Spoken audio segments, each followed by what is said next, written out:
simultaneously with us. So come on out here. Team 14. So on Team 14, we got Frankie Edgar, Michelle Watterson-Gomez, Luke Rockhold, Gordon Ryan, and then joining them is Master Sergeant Justin Peck, right? Justin Peck. Yeah. Good luck. Good luck. No, seriously. Show off today.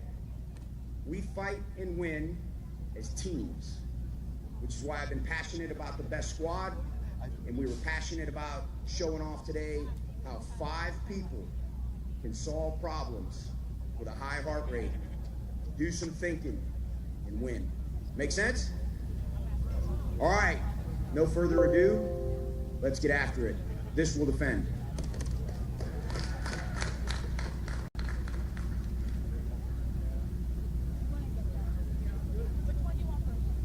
All right, thank you. We're going to kick the fitness competition off down at the apparatus. 0930, we'll start. The first heat will kick off at 0930 down there. Thank you. Okay, and that was your Sergeant Major of the Army kicking off this Army 250th birthday celebration on the National Mall in Washington, D.C. The atmosphere out here is incredible. It's absolutely wonderful. As you've heard, we have a diverse team out here competing for the Sergeant Major of the Army's fitness competition, even UFC members. I'm excited to see where we line up compared to some of these, I guess, stars on our television screen for the UFC fights. But our guys are stars, I would say, right? They're yes. athletes. Who's your money on? I got to go back to ForceCom. I enjoy the environment, and I have faith in their ability to PT until they become proficient at some of these outstanding performance, I guess, required events. Okay, we're going to shake on it right now. Oh, boy. Mine is on Team USASOC. Let's see what happens. Yes. Of course, I mean, got to give a shout out to the boss. Well, more importantly, though, what are your guys' money on? What's it on? What team do you guys represent? What team are you guys rooting for? Tell us in the comments. I'd love to hear. Absolutely. You could listen to us blab all day, but we know why you're really here. It's for those influencers, those Army accounts that you follow. You watch their reels come up on your feed and you laugh. I know I do. All day. All day. So without further ado, let's bring Captain Kimbrough and Sergeant First Class Butterworth in. We're going to hand over the feed to them. These two need absolutely no introduction. Yes, by all means. Thank you. Thank you. Hey, what is going on, YouTube? What's going on, IG? I am Captain Kimbrough, a.k.a. Kid Thunder 2, and I am here with Sergeant Butterworth. And we are here to welcome you guys and introduce you to the Army's 250th birthday. Sergeant Butterworth, how do you feel today? I'm just happy to be here to support the soldiers, be able to walk around, talk to them. If you have a question, ask us here. We'll be happy to answer it. And let's just celebrate the Army's 250th birthday. Yes, now let's bring it over to how important and how monumental this day truly is. This is the Army's 250th birthday, a once-in-a-lifetime event that all of us here today can share and be in. How do you feel about that today? I'm excited. I'm excited to be here. Again, this is about the soldiers, being here for the soldiers, talking to them, asking them questions. If you have a question, let us know, and we'll answer it. They'd like to know what your patches are. Our patches are? Oh. Go ahead, you first, sir. Recruiting. Yeah, I'm recruiting commander out there in Chicago. Shout out to the Chicago Recruiting Battalion. Shout out to 3rd Brigade. I'm the company commander for Downers Grove Recruiting Company. This is the National Guard Bureau patch. I've been in the National Guard for about 19 years, and it's been a wonderful experience, and just happy to be here. Yes, definitely. Now, talking about the patches and talking about what the Army has done for us, I think it's important to really bring this thing full circle. The Army has done some amazing things for me and Sergeant Butterworth here, and I think that's important to bring up. So first, Sergeant Butterworth, if you could give me one thing that the Army has done for your life that has improved your life, what would that be? It's so much. I would say probably all of the benefits that I've gotten, my education benefits, the ability to buy a house with a VA loan, and then just the experiences. My most memorable experience that I've had was going to the Virgin Islands during the hurricane to help rebuild. We rebuilt a church, a school. We got to hand out food, water, do humanitarian aid, and that was something I will never forget for the rest of my life. Wow. How about you, sir? Wow. So speaking on that travel aspect, the Army has done amazing things for me. In my first 4 years in the Army, I was able to travel to 16 different countries, Wow. learn 3 different languages, and do missions with different armies. I was cross-cultural. I got to learn a ton of different things. If you're thinking about joining the Army or want to join the Army, this is probably one of the best decisions you could ever do. Somebody asked in the comments, is that a CIB? But then somebody also asked, what does a CIB mean? It is a Combat Infantryman's Badge. It's a award that you can earn. Yes. I do also have badges, but they're not on this uniform, but I'm also airborne and I'm rigor qualified as well. Great, excellent. Awesome. I guess some of the group also wants to know, what made you guys join the Army? Ooh, you want to go first? Okay. So I come from a family of everybody's Navy. Mom's Navy, Dad's Navy, uncles, aunts, everybody's Navy. But you know what? I kind of wanted to be a black swan, right? I wanted to push myself out of my comfort zone and really grow and learn. And that's something the Army has truly brought me. Okay, Sergeant Butterworth, what about you? So for me, it was the events of September 11th. I watched that happen on TV in my chemistry class in middle school. I watched that happen. I came home. I knew immediately that I wanted to serve the country in some capacity. My dad was in the Navy. My brother was in the Army National Guard, and I just decided the Army was the best fit for me, and it's been a great experience. Yeah, definitely, 100%. Okay, and that is it for us, guys. Now we're going to transition over to the Army Fitness Competition. Let's do it. Okay, so there are a lot of events that are going on here today. I could try to pretend like I know what I'm talking about to walk us through all the events. Do you know? So I know we'll be having the Army Fitness Competition, the Sergeant Major Army's Fitness Competition. We'll also have some NFL drills going on right over here beyond the field. But again, as we go through the schedule today, we'll be introducing you guys to each of these events, showcasing to you live from a point of view that not many others get to see. It's a lot of folks here looking on, but you'll get an inside look at each of these events as they take place. I'm not going to try, but I do have someone ready, prepped and ready to go, who's going to walk us through all these events. It's another person that needs no introduction. She's someone that you probably follow at Queen Baby. Come on in here. There we go. All right, hey, you can take my mic. Go ahead. We're going to ask you a few questions about how this fitness competition is going to work out. You've been through some of these events, right? Yes, so yesterday I got a little rundown and I tried participating instead of them, and they have been, they're tough, okay? They're not easy. So some of our fittest soldiers are out here actually doing this, and it's not an easy game. Okay, walk me through some of what our soldiers, what the teams are about to experience. So today they're going to start with they're going to each have to do 2 rope climbs. It's a team that consists of 5 people, or 5 service members, and they're going to have to do 2 rope climbs. As they're doing the rope climbs, there's going to be sandbags of 100 pounds, 50 pounds, and 70 pounds.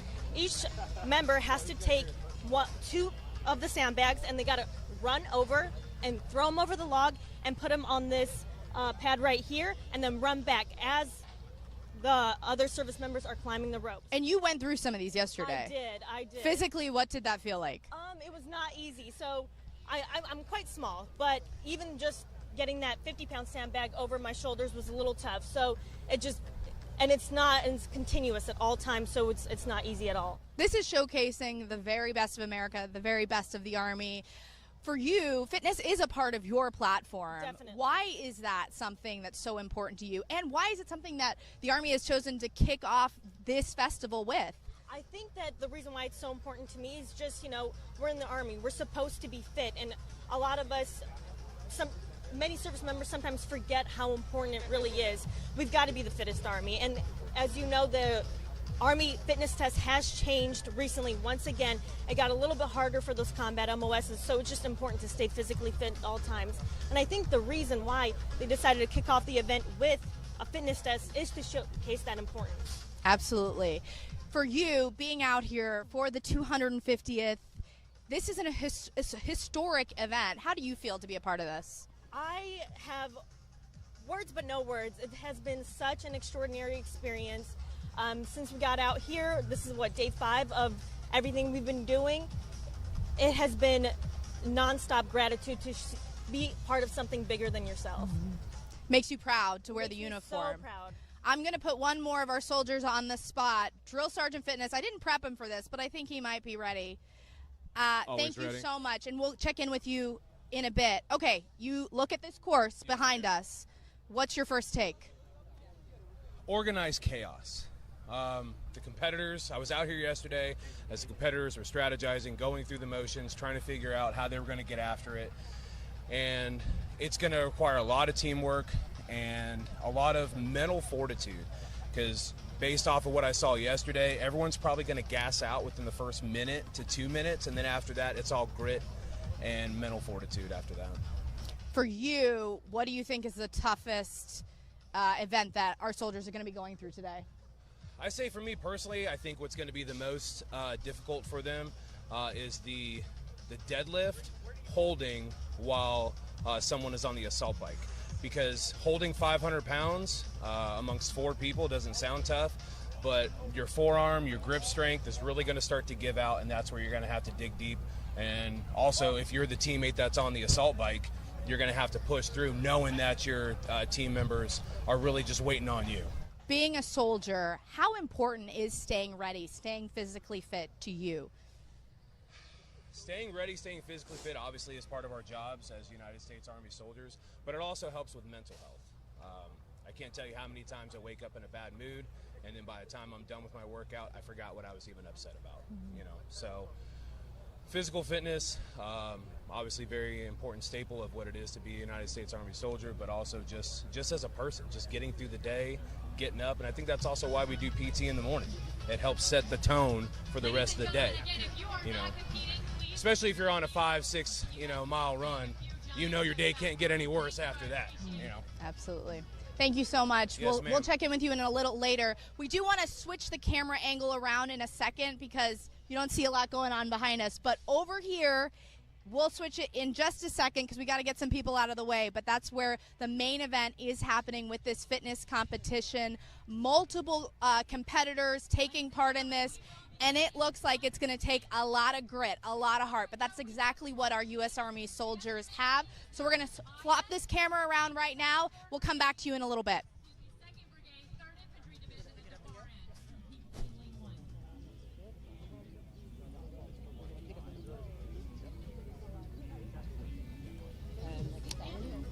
I'm getting out of the way. Okay.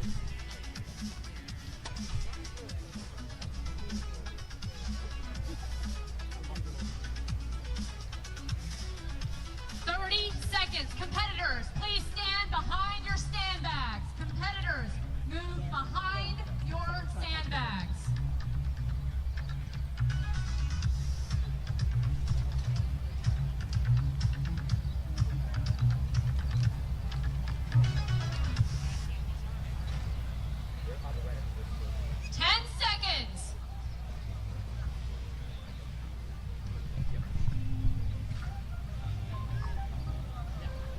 Three, two, one, go!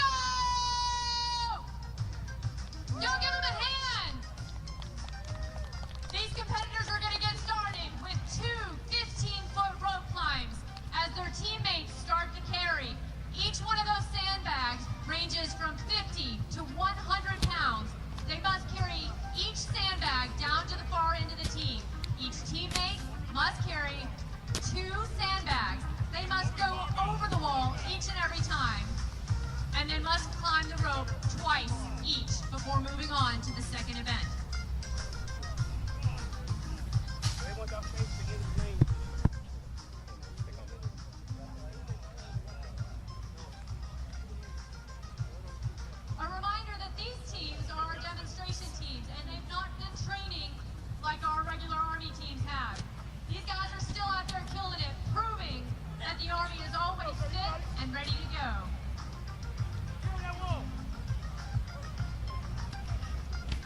How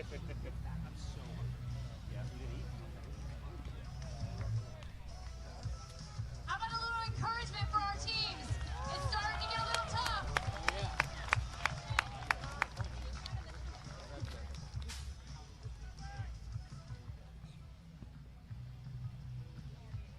Once the last teammate returns after dropping the last sandbag, then we'll move on to the next station, which is a 100-calorie hold. 100-calorie hold means that 4 people on the team will lift a 500-pound lift bar. They will lift it 5 times while their teammate pedals for 20 calories. At the top of the last deadlift, they will hold the deadlift until their teammate finishes pedaling for 20 calories. And then they'll switch it up again. Each teammate must do 25 deadlifts and 1 20-calorie bike ride.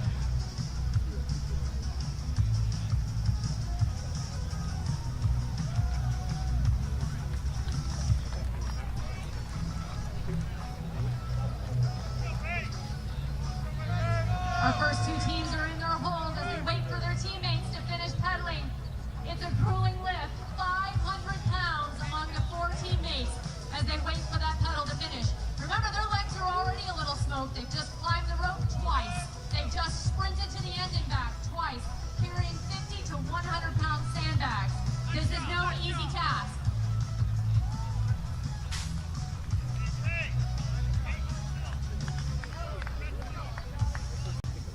Make some noise, guys. They just got 5 calories to go on this end.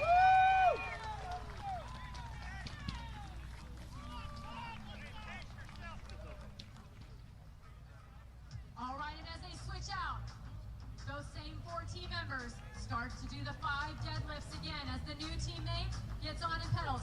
They cannot start pedaling until the deadlift bar is up off the ground.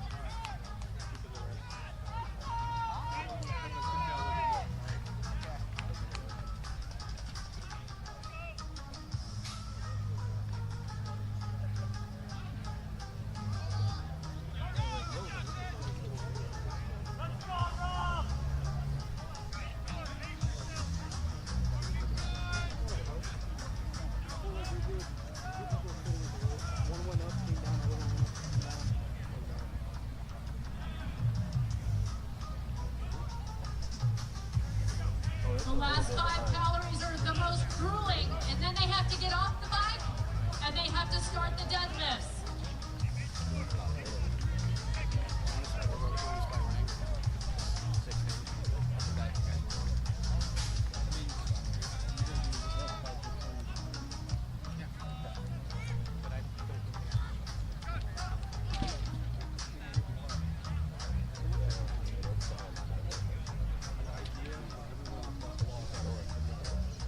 Our 2nd Brigade team down here in Lane 1 is demonstrating just what it means to be a dog-faced soldier.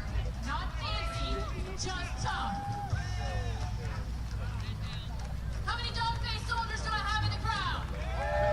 Let me hear it for 390! Dog-faced? That's not very nice. That's not like me.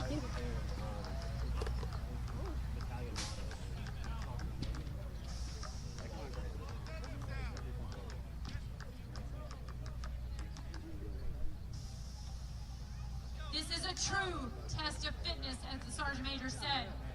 This isn't just about getting through the obstacles. It's also about mental toughness and making smart decisions under pressure. Where to use your teammates in the right places. The looks on their faces say it all. This is not easy.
Ladies and gentlemen, let's give some love to the UFC team.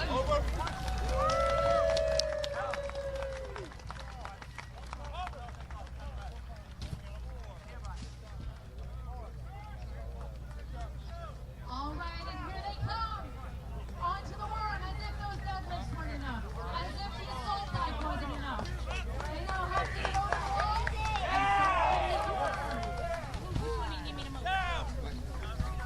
all right, we've got 5 on this side. The Terminators team has 5 left. 5 more to go.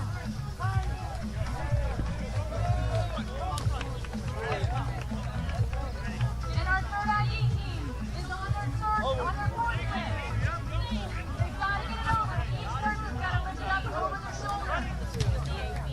It's important to work as a team. If not, one section of the work will drop and you won't get it over.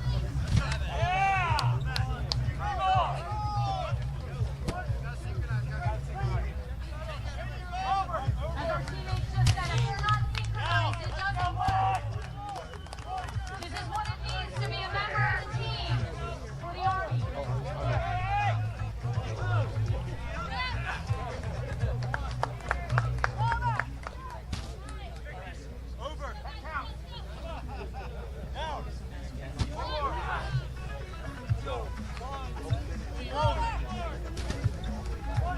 And I know most of you can't see, but there are no handles on the worm. You can't pick it up by yourself. You have to pick it up as a whole. Up onto the shoulder. Down on the ground again, 10 times. And if that wasn't enough, before they can move on to the final event, it's synchronized burpees. Each teammate must drop to the ground. Their chest must touch the ground. They must go to the ground as a team, and jump over the worm. 10 individual synchronized burpees.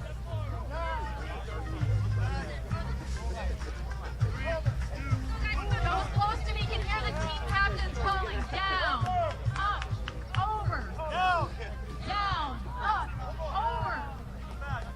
Keeping their teams synchronized as they go through this grueling challenge.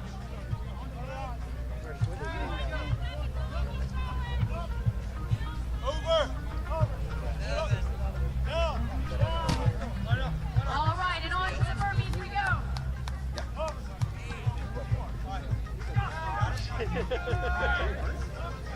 This last event's going to be pretty close. And the second brigade team catches up to the Terminators team. Up for grabs today is bragging rights.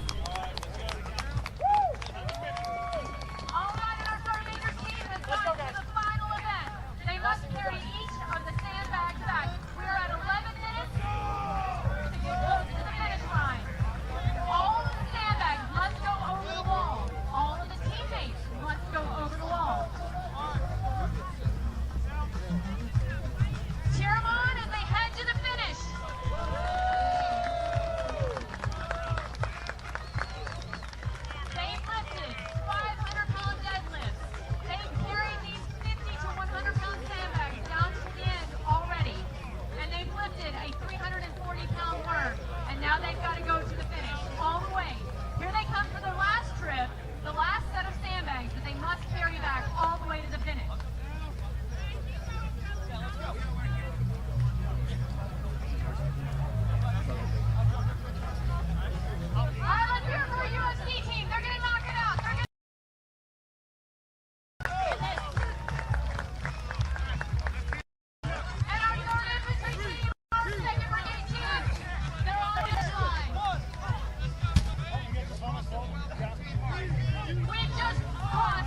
One. Yeah.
All right, for our next heat, if you are in the next heat, all right, so we're already here, we're already set. We've got 3 minutes, ladies and gentlemen, until our first live heat.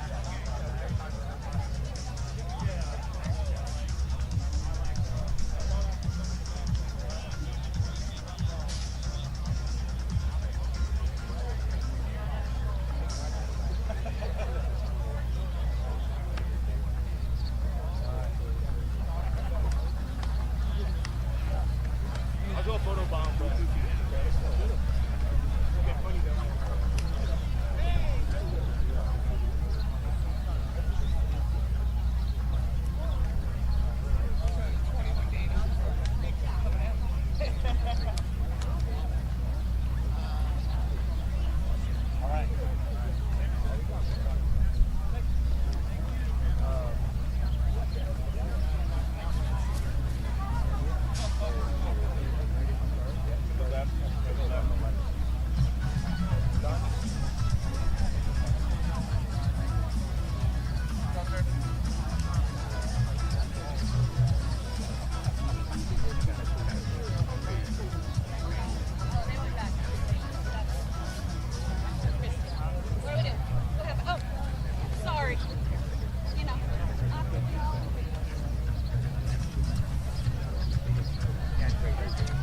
As we're getting close to the 2-minute mark, I'll go ahead and go over our next heat.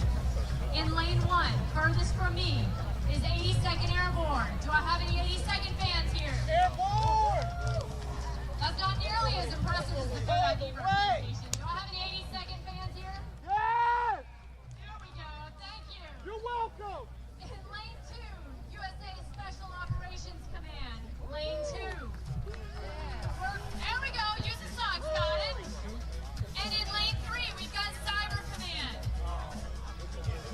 That's what I'm talking about. Thanks, guys.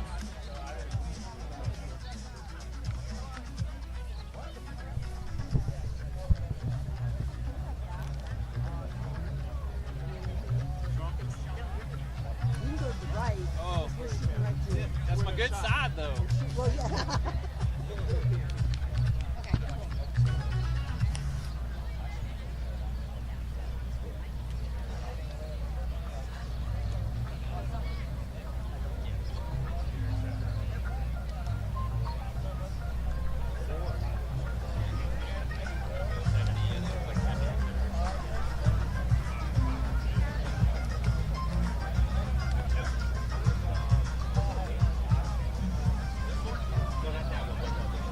All right, ladies and gentlemen, this is your 1-minute warning.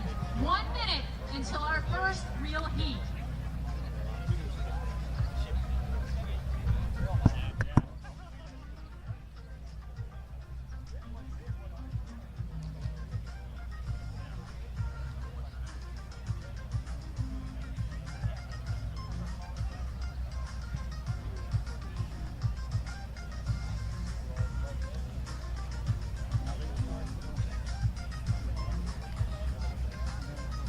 And 30 seconds. Competitors, make sure you're behind your sandbags. We will start in 30 seconds.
sure everybody finishes a 2 rope climb per person.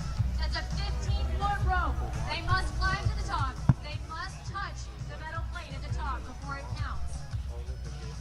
And our first team, they've made it to the second station. Remember, this is a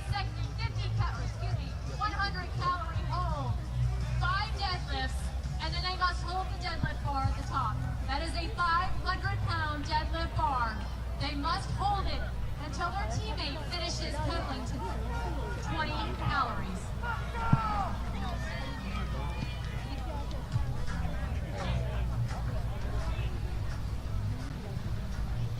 All right, let's cheer on our Cyber Command team as they move to the deadlift bar.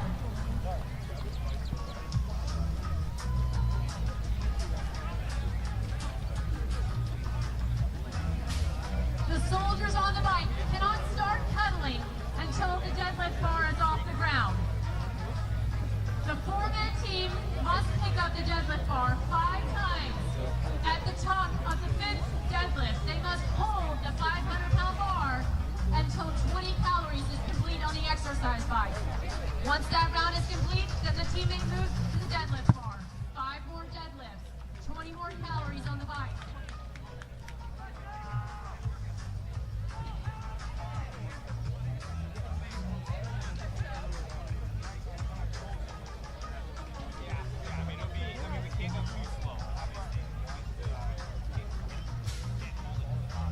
Let's hear it for our 82nd Airborne team.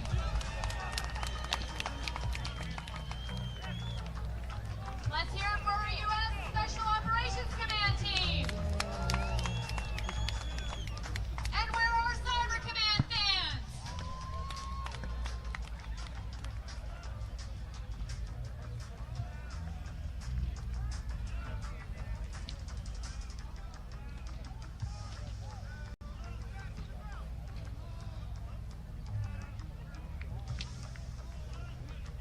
If you're close enough, you can hear the team captains yelling up, down, hold.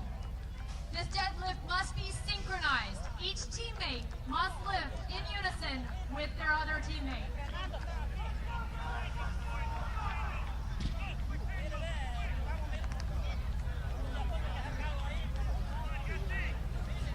Microseconds count. You'll notice they make the transitions as quick as possible.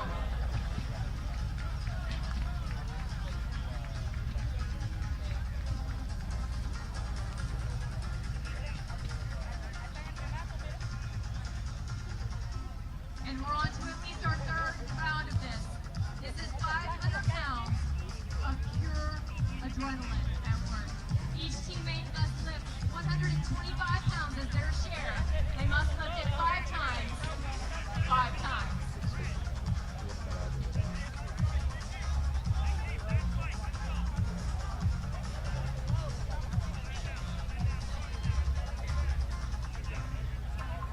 And a reminder, ladies and gentlemen, this is only the 2nd event. If you're just joining us, they've already done 2 rope climbs each. They've already carried 50 to 100-pound sandbags to the finish line and back twice each. This is only the 2nd event. This 500-pound deadlift and a 20-calorie exercise bike ride before they move on to the 3rd event. As you can imagine, they're all sweaty and their grip is getting sweaty and slick. It's hard to hold that bar. I thought they were going to be like right there, but I couldn't find that.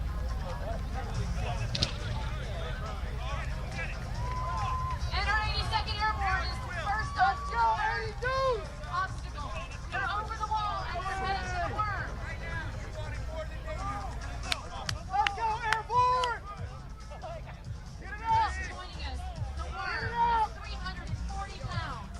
340 pounds made up of 2 100-pound sandbags and 2 70-pound sandbags.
We got a shout out to our Cyber Command team.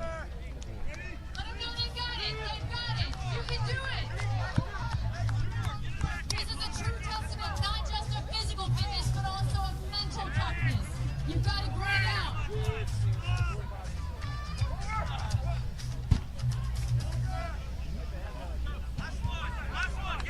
All right, our 82nd Airborne team is to the final lift. And if that wasn't bad enough, they've got to move the worm to the center. And now starts the burpee. Ladies and gentlemen, if you've never done a burpee, learn on time. Your chest must touch the ground. Each teammate has to drop to the ground with their teammates and come back up and over. They have to jump over the worm 10 times, 10 burpees, synchronized, before they can move on.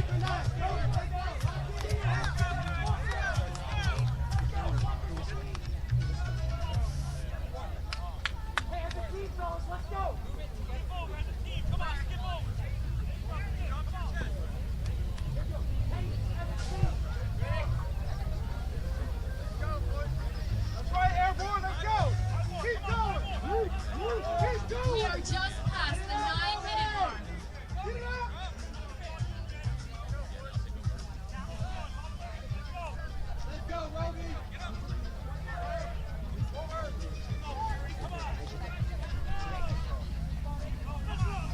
All right, 82nd Airborne has 2 more burpees to go. Just 2 more to go. You've got to go up together, over together, and again down together. All the way to the ground. They can't come up until the last teammate is down. And here we go. All the way! All the way! Here comes the USASOC team. This is going to be neck and neck, folks. Make sure you're cheering for your team. Who do you want to win? Do you want USASOC? Do you want 82nd Airborne? Let me hear you. Get it up, Airborne! Get it up!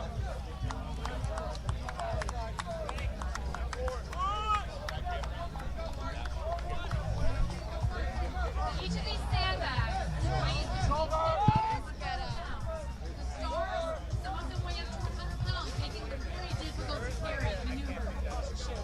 Let's go, fellas!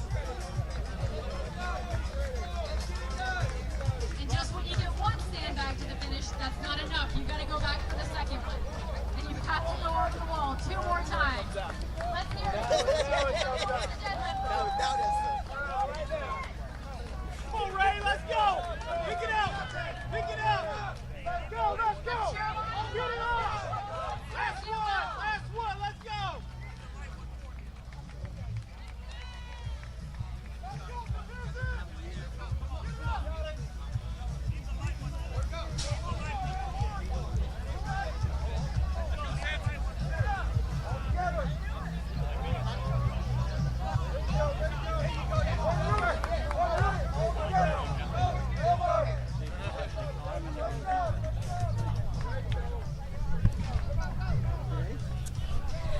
Okay, what you're watching behind us is pretty incredible to watch. The strength, the fitness, the agility of our U.S. Army soldiers in the Sergeant Major of the Army's fitness competition going on right now behind me. You've got 3 of 6 teams that have competed so far. I'm going to introduce Queen Baby again. She's one of our favorite fitness Army influencers. You've seen 6 teams go through so far. What are you taking from this competition? That this is not something to play about. As you can see, these are some of the fittest soldiers, and they are struggling. I mean, they're doing great, but this is not an easy competition. Especially, I can't even imagine carrying those sandbags back after doing all of that. Yeah, let's talk about the worm here in particular, because that was pretty grueling to watch some of our soldiers go through. What's the weight? And for people watching out there that have never done this workout, this exercise, what does that feel like? And it's not something you could do on your own, right? It's a team event. It's not like a regular log where if somebody else is struggling in the area, somebody else can compensate. Everyone has to work together as a team. It is 375 pounds. It is split into 170, and I think 150 or 55 pound in between somewhere there. And what it does is you got to collectively lift it together and then put it back down. You got to do it all at the same time, or else it's not going to work. Let's talk about the training that goes into taking part in an event like this. This doesn't happen overnight. Definitely. These are some of the most fit soldiers that we have in the U.S. Army. But at the same time, this is what being a soldier is all about, right? Definitely. So when you train, you really have to train with a team for something like this. This is not going to be something where you're going to do it individually, especially it being a team event. You got to train hard. Looking at the competition for you, you went through the events. What is the hardest of events? So for me, I'm a little height challenge. Same. So trying to get that sandbag over there and getting myself over there, that was definitely difficult. Additionally, that deadlift, and that's going to be more challenging on my teammates, if anything, because if we have to do it collectively, they'll have to be a little bit of pain for a little bit just to get us up there. But this is a proud day to be a soldier. Do you feel proud to be here to represent the uniform? Yes, I'm not in uniform, but I am so happy to be here today. And I think this is the most greatest branch in the United States military. So happy Army 250. I hope you guys enjoy it. Thank you so much for joining us. We'll get you back in a little bit. Another thing is, though, if you are watching this live stream on our U.S. Army YouTube page, you can come out here if you're in the Washington, D.C. area. The festival is open at 11 a.m. You can come and meet your United States Army. That is what this is all about. Get up close and personal with your soldiers, your Army. See what we are all about, what we do, the myriad of jobs that are available to you. And this is just a taste of it. Pretty soon, we're going to get one of our teams that just went through the shoot. Our Army Special Operations Command team is going to come over. We're going to get a debrief on how that actually felt going through, because I wanted to give them a few minutes to just have a breather, because as you see, this is a tough event. It takes grit. It takes determination. But that's what being a U.S. Army soldier is all about. Stand by for a few minutes, and we'll get them over to you in a bit.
was laughing at people. I was like, oh, you guys are so funny.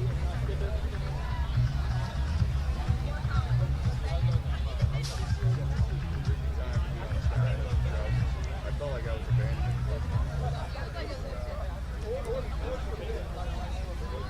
All right, here's our 1 minute warning. Competitors, please go ahead and move behind your sandbags. 1 minute warning.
Sergeant. Stand up, tell everybody else.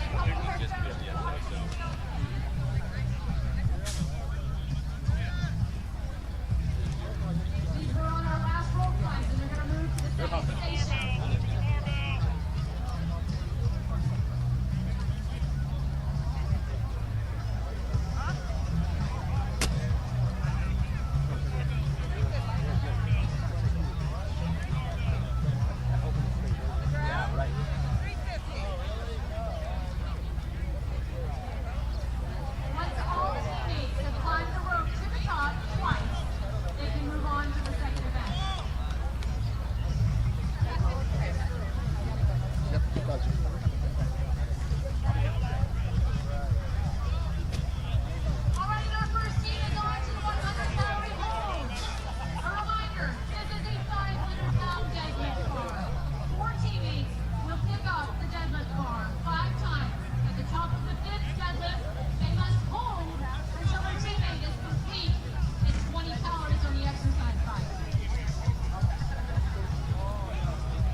Is it okay to step in here? Right. Wonderful. Thank you, sir. Thank you. All right. Perfect. All right, how's it going, team? I'm here with the Sergeant Major of the Army after having just competed in his very own fitness competition. Now, Sergeant Major, how do you feel? Right now, I feel much better. Right afterwards, I felt smoked. Yeah. Now, what did it mean to operate in this kind of fitness challenge? This is your challenge, so break down kind of the purpose behind this. It seems really built on teamwork and kind of the support of one another. Yeah. What's that mean to you? Yeah. We fight and win joint, but we also don't fight and win as individuals inside our services. Yeah. And for us in the Army in particular, we fight as teams, squads, platoons, and companies. And so we wanted a true fitness test to where you're not going to win. You're not even going to come close to placing if all 5 people aren't fit and have a will to win. Because after you get done with that assault bike and the deadlift, It's all will. Who wants it more? Yeah. Now, Sergeant Major, to the soldiers out there who reach that wall during our ACFT, now the AFT, there's a wall you hit at some point during it. Yeah. Now, what's the mentality to get you past that? Purpose. Yeah. Like, you got to understand why we exist. It's no different in life if you want to be super serious for a minute. I mean, we all find ourselves in that place in our personal lives too. What in your personal life, what helps you push past that wall in your personal life? It's the same thing in our profession. You got to want it. You got to believe in something bigger than yourself. You got to be, you got to feel valued. Like, you can't win out there if you don't feel like you're a valued teammate. 100%. It works in life. It works in our profession. I love that, Sergeant Major. Now, Sergeant Major, we are here celebrating the Army's 250th anniversary. Yes, we are. Now, is there a message to the force and to those who have served and continue to serve and maybe will serve that you'd like to give as a Sergeant Major of the Army? Yeah, 250 years. It's pretty stinking special. 53 years old. I've been associated with the Army all 53 years because I'm an Army brat. I'm pretty proud. But that makes sense because I got 53 years. What we're trying to do today is we're trying to let America know how proud they should be of their Army and the 250 years associated with it, and let people know they can come join this team. 100%. There's opportunities for you. Yeah, 100%. And we actually have a recruiting booth right across the way, just here. So if you are in the area, you would like to join service, benefit from the opportunities and programs the Army has to assist you in achieving your life goals, we're here for it, right, Sergeant Major? Absolutely. And I don't know, pretty awesome purpose to serve your country and this Constitution. 100%. All right, thank you, Sergeant Major, for your time. You bet. Appreciate it. Yeah, it's an honor. So thanks. Congratulations. You bet. Happy birthday, Army. Thank you. Appreciate you. All right, Good? our first team is All right, going Corporal says it's good. It's good. That's how it is.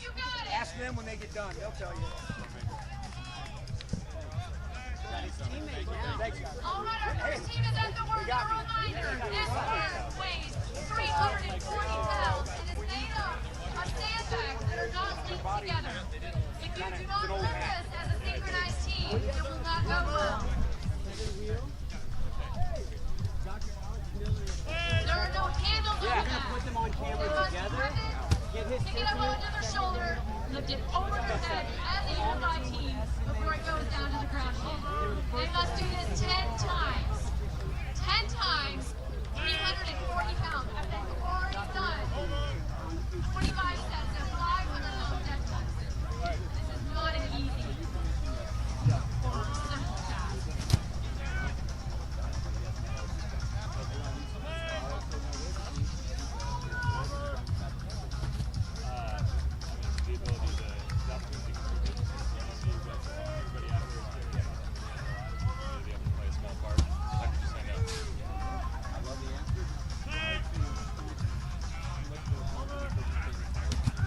Our USA Europe Africa Command team has the lead right now, but joining right behind them is our military district of Washington team. And we are just over 7 minutes. Watch the change here. All right, and our wheels around the team is starting to Murphy. Your chests have to all touch the ground. They have to go down as a team, and they have to come up as a team.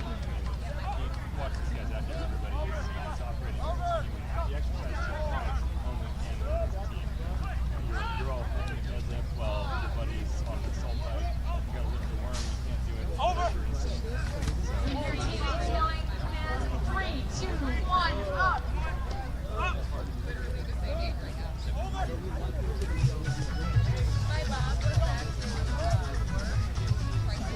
For the Mermaids, they can't just walk over the work, they have to jump over the work. This truly is an arduous test of full ball strength.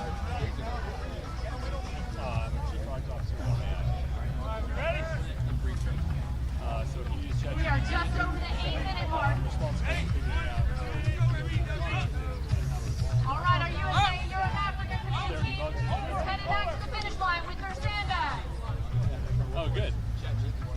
I love it. Let's move that forward. Yeah, great.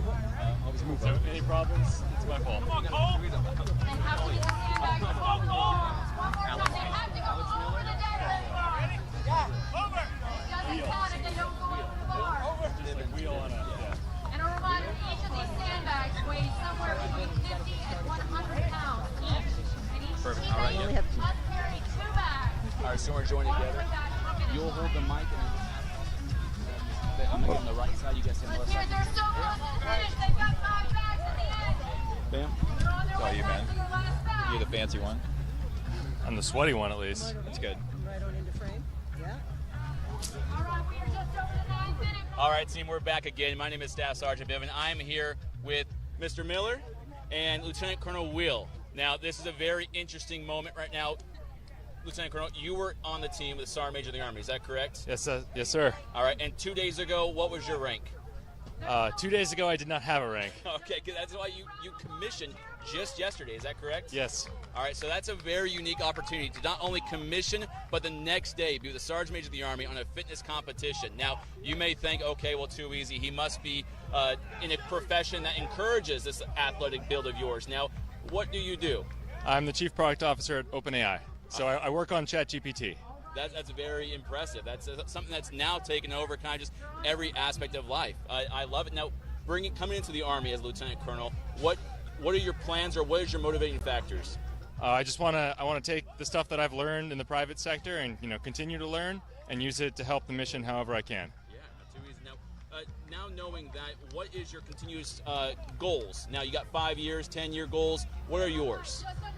I mean, first of all, I assume we're doing this every week, right? I'm out here on the mall every week. This was a blast. Yeah. But honestly, I got a lot to learn. I'm inspired by all the folks around here every day. It's incredible, and I just want to come in and help however I can. Yeah.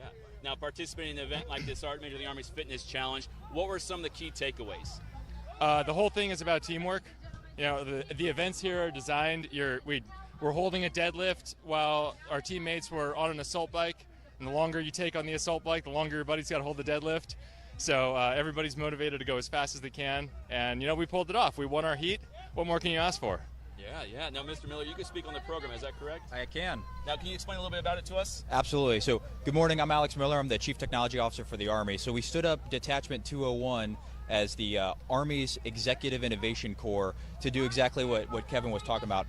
Bring in outside expertise, bring in high-tech expertise and talent to help the Army think about how we solve problems differently. And frankly, putting them in uniform helps because that's where the fight is. Getting them into units, allowing them to engage directly with our soldiers, sort of breaking the paradigm on Pentagon think, but allowing these guys who, one, really wanted to, which is the key thing for joining the Army, really wanting to, volunteering, and then as you're seeing it, building a culture of camaraderie, and then I'll throw this in for the Sergeant Major of the Army, like having that fitness culture as well really helps. Yeah, 100%.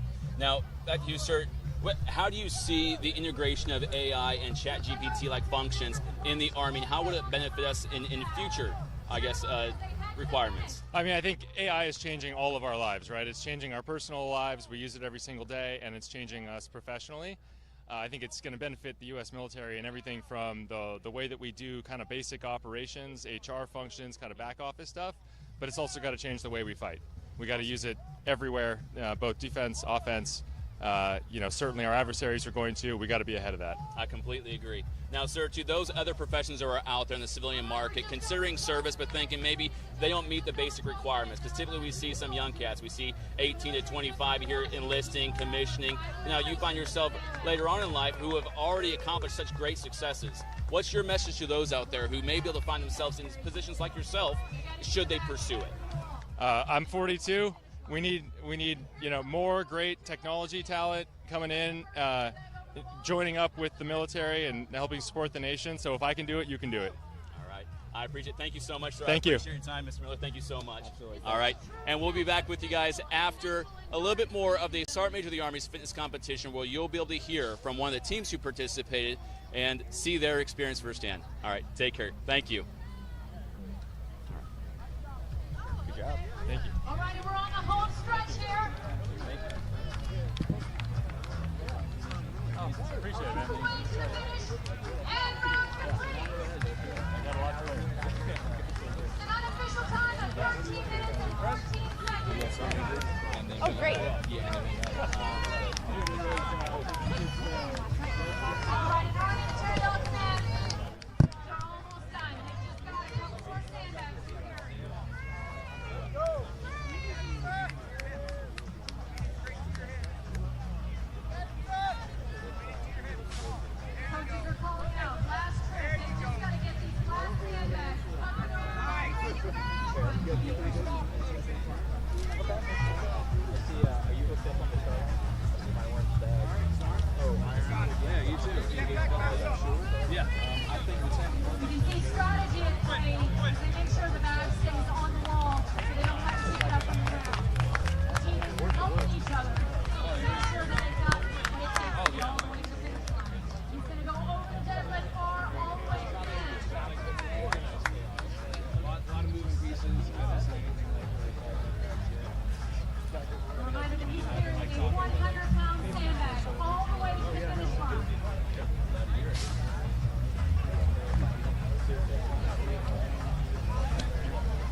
away. And then off there. I need you guys to give them a little bit of encouragement, guys. I was gonna put on sunscreen, but Our U.S. Army 250th birthday fitness competition is still going on behind us. Thank you for watching on this live YouTube stream on this really incredible day in Washington, D.C. You've seen some of the very best of the Army compete in this fitness competition, and it's been grueling. There's no one better to talk about this than someone that you probably follow. This is Drill Sergeant Fitness. hey guys, how you doing? Drill Sergeant Fitness here. He also has a real name. Sergeant First Class Black. Yeah, there you go.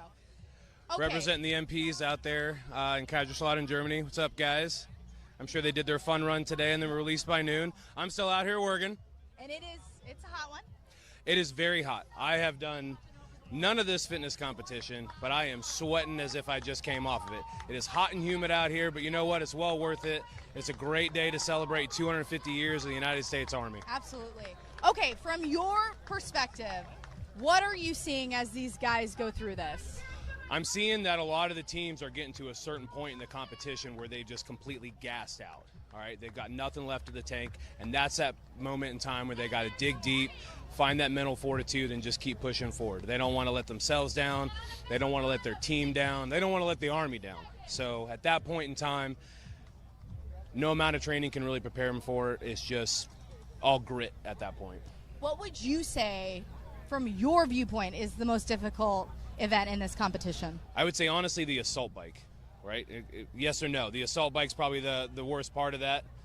I mean, your teammates are conducting 5 deadlifts and then holding a 500-pound deadlift bar while you're knocking out 20-calorie assault bike, and then everyone's got to switch out. So that's usually around the time during the competition that everyone gasses out. This is a great representation, though, of what is inside our force, right? Like, this is a soldier. I would say that this competition and the way it was designed really kind of encompasses everything fitness related. You definitely got cardiovascular endurance, muscular strength, muscular endurance, flexibility and agility. I mean, getting yourself and the sandbag over that hurdle. Moving back and forth, moving heavy objects. I would say yes, this competition was designed to really encompass everything that your everyday ground pounder goes through while conducting combat missions. At Drill Sergeant Fitness, Sergeant Black, thank you so much for giving your perspective. Thank you for having me. Right now, I'm going to bring in Team USASOC, U.S. Army Special Operations Command. They're going to come in live on camera. I asked them to come in right after they got out of the chute for the competition, but they were a little gassed. You guys killed it out there. Tell me, we'll just go kind of down the line, what was this competition like? Bad, I think, if I had to sum it up in one word. It was good. I mean, we were out there. I think the gentleman before us definitely said that the assault bike was the worst. I would second that and say that holding on to that 500-pound deadlift bar was probably worse than the assault bike for myself. But being the little engine that could, being the turtle and coming from behind and just crushing it, doing what senior leaders do and leading from the front. That's what we're out there about, and I think we did that. What was your mindset going into this competition? I think the priority was make sure we're steady, make sure we're organized, and make sure we keep that pace going on, because we understand that that assault bike was going to slow everyone down, but as long as we stay consistent, it was going to be the priority that we move throughout this competition easily. One thing I love about Team USASOC, and obviously I'm a bit biased for you all, but is that you all are over 40, but that didn't stop you. Talk about the prep and the mindset as well. So I think when it comes to prep and mindset, I mean, we should always have a mindset of excellence. We should always push ourselves to excellence, no matter what your age is, no matter what your pay grade, rank is. Just like Ray said, when you talk about leading by example, I mean, you probably couldn't get any better than this. We come out here, hey, if I'm going to expect the soldiers within the formation to give their all, then I absolutely am going to give my all. So, these guys. For you, what was the most difficult of all the events? Just staying synchronized, and everything is a team event. We don't go to war by ourselves. We don't do training by ourselves. We work out by ourselves. And, slowing down or speeding up at times, just kind of making sure all of us are giving max effort, doing everything correctly so we don't get penalized or everything else. That was by far the most difficult part. soft truth number one is humans are more important than hardware. You guys are all special operations soldiers, Rangers, Green Berets. What does it mean to you to be able to represent special operations on this Army stage today? See, ma'am, they hit it a couple times already, but really I appreciate them saying, hey, this is what everybody's been training for months. We all got notified and asked to do this about 2 months ago. It's awesome if teams get time time off to train and get ready for this. But we've got battalions to run, we've got CG staff positions to run. This is, fitness is a way of life. It's the most important thing we do in the day, getting ready, getting up, starting our day off that way. And I used to, even before down in regiment, tell my Rangers, hey, whether you're at the staff or whatever it is, I expect you to be able to walk out the door and exceed standards. And this is the same thing for here. We got notified, our peers and our friends asked us to do this and get out and represent and basically step right out from our jobs to get out here and be competitive. We wanted to win. We recognize it would be awesome for us to win this, but it's even better to have, really any of the teams here to beat us. And so either way, we know we're setting a good example and leading from the front. So appreciate us being out here, and thanks to my teammates. That's a Ranger leading the way right there. One last question. How do you think this is going to shape out? Well, right now we're in second. I don't think anybody else is going to beat us. It's pretty strong. Okay, Team USASOC, I'll put my money on you guys. Thank you so much. Get some rest, but I know that's not really in your wheelhouse, resting. Thank you guys, and thanks for competing. So we still got a little bit of competition left to go out here on the National Mall in Washington, D.C. as we celebrate the Army's 250th birthday. This is an incredible event. 11 a.m. This festival is open to the public. Tonight there will be a massive parade throughout Washington, D.C., and you will see the very best of the Army, starting at the Revolutionary War, going up to present time. You will see history on display, legacy, lethality, all the best of our soldiers. So if you're watching on YouTube, you can do so here. You can also stream it on Instagram. Our influencers will be checking in throughout the day, but we will be back and forth so we can take you on this journey with us. And if you're in DC, make sure to come out and say hello. See you in a few.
top. Tighten your grip on the bar. This is slippery from that sweat. Hot out here. Come on, guys. Come on. 5 dead lifts and a hold at the top. 20 calories on the assault bike. All right.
one microphone and you'll just do it.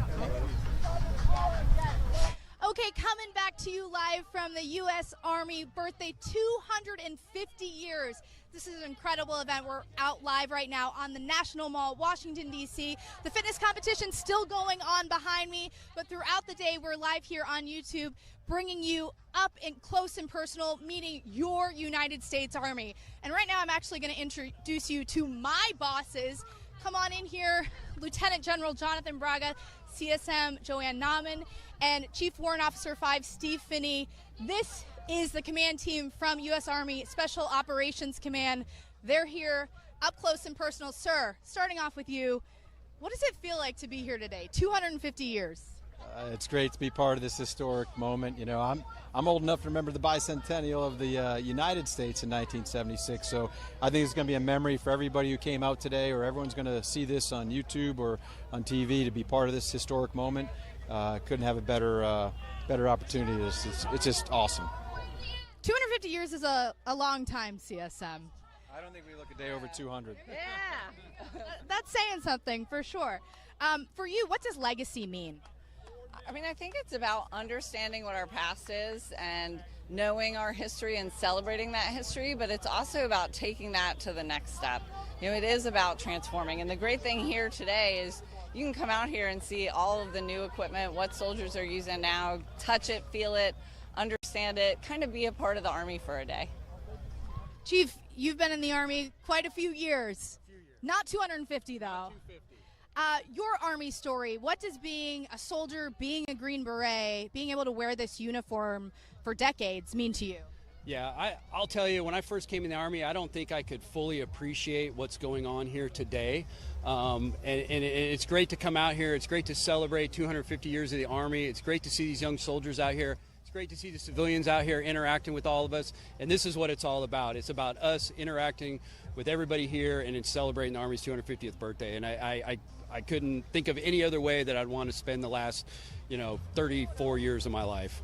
34 years. That ain't nothing, right? Sir, let's talk about being a special operations soldier. We are the Army Special Operations Force. If people come out here, they can meet Rangers, they can meet Green Berets, they can meet our aviators. Talk about that and what it means to be a special operator. Well, first of all, it's just a privilege to wear the uniform, and then to be surrounded by people who want to go even a little bit more extra and push themselves every day and not rest on their laurels from what they did last week, last year, last month. We like to say selection's an ongoing event. To be surrounded by people who want to push themselves every day, like you see out in this competition behind us right here, pushing to their ultimate maximum potential. It's absolutely intoxicating. They come to work every day.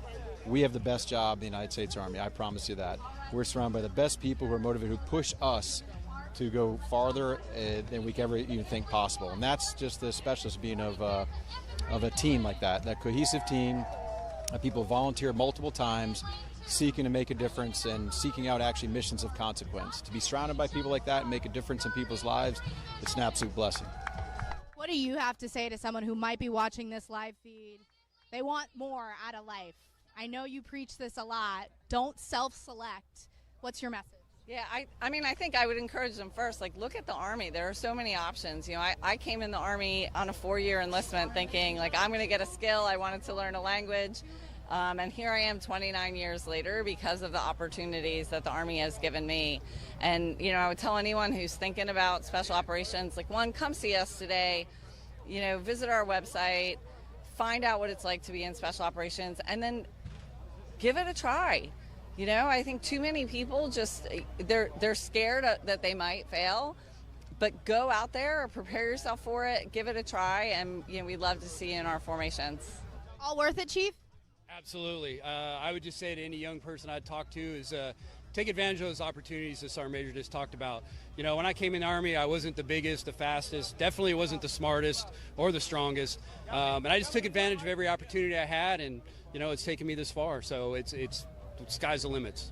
Sir, I'm going to end with you. One of your catchphrases has become, I'm not going to ruin it, I'll let you do it, but this is a team, right? We're all a part of the team. Talk about that. Well, first of all, tying it back to the 250. So we had the opportunity just yesterday to celebrate day before our birthday, 250 years ago in Philadelphia, kind of the cradle of where this all began. So while the first blood was spilled in the battles of Lexington and Concord, April 19th, 1775, it really wasn't until the Second Continental Congress kind of gave us our birth certificate, our happy birthday birth certificate, stood up the Army, put George Washington in charge of it, and I was really thinking about this. The Founding Fathers, I don't know if they thought this grand experiment of a country based off liberty and freedom was going to last 250 years, but I do think they absolutely believed it didn't have a chance without the United States Army. And they established that first, and then that led to the creation of the country. So if you want to join that lineage, 250 years strong, wear the cloth of your nation, we just want to say we got a jersey for you. Come on and be part of that history. I love that. Thank you so much, sir. And thank you all for being out here and taking part in it live. But you heard it. I don't know how I could sum that up better. This is your United States Army. These are your United States Army Special Operations Forces. Take to heed what they said. You could be a part of this team, and I'll tell you, I joined a little bit later in life at 31, and this is an incredible team to be a part of. We'll be live streaming throughout the day. We'll come back at you in a few with a little bit more.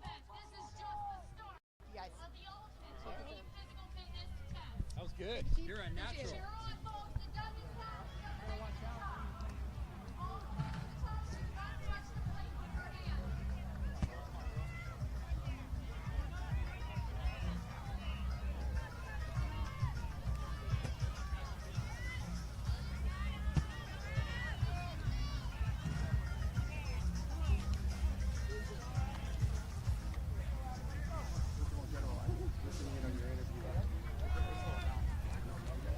First two teams have most of their sandbags at the finish. It's down to just the last few climbing the rope.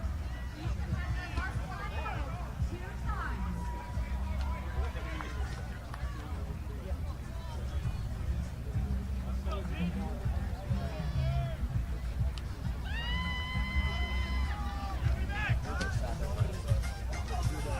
Once all the teammates are back to the start, then they can move on to the second event. Right now,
All right, guys, we're going to try something here.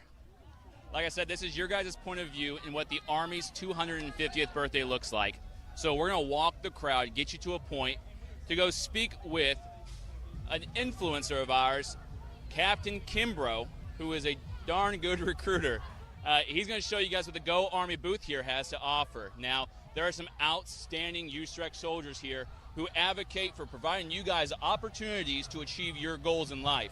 If you find yourself wanting to go to college, pursue a degree, an education, whatever it may be, the Army and the Army Reserves has opportunities and programs to help you achieve that. I can go on all day about this, but let me get over here with the Captain Kimbrough, I believe Sergeant Shaw, and they're going to walk you through the whole process and how you can achieve your goals with the Army.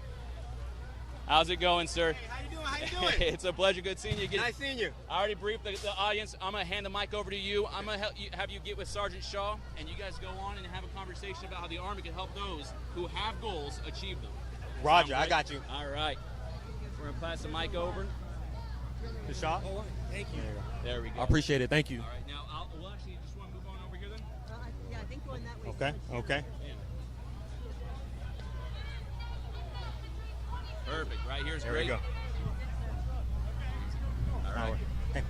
Hey, what's going on, everybody? So I am here to interview Sergeant First Class Raymel Shaw, the United States Army. Woo, Shaw. All right, that's a pretty short name. Hey, brother. So first question is, where do you recruit out of?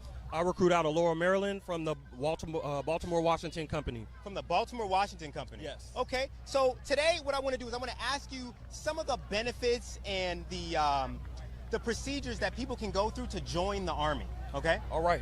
Sounds good, sir. Good. So, in your opinion, what is the #1 best benefit to joining this great Army? Well, in my honest opinion, the #1 benefit is that you do get to serve your country honorably. Honorably. Okay, that's what's up. And so, if you were to give me give me 3 more things that you think people could benefit from joining the Army. 3 things I think people get from benefiting joining the Army is you definitely get to start your career, so you can have a career path. You absolutely can get your education, so while you're in the military, whether you choose to do reserve or active duty, and then also you do get to go out and travel and see the world, so you do get different opportunities and build skill sets, discipline, and structure within your life. Okay, so you know what? We're not just going to bypass that career thing like that. All right, hold on, let's bring that back. Yes, sir. Yes, sir. So are you telling me right now that the Army could be a stepping stone to somebody's future? Absolutely, sir.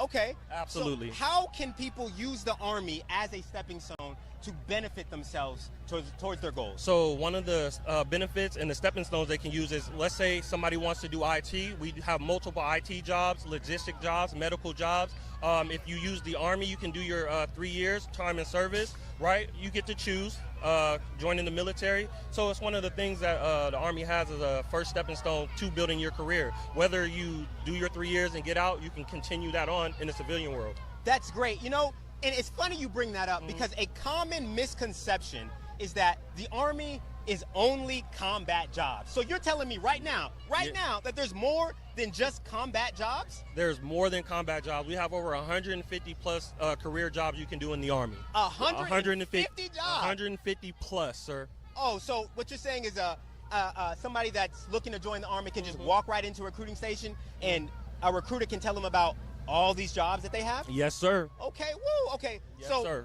I heard a rumor, and you just said it too, you just confirmed it, that the Army also has education benefits. Yes, we do have education benefits, even if you would like to do active duty full-time or even the reserves, which is part-time for the military. So can you break down, how much money does the Army actually pay for school? So you can get up to $4,000 for tuition assistance a year, right? $4,000? So $4,000.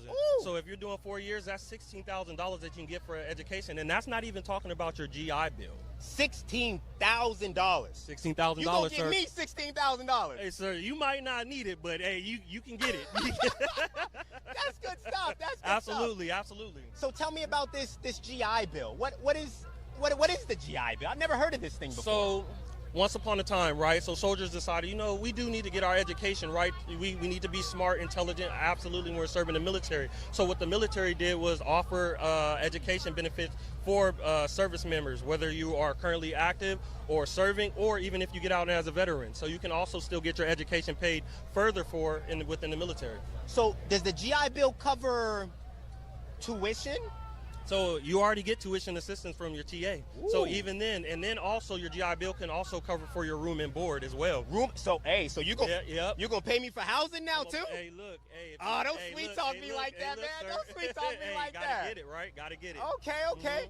So I mean, you also did mention that I can travel in the Army. You can travel in the Army, and which is also a big misconception with the Army. So yes, you will go anywhere in the world where the Army says you need to go with active duty, but in your own free time, we do get paid leave and time off, PTO for civilians, right? Okay, so I get paid time off? You get paid time off. How many days do I get a paid time off? So you can get up to about 6 weeks worth of paid time off. 6 weeks off?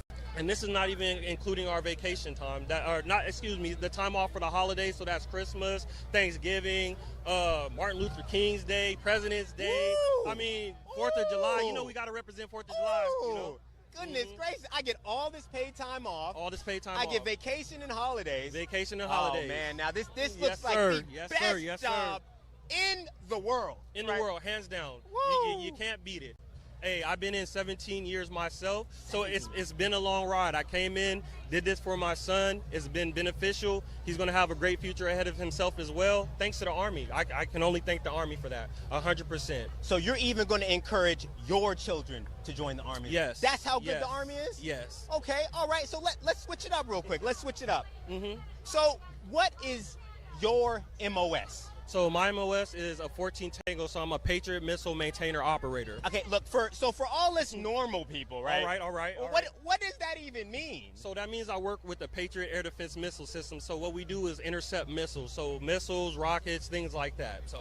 Oh, that sounds fancy. Yeah. So, in your opinion, I mean, what are the, my favorite question, what are the top 5? Top 5, okay, we can do top 5. Give me 5. I'll give you 5. I'll give you 5. So okay, give me a 5. So top 5 first is, I'm going to tell you, is logistics, right? So a lot of people like logistics jobs, so that's either being unit supply, automated logistics specialist, human resources, or we can do medical. A lot of people love medical, so people who do want to be nurses or do want to get in some medical field, we have that as well. So hold on, let's dig into this logistics thing, right? Okay. Logistics is the best jobs in the Army right now.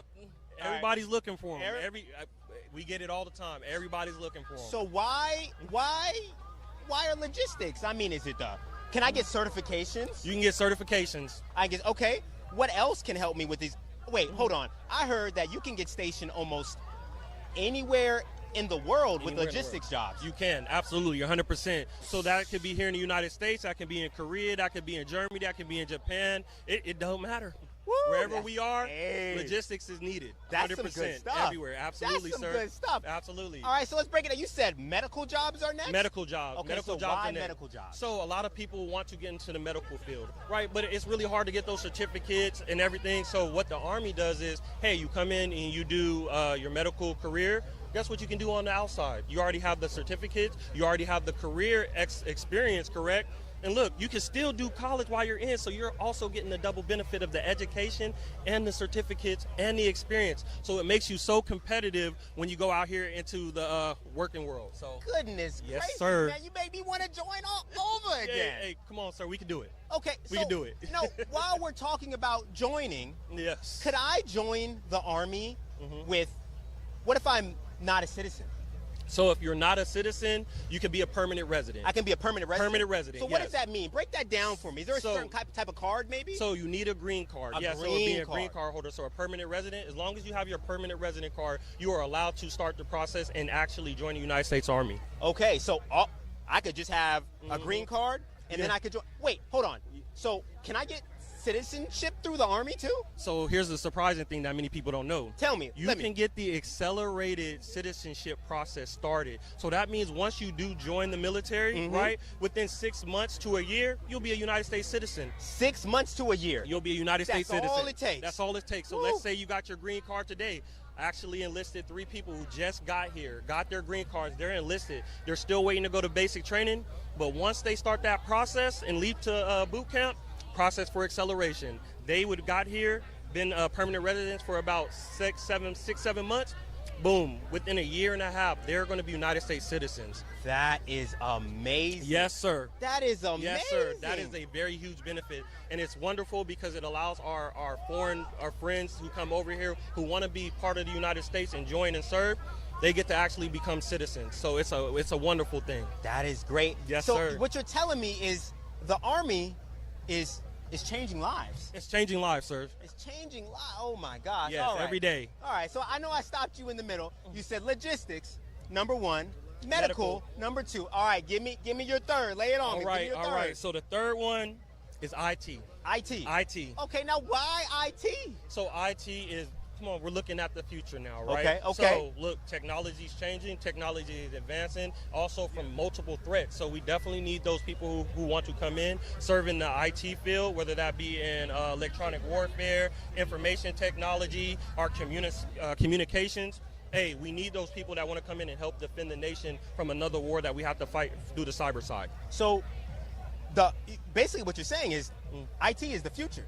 IT is the future. Oh, that's what I like that. I like IT that. is the future. Woo, I like that. All right. So you gave me your top 3. Now give me number 4. All right. So number 4 might be a little controversial. Okay. It might be a okay. little I'm here for it. right? I'm here for it. I'm But here for it. It is the mechanic jobs. It's gotta be. It's gotta be. It has to be. Without our mechanics who support us while we're out there in the battlefield, hey, how can we win?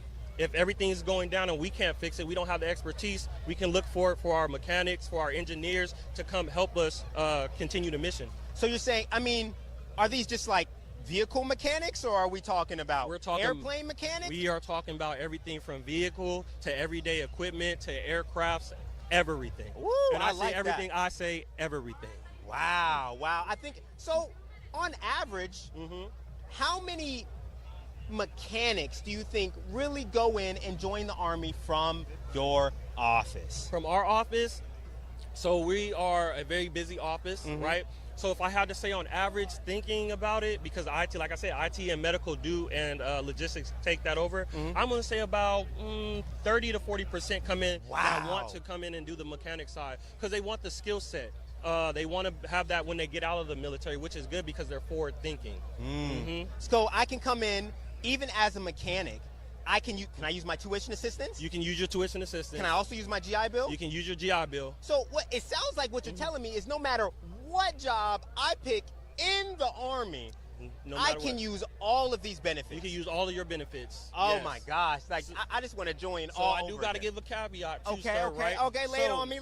So do your 3 years. Your 3-year minimum is required, right? Especially because we didn't even talk about the VA loan yet as well. So you want those full-time benefits as well. When you do get out, do your 3-year minimum. That's it. 3-year minimum. 3-year minimum. That's all I need for the GI Bill? That's it. Do your 3-year minimum. Okay. And this also includes the reserves. Many people get worried that, hey, I'm not going to receive these benefits because I'm only doing part-time. Hey, it's all still one team, one fight. So you do your part, you're still going to receive these benefits. Just got to put this time in.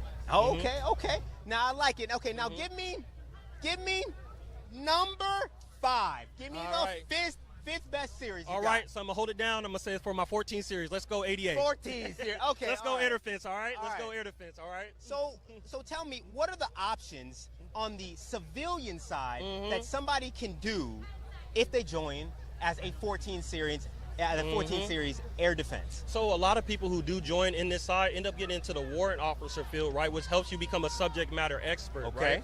Or even if you become an NCO, you're going to get to build that leadership skill. You're going to understand the Patriot missile system. You're going to understand electronics. You're going to understand the communication side as well. So when you take that to the civilian side, a lot of people like Lockheed Martin are looking for these type of people sometimes, right? I don't go quote me for Lockheed, but a lot of people like to try to get into that. And the crazy thing is that people don't know that 14 series, every single 14 series come with a secret security clearance. So even if you say, hey, I'm just a 14 Tango, hey, we pack stuff up, we get the system ready, but guess what? You have that secret security clearance, which a lot of people show that you have the trustworthiness to be able to be an employee for somebody in the civilian side. Oh, yes, sir. I like that. I like that. So now let's move into, I say, the less common benefits of the Army, right? So let's talk about the VA loan. VA loan. Yeah. So many people don't know. What is the VA loan? So the VA loan is, let's say you're trying to start a business or you want to get a house or something like that. This is an interest where you can get the 0% interest where you're looking to put down on a house or something or a business, right? A lot of people say, hey, I want to start a business. I need some help.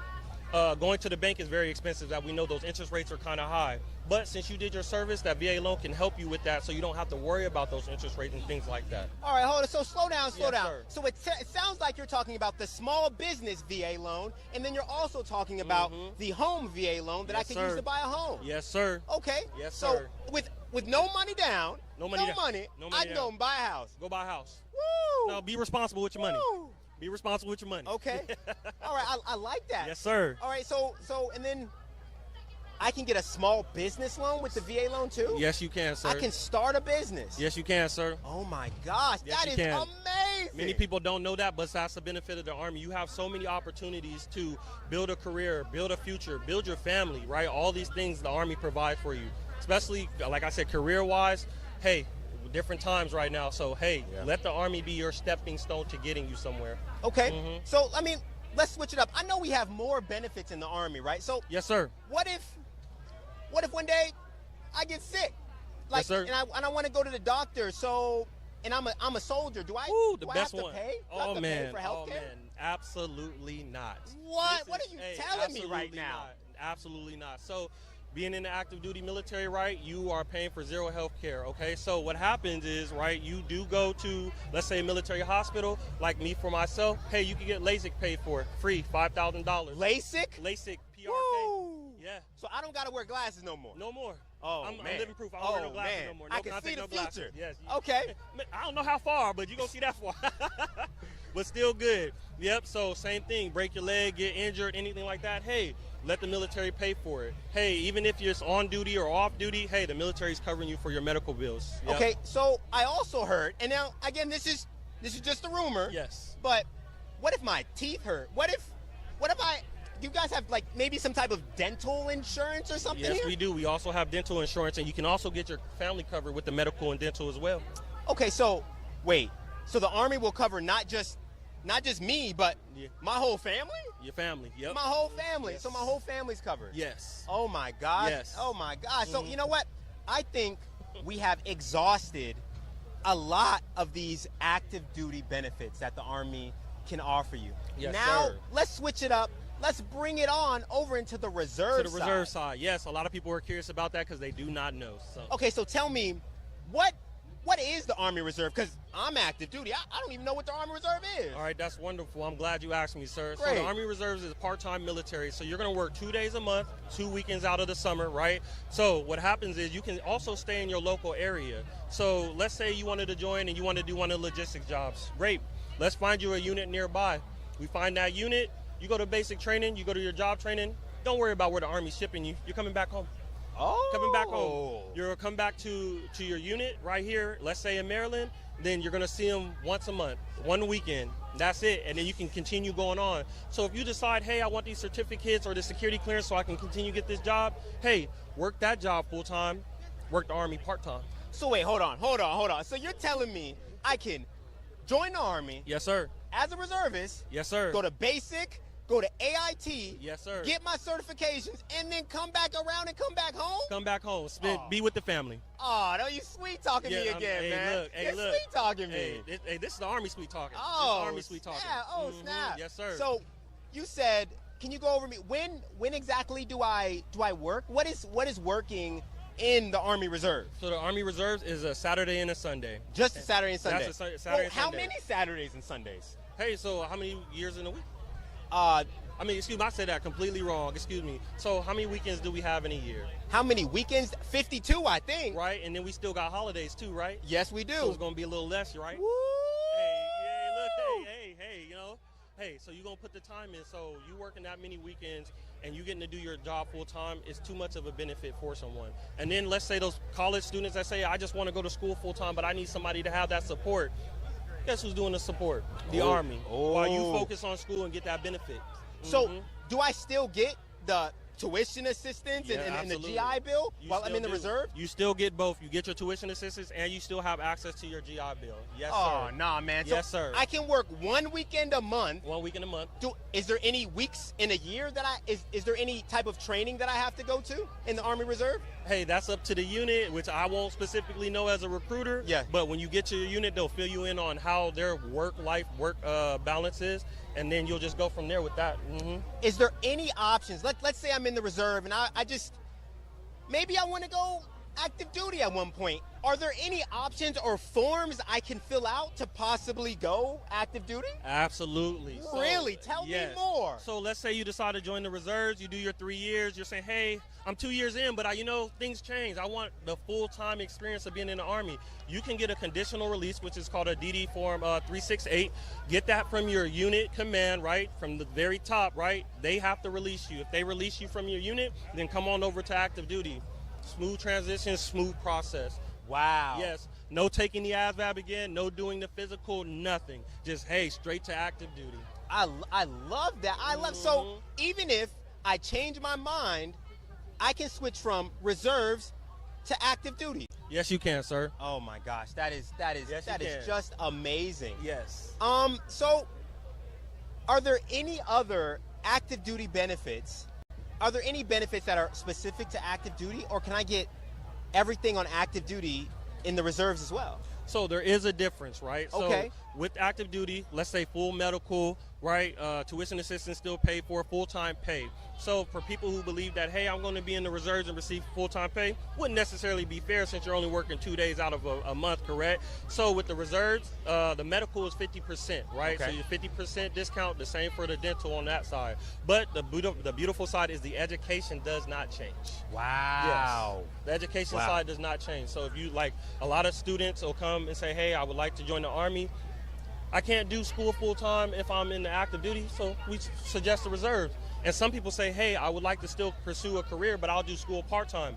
Many active duty soldiers have gotten their master's degree while being in. What? So that's a misconception. You can still get your education while you're active duty. It depends on the person and how hard you're willing to work. So I can get a bachelor's and a master's degree? Yes, you can. Woo! Got to put the work in. Goodness gracious, goodness gracious. So, all right, so let's keep going. Let's dig a little deeper into the Army, right? Let's go. All right, so so we're going to talk about duty stations now, right? Duty stations, because yes. you told me that I can get stationed all around the world. All around the world. Okay, so in your opinion, what is the #1 best duty station in the Army? Whew, that's a good question. I've been a few places. I haven't been everywhere, so I can't say places I have not been, but for the places I've been, I love Korea. So that's just me. I love Korea. I love Osan. I love Kunsan. Korea is one of the best experiences I've had. Bliss is nice as well. I like Bliss. Was there for about 6 years out of my military career. Bliss? Yeah, Fort Bliss in Okay. El Paso, Texas. So Korea #1. Korea #1 hands down. right. Wouldn't change it for nothing. Are you about to tell me Fort Bliss is #2? Hey, I haven't been everywhere, so that's why I can't. So Fort Bliss is #2? Hey, for me, because I haven't been everywhere. I only been to Fort Sill, so other than that, Fort Sill. So, Okay. All right. Now, #3. #3. Give me. We'll go through 5. #3. All right. If #1 is Korea, #2 was Fort Bliss. What would #3 be? So from my experience talking to other people, a lot of people like going to Fort Carson. Okay. Or a lot of people also like going to Fort Bragg in South Carolina. Okay. Yep. And number 5, from what, like I said, it's only my experience. Okay. Some people also like Fort Hood. I know Fort Hood got its own story, but it's now called Fort Cavazos. Okay. But a lot of people say that as well. Okay. Yeah. Oh, Fort Hood. Okay. So personally, myself, I have been to Korea and I have loved it, man. Loved it. I just feel like there are so many amazing things to do overseas. Yes, sir. So, is going overseas something that every soldier has the opportunity to do? Absolutely. Okay. Absolutely. So, I mean, do you think that every soldier can pick their job at a recruiting station? Is that even an option? Is there a number that coincides that maybe, hey, I can get this job and get this duty station? So I'm glad you asked that, sir. So when it comes to joining the military, right, and talking to United States Army recruiter, it is good to tell the recruiter you do have interest in certain career fields. But us recruiters, right, we love to be honest and transparent with our applicants, so we do tell them, hey, jobs are available by training seats and things like that. But some jobs do come with, signing bonuses. Some jobs do come with duty station location. Some jobs do come with other options where you can actually go to airborne school, ranger school as well.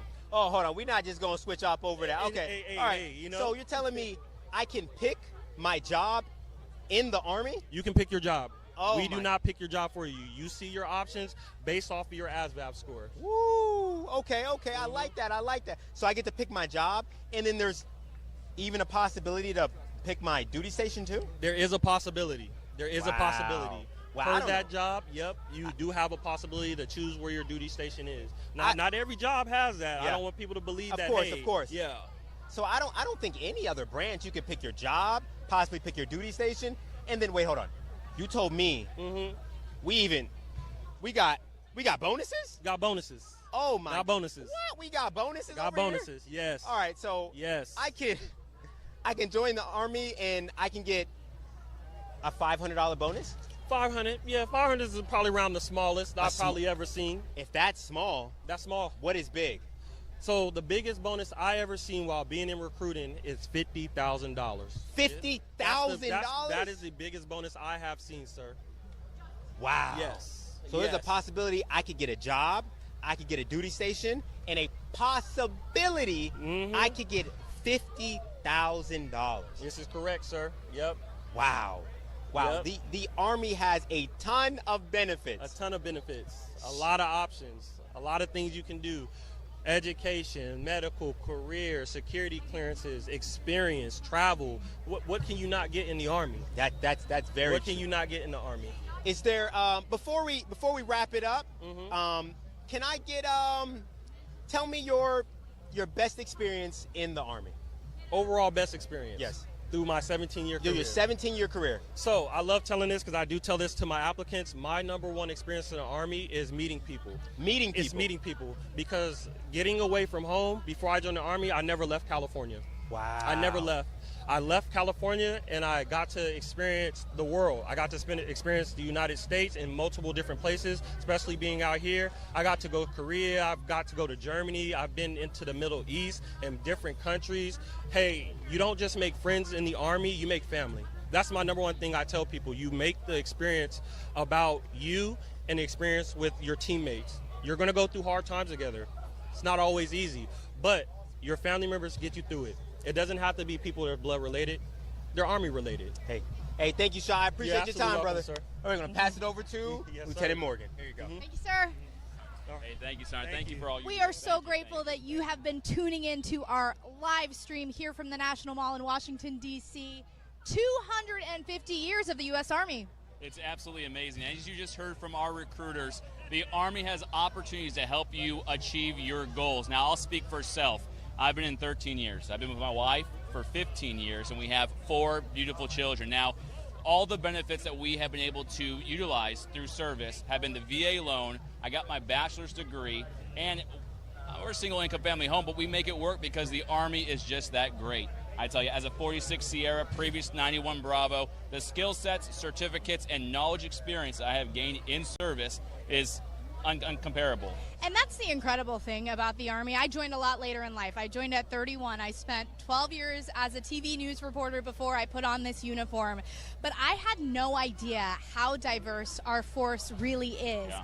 The incredible backgrounds that our service members have and the jobs that they're able to do. You mentioned 46 Sierra. Explain to the person out there who may not know what that is. What do you do? Well, it's a job I'm passionate about. We're mass communicators. So all forms of media, whether it be still photography, videography, broadcasting like you have had experience with, or even roles like this, we go in the moments of the excitement. All the train up to it, yeah, we may be there for that, but when rounds go off, when artillery fires, we're there capturing those moments to show the American people what it is that we do to defend our freedoms and secure democracy around the world. And that is the incredible thing. Like, you are never going to have a day that's similar to the day before. That's why I joined the Army. I was looking for something new. I'm an intel officer, but I'm doing public affairs work right now at Army Special Operations Command, being able to see and capture some of the most amazing, incredible work. And really, what you said, when you get to see it up close and personal and be the one to highlight the incredible work that our service men and women do, yes, it's powerful. It's a gift to me that I'm the one that gets to tell the story, right? It truly is. And as the NCO had said, Sergeant Shaw, meeting people is truly, I think, one of the biggest takeaways from service. From folks all across the world, from folks who at one point in time weren't citizens but gained their citizenship through service, as well as those who just were across the nation who you never met, but you meet in formations. Now, the Army is small. I've ran into folks here today that I haven't seen in years. But seeing progress in life just come together, knowing that the Army was the foundation they built that progress off of, is huge.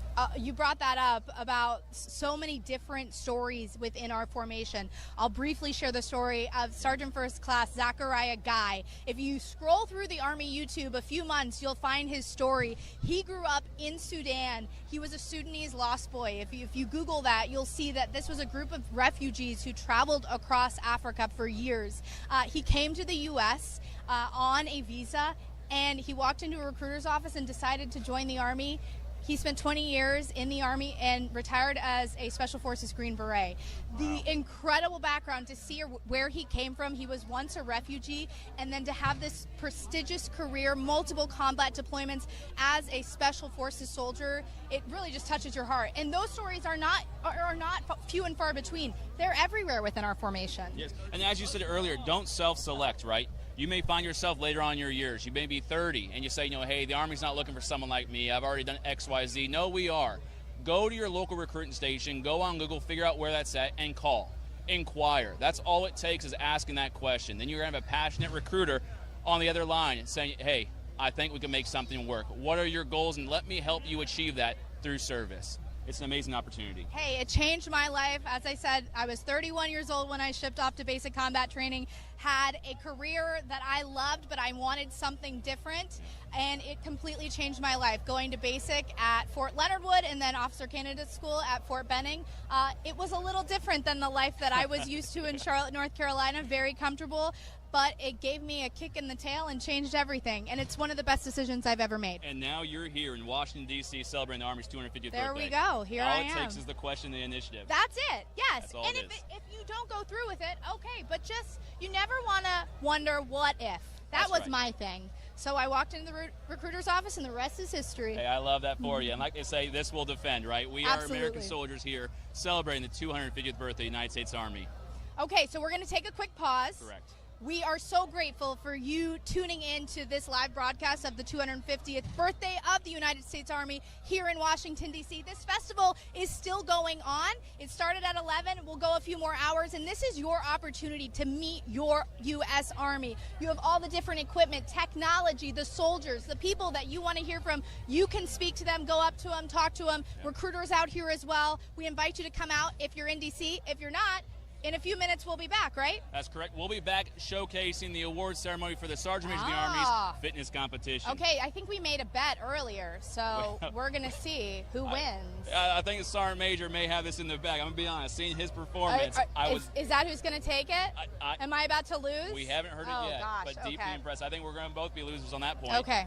but never bet against Sergeant Major of the Army. That's no, for that's sure. true. That's true. Yeah. We set ourselves up for failure on Yeah, that. but we will be back. We'll be showcasing you guys the awards ceremony. Again, if you're in the D.C. area, please come on down. The gates are open, and we are here for you, showing the American people what the Army truly is, what we've been about, and where we're continuing to go. So if you can make it down here, please do. If not, continue to share this feed to all those who may want to participate in seeing what's going on. We'll see you soon. We'll be back in a few minutes. Yeah. But don't stop streaming, because we'll be back. Yeah. All right. Take care. Okay. We're going to go down for a second. Going down for a second. Stand by.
Yep.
Hey, we're just going with it. Absolutely. This is live television, right? We're on the move, and it's about to be a big moment. Yes. Right? Time now, Sergeant Major, actually the Secretary of the Army right now. I'm going to come in front of you, like, over here. Secretary Driscoll is talking. We're about to position ourselves so you guys have a clear vantage point of Army senior leaders announce who the winner is of the Sergeant Major of the Army's fitness competition. And this was an incredible competition to watch. The best of the U.S. Army on display. These are teams that are the best of their units. They've been training. Peak physical fitness. Oh, yes. Made me feel motivated. Also tired. Sweating just watching. Hey, but what the Sergeant Major did announce before we were able to get back on is that his team of old men, as he says, placed ninth. Ninth out of 18 teams. Do we know the ages of that team? We don't. But we know one of them is 41, recently commissioned. So, hey, watching out there, if you're like, oh, I'm too old, what's your excuse? Yeah, you're not too old. You can be Army strong, enlist, join, and prove it. But it really is an incredible day out here. There's so many scenes to watch. If you look over here, you have all the different participants of the parade, of the festival. The parade's going to kick off 6:30 this evening. Rain or shine, we just did find that out. Weather so far has held off for us. We're hoping it does. But we're going to let you listen in to the Secretary of the Army, Dan Driscoll, speak right now. And then coming up, you will also hear the announcement of the winner of the fitness competition. Take a listen. So with that, we're excited to welcome you all up on stage, the ones that were the most badass. All right, now for the awards presentation. Third place with a time of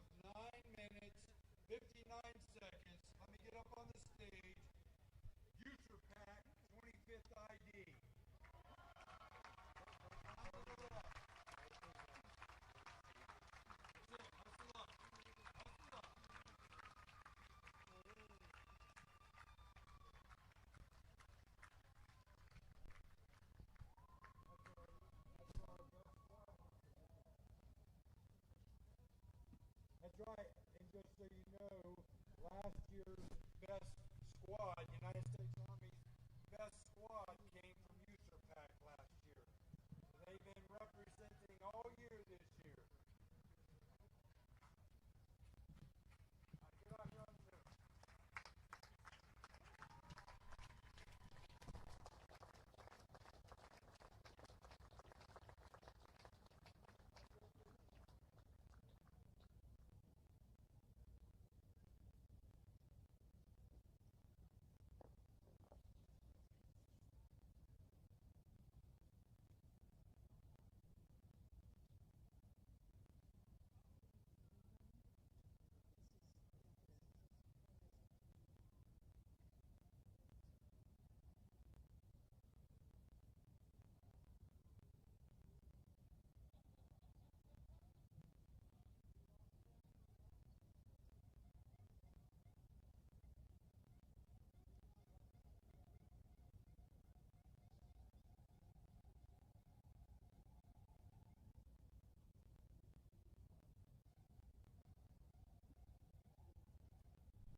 Another round of applause.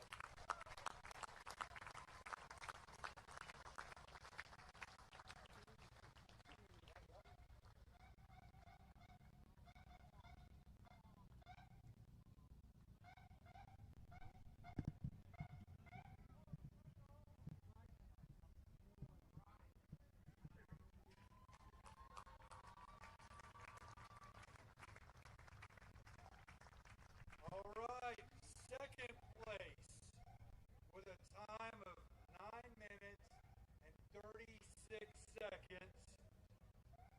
Let me get the Army National Guard endurance team up here.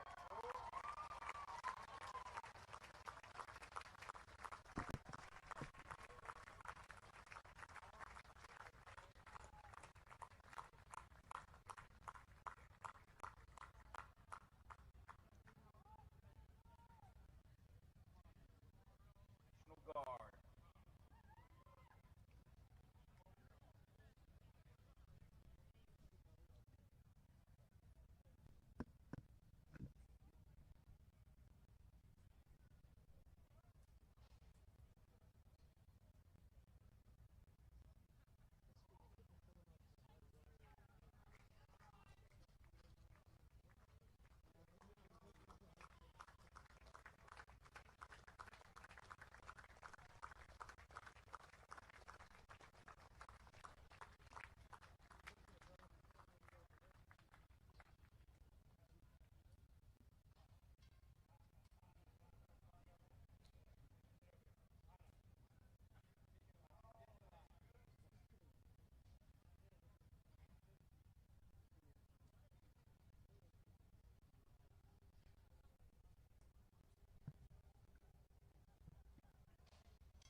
first place.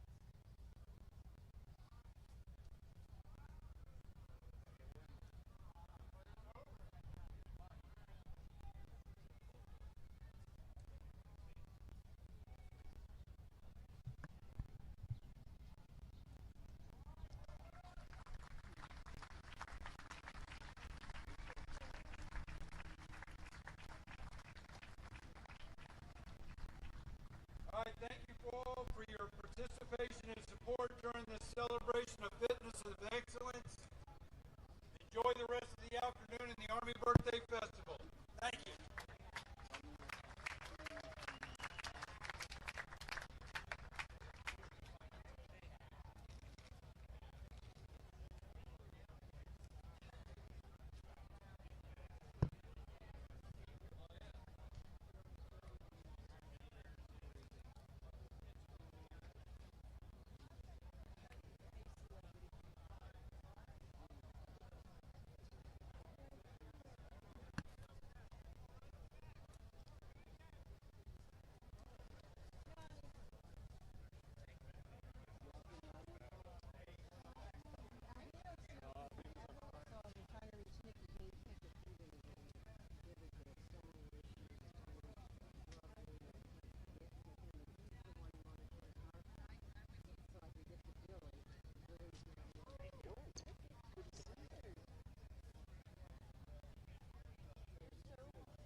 Strictly off the record. Hello, hello.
Strictly off the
Here, I just need one. How many seconds was that? 1 second. That's YouTube channel. This is Team Force Cup. This is Team Force Cup? Correct. Oh, it's not. Let's pan this way. Oh,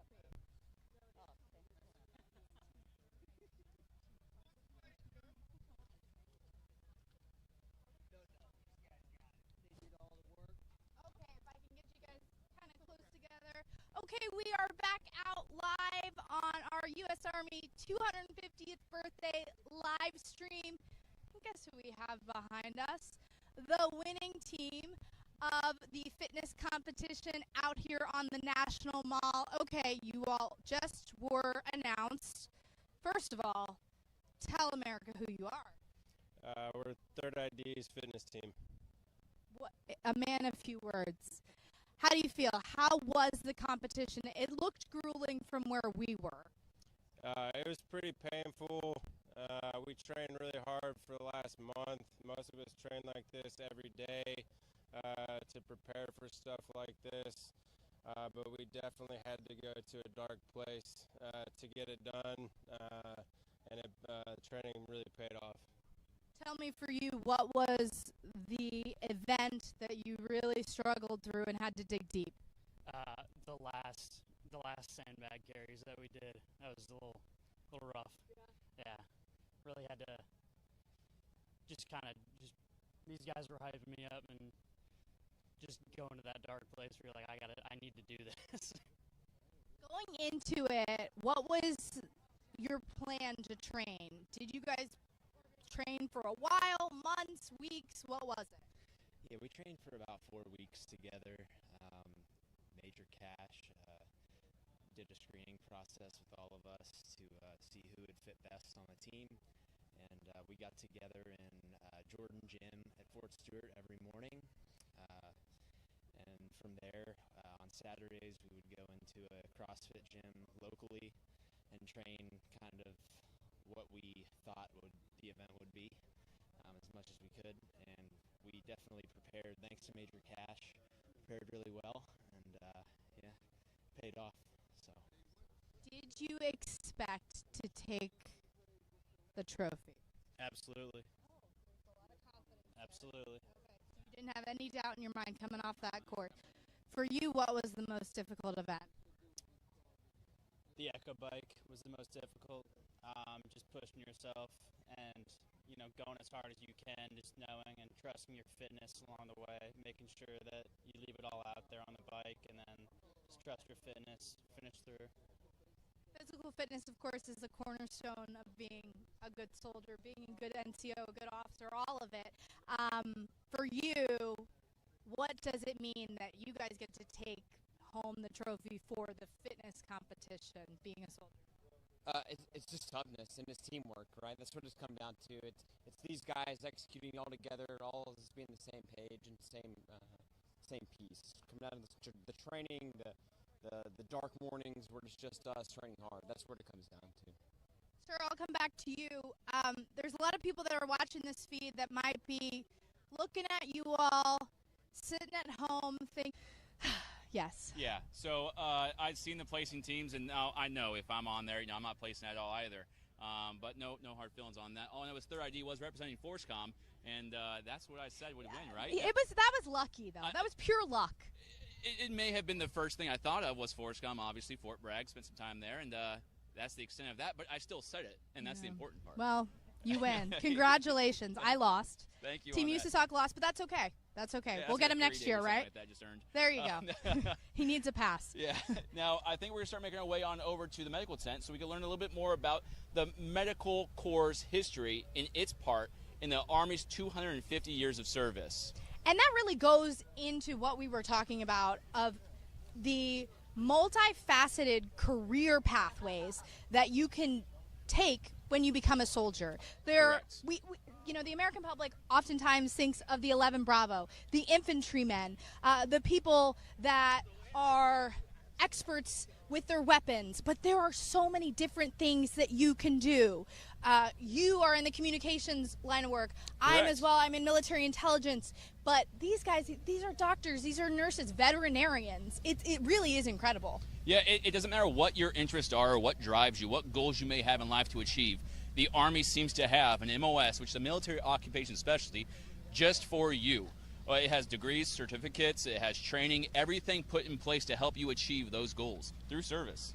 For you, was the Army something you always wanted to do? You know, I think I've heard it before, but when 9/11 happened, I know it seems to be so long ago, but this wasn't. This was just 24 years ago, and that really motivated me to want to do something different, be a part of a change, be a part of a community that gave their all to those that really weren't able to. So 9/11 was my motivating factor. As I grew, I found a purpose in life. I'm a husband, I'm a father, and I knew I needed to provide. And through service, I was able to provide. I still am. I love it. And that's so important to talk about, because in the conversation surrounding the military, you often hear this being part of something bigger than yourself, being 100%. part of a team. And when I was a broadcast journalist just reporting on the military, I always heard that in my interviews, but it wasn't until I joined the Army myself that I fully grasped what that meant. Having someone to your left and your right of you that always has your back, and feeling like you are truly a part of an experience that is far greater than yourself. Yeah, I mean, for example, find me another employment where your direct supervisor reaches out on a Friday, hey man, if you need anything, let me know. Reach out. I want to make sure you're good to go. These safety briefs, in service, we make jokes, right? Safety brief every Friday. But there's value to that. There's an investment into the soldier and their well-being from their direct line of supervision. That's huge. It is huge. It is huge. We're next to a giant Army truck, which actually, let's pan over and see, because I love the words on this truck. Turn potential into purpose. And so many soldiers out here can tell you that's exactly what they've done through their Army careers. One person that we want to talk to is the medical and the veterinarian corps. I'm going to put down my mic. I'm going to leave it with you. I'm going to run and grab them. We'll have them in about, I don't know, you can time me, 30 seconds? Let's see. All right. Okay. All right, so we got 30 seconds to kill. Now, we are here again celebrating the Army's 250th birthday. Now, this is for you guys, the viewer. So please tell me, if you have served previously, what are some of your most fondest moments? If you haven't served yet, what are some goals you hope to achieve? And if there's a recruiter in the chat, please get with these individuals and let them know that there are opportunities out there to help them achieve their goals. Now, if there's a question directly you have for myself or the young lieutenant, let us know as well. We are here to answer your questions in real time. There's a slight delay. We may be engaged in an interview, but when there is time and it's brought to our attention, we'll answer them. Again, out here we have some of Army's most senior leaders. We have the Sergeant Major of the Army, we have the Chief of Staff, we have the Secretary of the Army. They are all out here. So if you've ever wanted to engage with even the more division-led leadership, come on down. The gates are open. We're here with static displays, programs, benefits, everything to inform you on what the service is and what the soldiers have to offer. Now, I'm not sure who was timing it because I lost count. But, I would say it was 29 seconds. I say 29 and a half. Yeah, that was close enough. I still got it. I still got it. Okay, so we were just talking about how there are so many different paths you can go down when you join the U.S. Army, and there's no one better to talk about than these two. This is Colonel Geeson and Lieutenant Colonel Watkins.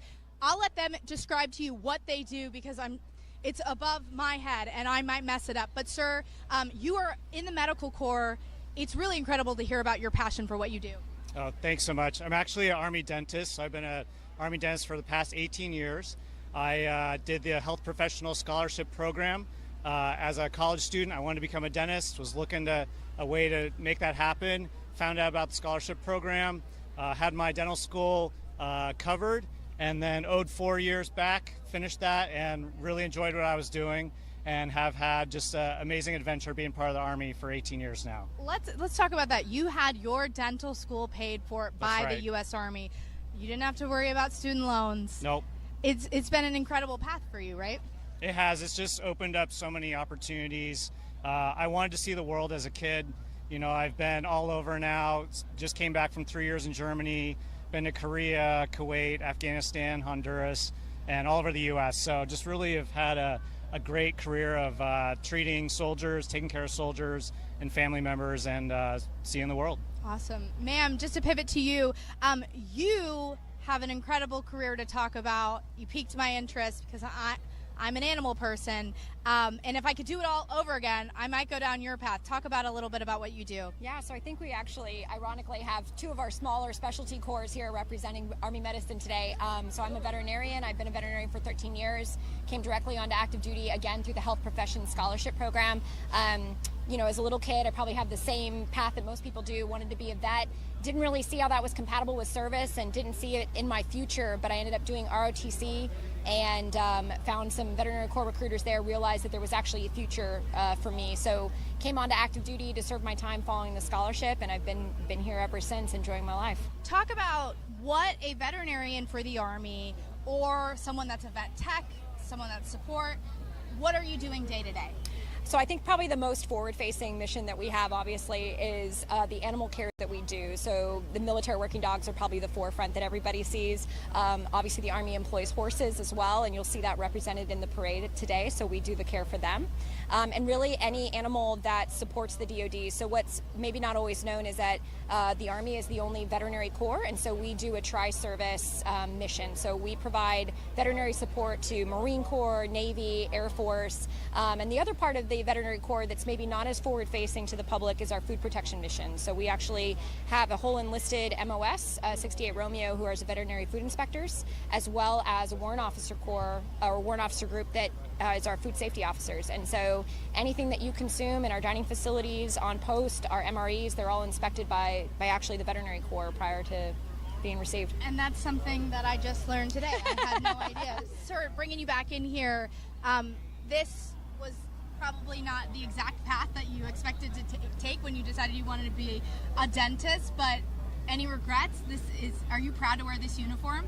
Oh, certainly proud. Like I said, I mean, I've gotten to work with so many teams, so many soldiers all over the world, so many different duty stations, and just have some incredible experiences. I really value, you know, having soldiers as patients, right? I mean, they're just an incredibly deserving population to work with and be team members with. And you're right, didn't foresee this maybe back in high school, but it has worked out really well, and I've just had a great career. Do you feel like, ma'am, that there are people who may want to go down the veterinary route and might not even know this is an option? I think there's a number of people that do, and we thankfully try to do some recruiting through the veterinary school pathway, but certainly even the food inspection side of it. I think what I love so much about the veterinary corps that maybe people aren't always realize is the variety of things that you can do with the degree. I think everyone thinks you just go into private practice and you're doing direct patient care, but we have specialties. I'm a veterinary, I do public health.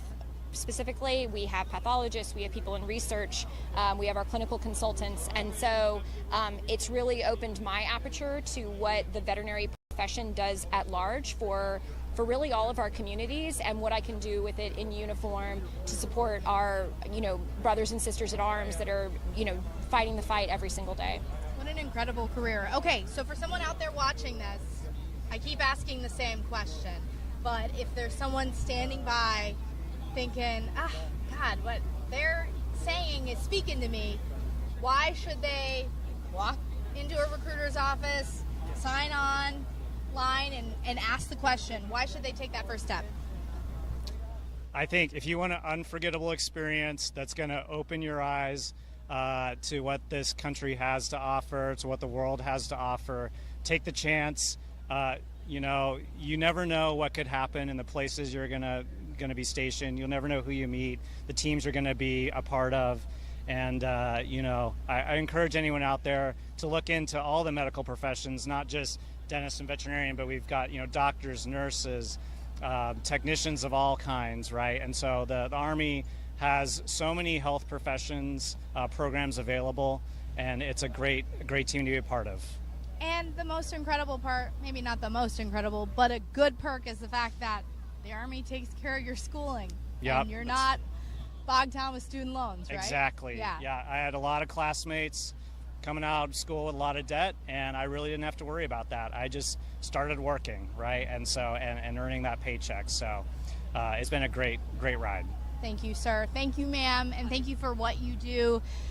So many incredible pathways out here. We've just hit the tip of the iceberg of telling you about all the options, all the paths that you can go down in your Army service.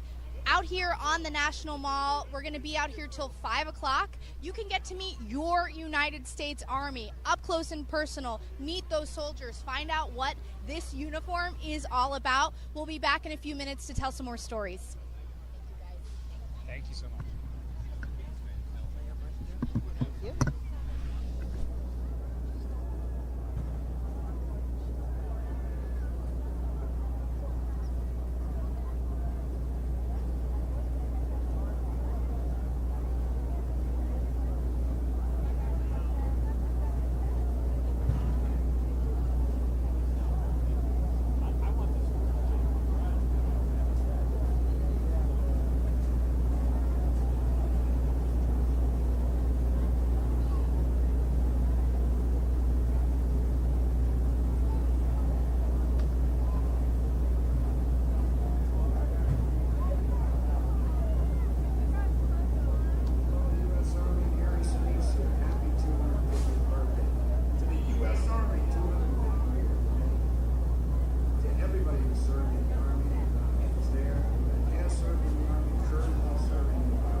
Growing up on a working farm, raising chickens and cows in Carrollton, Georgia, Noah Hicks brings an authenticity that's as real as the dirt roads he grew up on. After making the move to Nashville, he quickly found his place among some of the city's most respected writing circles. But it's not just his ear for a good song that sets him apart. He prides himself on his energetic live shows and undeniable connection with fans. Two of his standout tracks, I Can Tell You're Small Town and Dirt on It, have proven Noah's ability to connect with fans authentically and naturally. The former sparked a TikTok trend with over 29,000 videos created. Will you slide it over? Live. Organically finding its way into the ears of sports fans. Ladies and No, gentlemen, they want to go to the stadium. Or I was going to go around that side.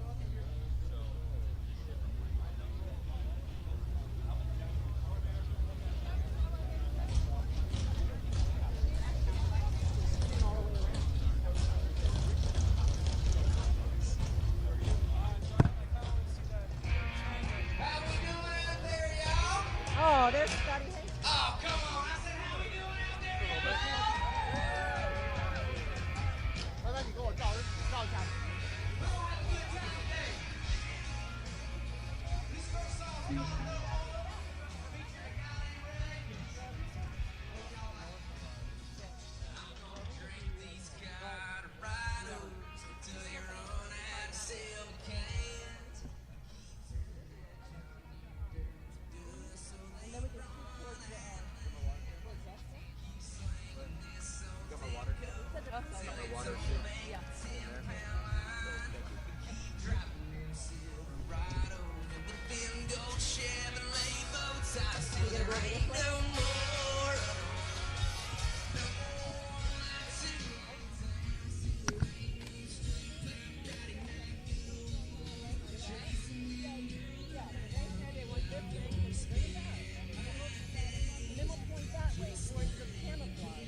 Good Lord's blessed us with some good weather. Feels good, not too hot.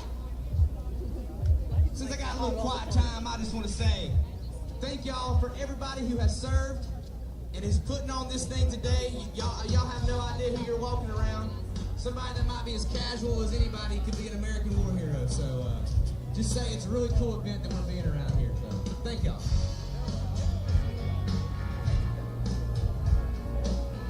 This song's called Tripping Over My Boots. I saw you over there standing out in the crowd. Shout up a prayer, had it all planned out. I was gonna walk by you to the key to say what's your name, girl. Nice to meet you to the band, and I ask you to dance. But I'm tripping over my boots, just trying to play it cool. Stumbling through and pick up my use the words of the school. Why don't we go down and heaven now when you fell down? Right now I can tell the feels in Tennessee get me, drive me crazy. But I'm tripping over my boots. Yeah. Sorry if it's coming out a little bit sideways, a little messed up on everywhere I say. That smile's telling me things on mine. It's all gone wrong, but it's good, it's alright. Yeah, I'm tripping on my blues, just trying to play it cool. Stumbling through and pick up lines, use the words of the school. Why don't you call time and heaven heard when you fell down? Right now I can tell the feels in Tennessee getting me, driving me crazy. But I'm tripping over my blues.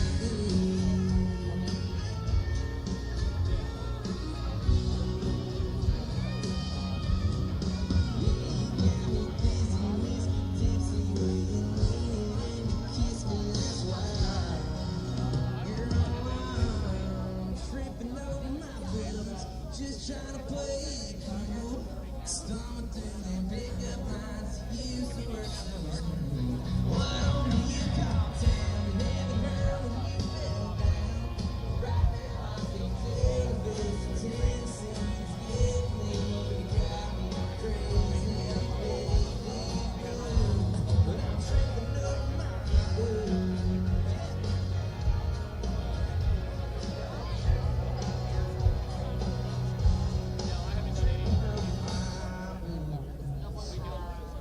That song's called Tripping Over My Boots.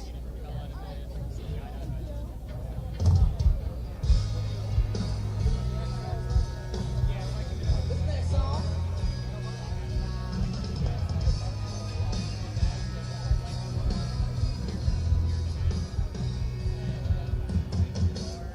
This next song's called Nice Memory Stories. Hope y'all like it. It gets bigger every time we talk about that book gets further away. That touchdown's long step on gets stronger, gets harder and harder to Wednesday. That night that guy pulled us right over, but these days it goes we ran from home. But tonight we got another one of those going. With this crowd, I don't know what's coming. It's turning nights into memories, memories and stories. One beer's truth and another beer's lie. Turning nights into memories, memories and stories. Living in a lonely, lonely life. In a given town, I see right now 'cause boys and girls circle around.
called Nice Memory Stories.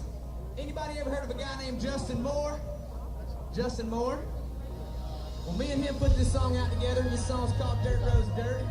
Hope y'all like it. This one's for everything, paper sack, blackjack, sipping, take a pull, pass it on down. This one's for the up and down, working all week to make a living, pulling that money out the ground. This one's for the stick around, never leaving little towns. You know what I'm talking about, raising up high. Here's the all driving hammer down, with the hammer down, with some country sound, breaking out the kickers. Here's the all cruising 35s, crossing killing lines, sun up in the sky, looking like a picture.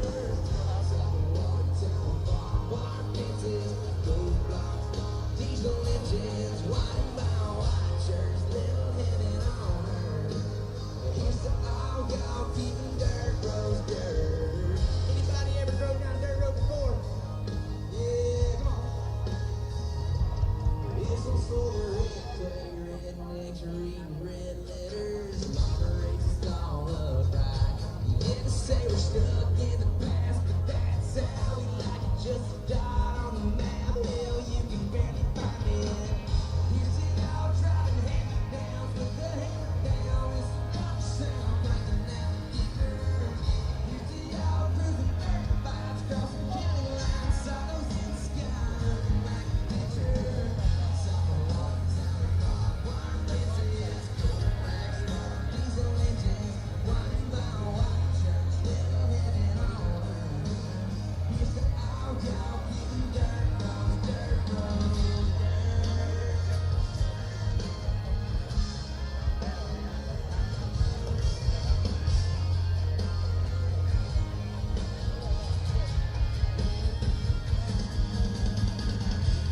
Corn talk, keeping town small, yeah. Here's to all y'all keeping dirt roads dirt. Keeping dirt roads dirt. And here's to y'all driving hand-me-downs with the hammer down, with some country sound cranking out the kickers. Here's to y'all cruising 35s, crossing county lines, silos in the sky looking like a picture. Soft water tower, barbed wire fences, cold black smoke, diesel engine, winding by white shirts, little heaven on earth. And here's to all y'all keeping dirt.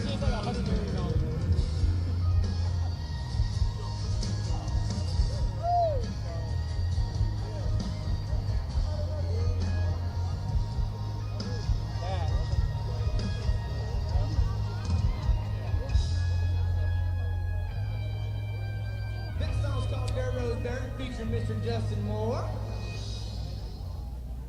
Y'all still feeling good out there? It's humid as Georgia up here. Alright, y'all probably know this song, sing along, come on. You say you're going out late, the countdown till you call me. It's just one of those things that you do when you're lonely. Say all about the chase, but you'll never let me catch you. Said I wish it wouldn't change, but I know I'm gonna let you in again. And when I do, it's gonna hurt like hell, but you don't mean to. That's what I tell myself, but why you gotta be so heartless? I know you think it's harmless, tearing me apart, and you're the hardest part is so out of attention, taking out some inches, leave me in the darkness, never finish what we started. Why you gotta be so heartless? Why you gotta be so heartless? Monday night was just another night, Tuesday night was just another fight. Wednesday I thought everything would change, Thursday came and it was still the same. Friday night we went out on the town, Saturday we should have burned it down. Sunday morning came and now you're gone. I should probably know different now, but no. I should probably know but now, but no.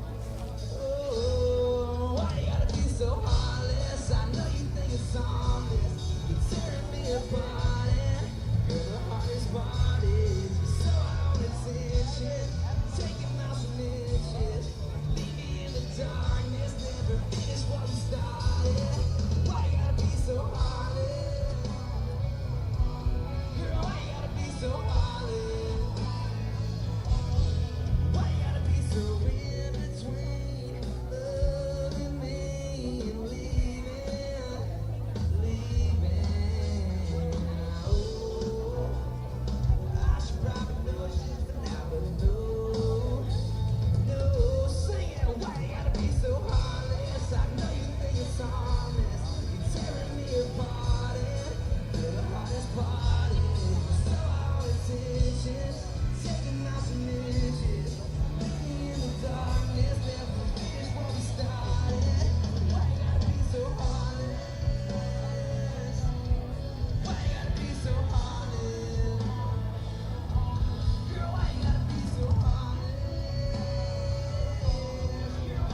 singing. Y'all still having a good time out there?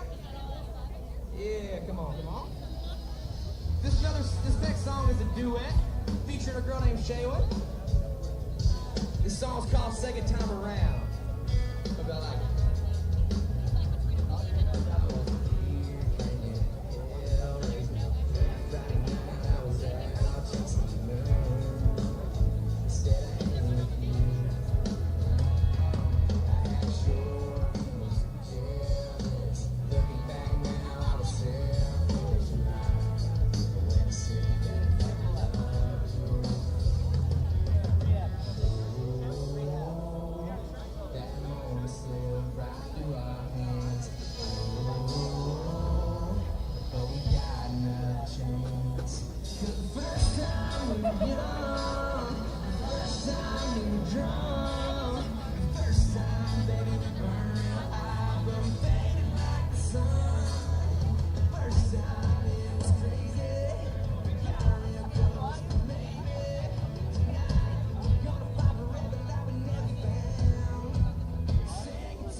Second Time Around, featuring a girl named Shaylin.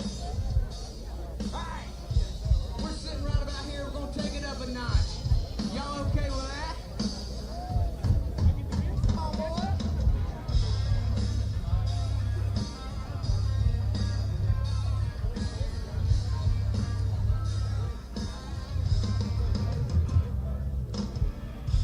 Y'all sing along if you know it. Come on.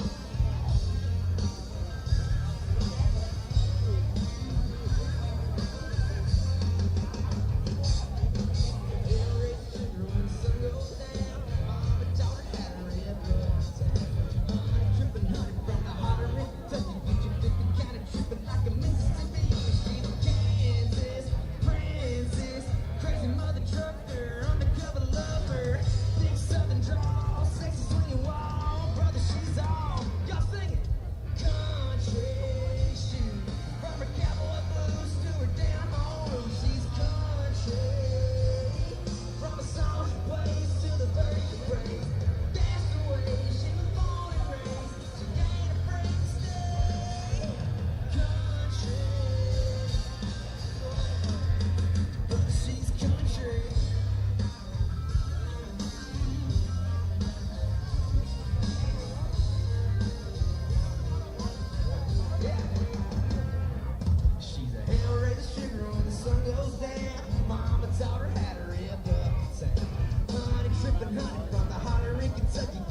Good. You keep going.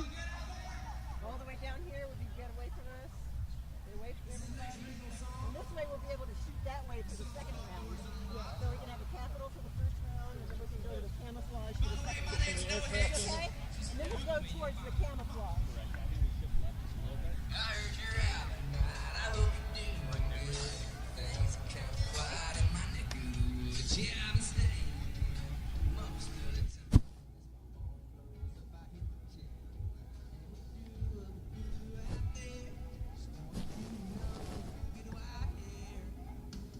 Doors unlocked, in the driveway, the one you slammed. We said goodbye, baby. Come on over, come on in. So tell me where I want to be.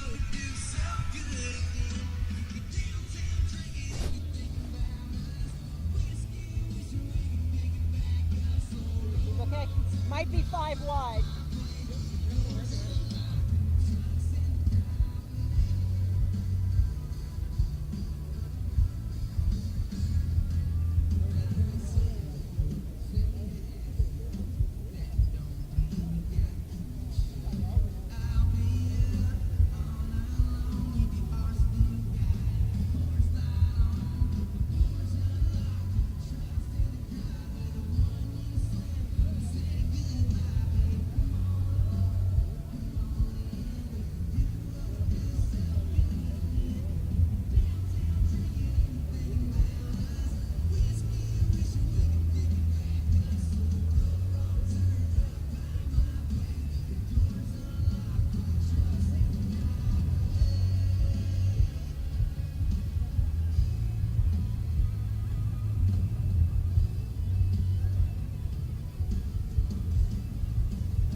looking at you.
All right. Now we are currently live. Okay. So I'm Staff Sergeant Bibbin. I'm here with the Chef Rush.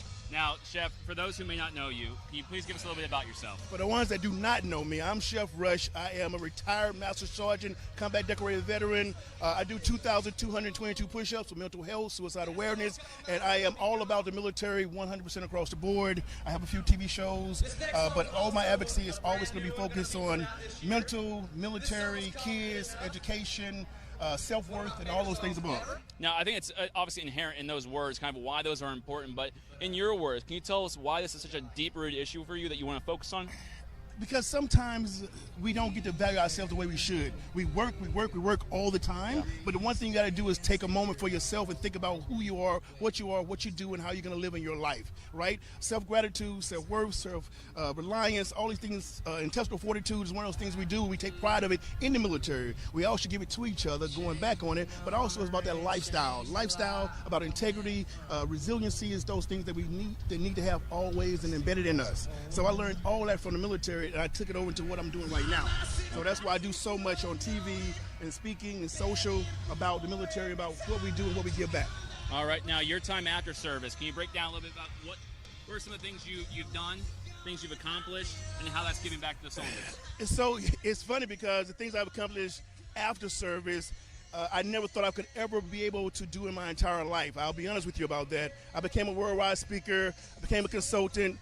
I have about 4 TV shows coming out right now. I've already had about 4 TV shows out with Gordon Ramsay, my TV shows, Disney, Netflix. I have another show being produced right now. I have about 7 different companies, from AI to finance. I just do a lot of different things. But it's all fun because it's about self-worth again. It's the things that it's not about a job. You know what they say is when you do what you love, it's never a job. Even in the military, in the Army, this was never a job to me. This was my lifestyle, and I still make it my lifestyle. The same way I think about my mindset, my body, my health, is never I used to. It's what I'm doing right now and tomorrow.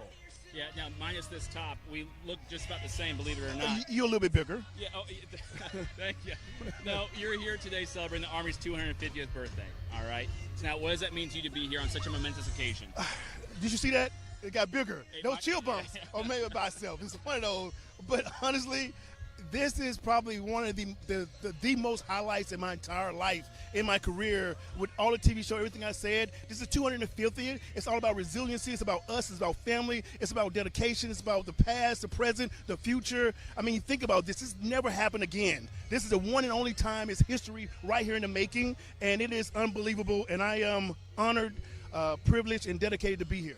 Yeah, now, in those words, I think you hit it. But now, if you can speak to those who have served before us, myself, yourself, and those who served with us, and those who will serve after, is there any kind of testimony you'd like to give them, or words of encouragement or honor? So, no, these are real chill bumps when you said that, because it's important, because I preach it every day. I also do it to my same self. I look in the mirror and I give myself gratitude and homage about that.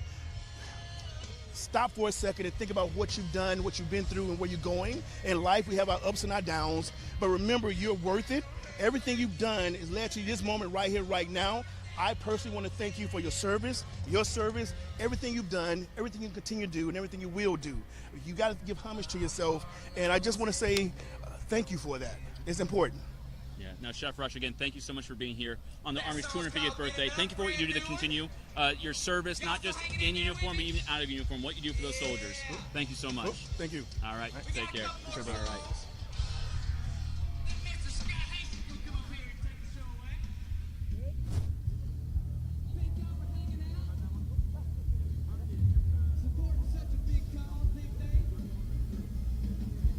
Am I in your shot? You're good. Am I cool? You're good, thank you.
Army 250th birthday celebration.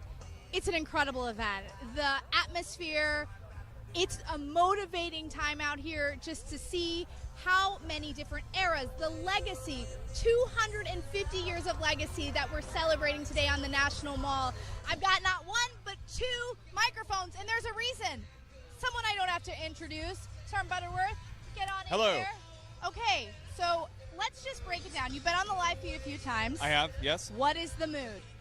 It is very exciting. Everybody's happy to be here to celebrate the birthday and have a good time. Okay, so before, what we want you to do right now is to start putting your questions in for our team, for our influencers that are out here. We've got Sergeant Butterworth, we've got other ones, but write your questions, we're monitoring them, and then we'll have them answer them live. While we're waiting for some questions to come in, you know, you have been interviewing soldiers, but I want to talk to you about your Army story. Okay. You kind of took off on social media. Yeah. What got you in this uniform in the first place? So I joined back in 2006. I joined because of the events of September 11th. I was heavily influenced by that. I joined as an 11 Bravo infantryman. I've been an 11 Charlie and a recruiter. I've been in for about 19 years in the Army National Guard, and during that time I've had deployments, done a lot of different things for the country as well as different states and humanitarian missions. I got into recruiting and I realized that social media is a good way to talk to people, and so that's why today we're doing a live stream. Go figure. Yeah, so it's been a great experience, and being able to use social media to connect with people and teach them about what the Army actually offers direct to them is what I wanted to do. Have you been surprised at how your message, how your videos, your humor have resonated with so many people? Yeah, in the beginning I was kind of taken aback from it. I did what everybody else did in the Army at that point, and I made a video that was very formal and, hello, my name is Sergeant Butterworth and this is what I'm doing. And then I realized very quickly that's not who I am. I'm not an overly serious person all the time. I like to joke around. And so I said to myself, you know what, I'm going to do that. I'm just going to be myself, because at the end of the day, we're all people. We all like to joke around. We all like to eat good food, hang out, do all that stuff. But when there's a mission and something needs to be done, we're in the Army. So I started making these videos. Again, they were super serious in the beginning, but then probably 3 or 4 videos later, I started to do more of the comedic kind of thing while still delivering some of the information, and those, to my surprise, kind of took off in the very beginning. How has the Army changed your life? The Army has changed my life in so many different ways that I never would have thought about back when I was a PV2 getting ready to go overseas. From using the VA home loan to buy houses, to my education benefits and getting my bachelor's degree, the health insurance that's for my family and my kids and all that I'll have, and the retirement that I'm going to get here in a couple years now. So the Army is what you make of it and what you put into it. So if you have the ability to go to schools while you're in the Army, or the ability to serve our country in this capacity, I would strongly recommend it. It's something that has worked out wonderfully for me. Let's grab one more if you're okay with coming out here. Come on down. Come on down. You're the next contestant. Okay, we are. Your turn. Yeah, well, it's all of our turns. all of our Yeah, turns. we're all going to share this. Are you Excellent. monitoring the live feed? Mhm. This is another Here, do you one want me that needs no introduction. Not at all. No, not at all. Not at all. How did you get into the social media space? Was it an overnight thing that you took off? Were you surprised to see how your message resonated with so many people? So how did I? So bottom line up front, yes, I was completely shocked at the impact and outcome that it has reached to now. Like, to case in point, I never thought I would be out here selected to, help celebrate the Army 250th birthday. So it's truly been an honor, right? Especially from the beginnings that I came from.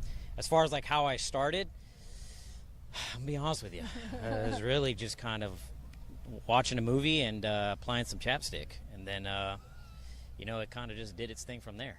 But I grew and evolved, and I experimented, and then I decided to I did a lot of chapstick videos.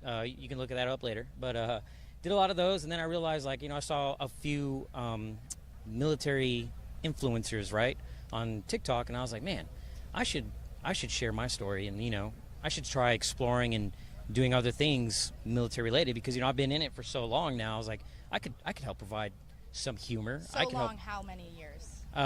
As far as in the military, so 17 now. 17. Okay. Yeah. Keep going. Yep. So, just doing that, I figured I can help provide experience. I can help, soldiers learn. I could help soldiers laugh. I could help soldiers relate. And and so I don't really have like a agenda, if anything. I just kind of just do what feels good. And right now, I currently do military news. So anything military news related, I've been like highlighting and just trying to share that out and just highlight main points. And so far, it's been working out really well for me. As a former news reporter, I appreciate that. Yeah. You know, if you ever want to cross over and join There you go. the news ranks, let me know. I'm recruiting for both, I guess. Okay, any YouTube questions? One of the things that keeps coming up is MREs. So I guess that's a good question. What is your favorite MRE of all time in 17 years? I'm not gonna. People are gonna hold you to this forever, so you better answer right. No. Yeah, I'm totally down. If anything, I'm making sure that I say the right things because I know how my first arm voice can get. So my favorite MRE, 1,000,000%, I would trial by combat for a Chili Mac.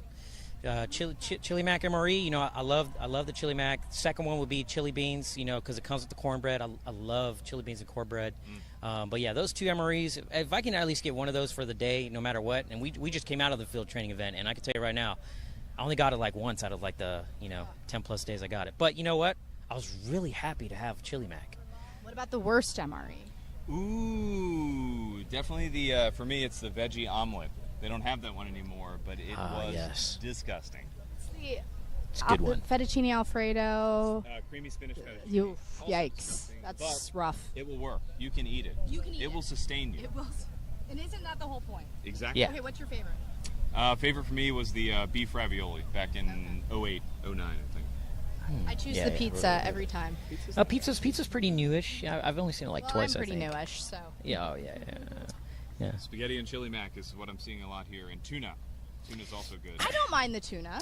The big question I've been wondering out here, and I've been looking everywhere, and I can't find him. And I know he's a hero, so like he's a national treasure, Army national treasure. Where are you going with this? I'm on the edge of my seat. We are looking for the coveted, the sacred PFC Kearns.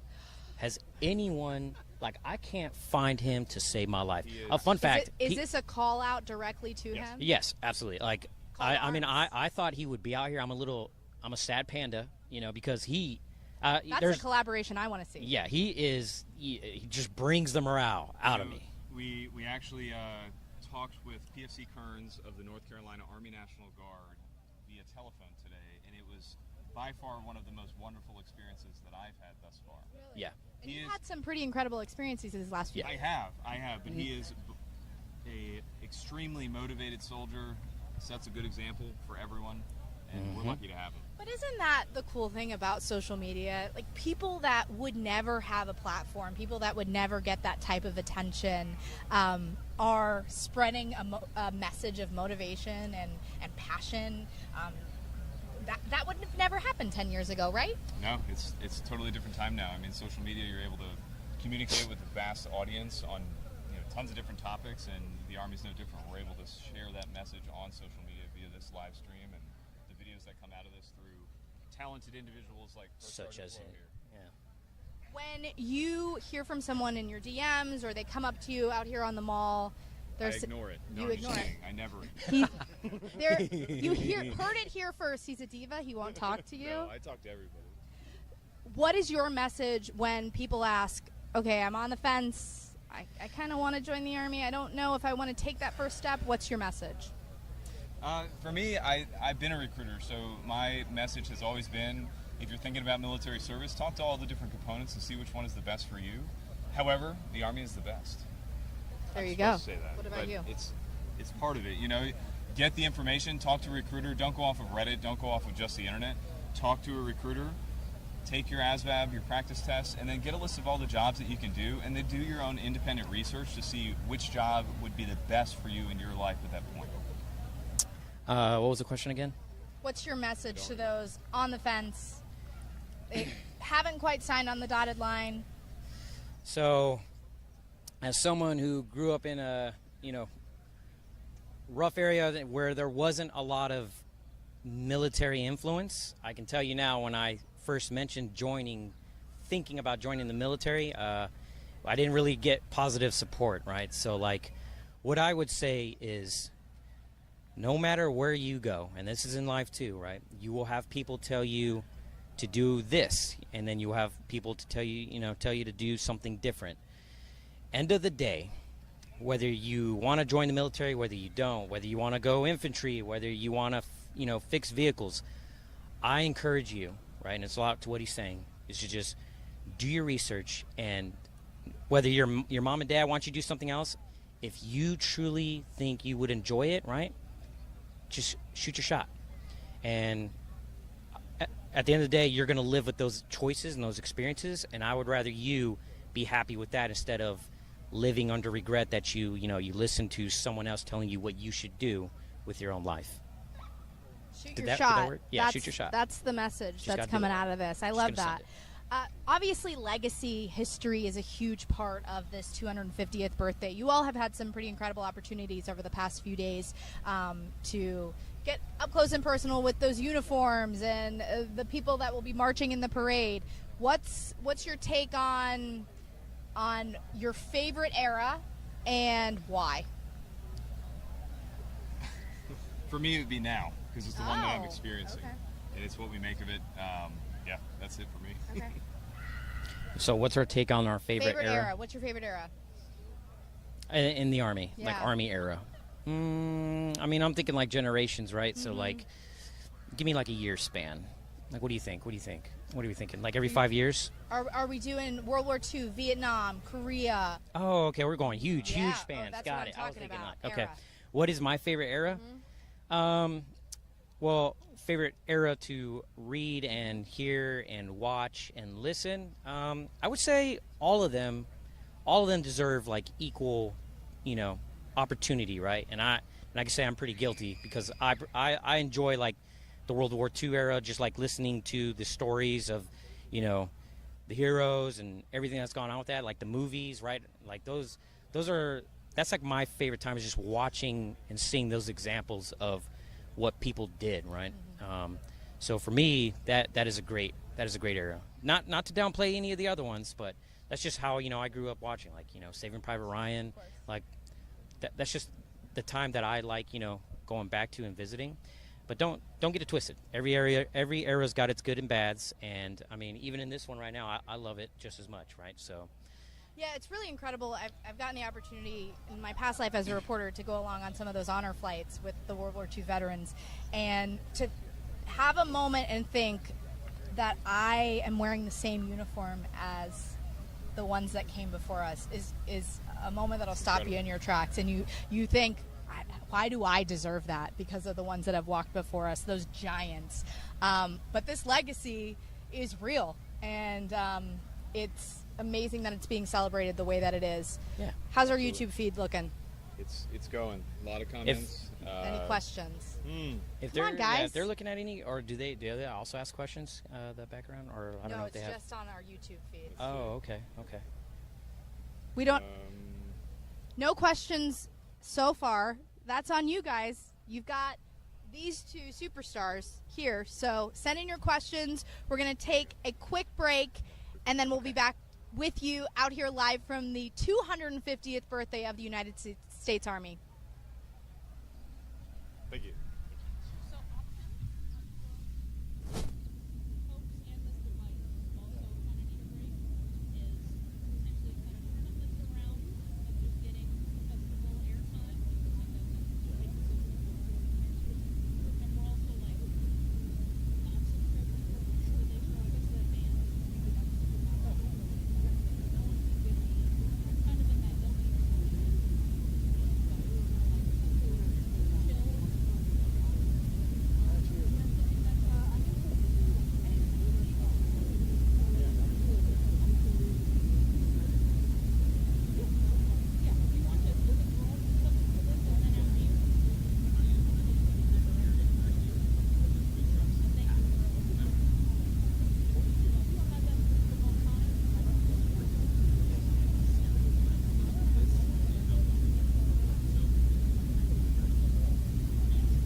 the Apache and the Black Hawk? Right in the middle. Yeah, you were just here. I just don't know where you went. Where at? What are you next to?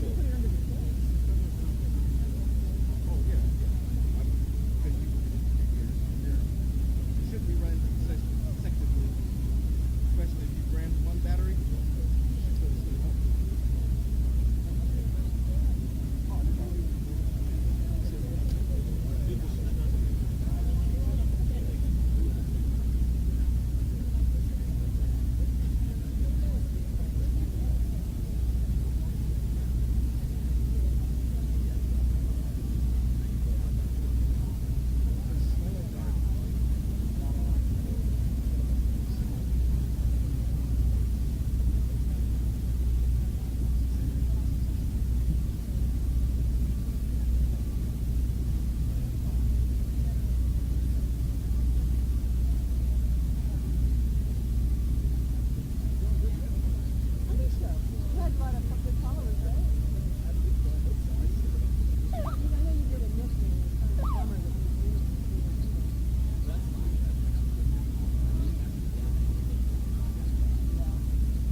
We get the tail of the Black Hawk. Yeah, or even the front. So you can do all kinds of moves from here. Yeah, let's go. Makes sense. Yeah, we'll get all kinds of busy background here. This looks good.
Ladies and gentlemen, it is our pleasure to introduce one of the Army's bravest soldiers. Earning the Medal of Honor, then Sergeant Matthew O. Williams distinguished himself by acts of gallantry and intrepidity above and beyond the call of duty on April 6, 2008, while serving as a weapons sergeant, Special Forces Operational Detachment Alpha 3336, Special Operations Task Force 33, in support of Operation Enduring Freedom.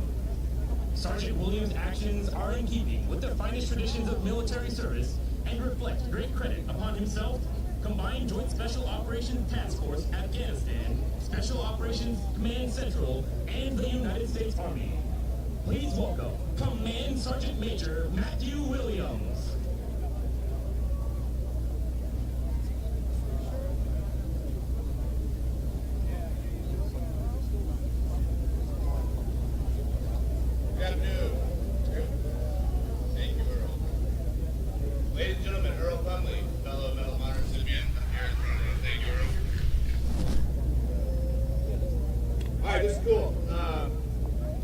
first things first, I want to take a brief second and address something that's very important.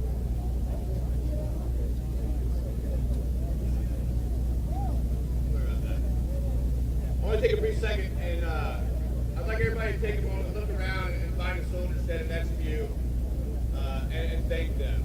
Thank them not only for their service, but for being here today and putting on this amazing celebration, allowing us to come and witness everything the Army is capable of and everything the Army has done over the past 250 years.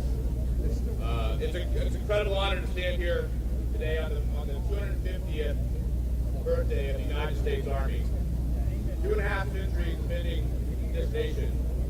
2.5 centuries of service, sacrifice, and strength. I guess when we're like... More importantly, 2.5 centuries of unwavering commitment to a simple but profound promise. This we'll defend. For me, that promise is not a slogan. It's personal.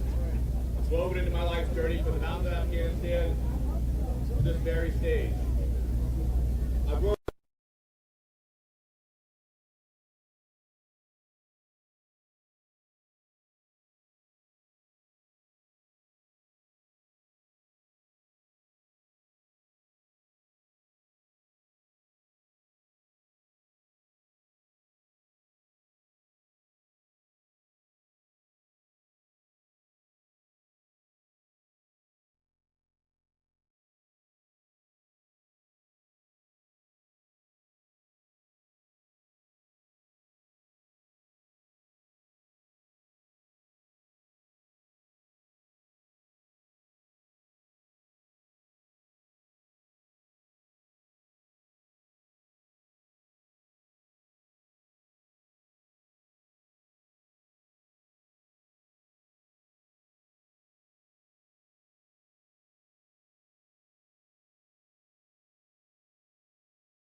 Microphones.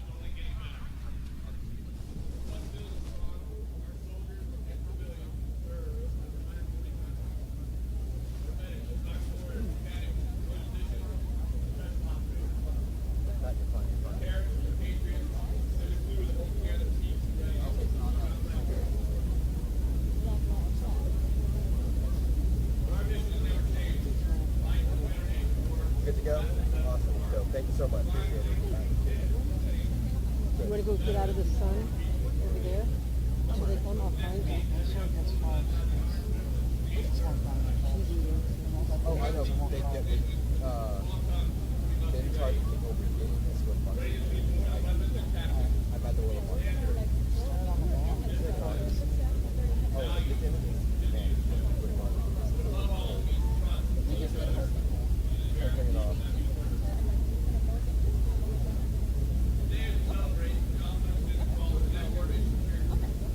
Oh, we're good. We're good. Everything's good. We're all fine. Yeah, just keep talking. Yes, I think we're going to have to put the Joe in the truck. Do interviews or something over there by the truck so we can get the Joe in the truck. I know it's going to overeat too in about an hour. We're going to keep having to do this. Hey, I'm just asking, what do you get? I'm suggesting that so this don't overheat. We have AC in the GMA truck.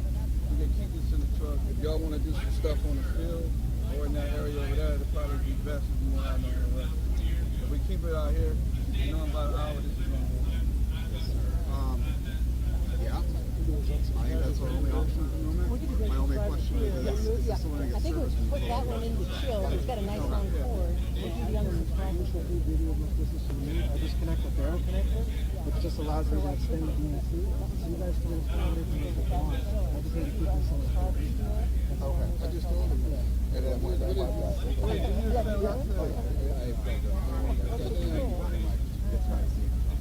this will overheat if we keep it in the truck. It's a lot of humid, so, and it's got like 4 computers in it. Yeah. So that's why it's overheating. We didn't know, but that's a course I suggest that we take. No, I don't do it. We're going to keep having to do this stuff. Now there's more data and more stuff. We go uninterrupted if we do it. So what we can do, is this the gel that's working? Where's your other one?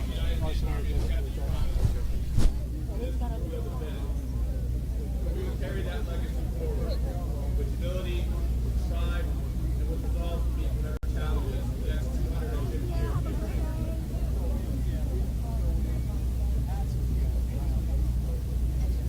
So today, we don't just celebrate a birthday, we reaffirm a bond between soldier and nation, between history and future, between the people and those who defend them. Without the unwavering support of our nation, our Army would not exist.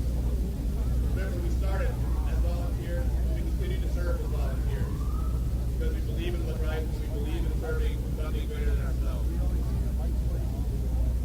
So in closing, happy birthday, United States Army. It's been a pleasure in my life to serve some of the greatest human beings I've had the privilege to ever meet. May we always be ready. May we always stand together. This has been the President Bear. Thank you.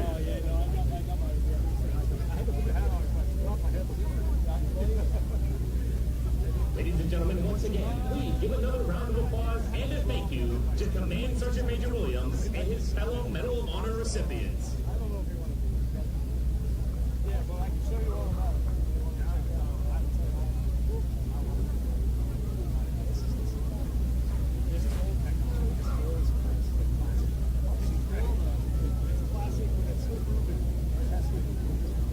Hello, U.S. Army, Gary Sinise here. Happy 250th birthday.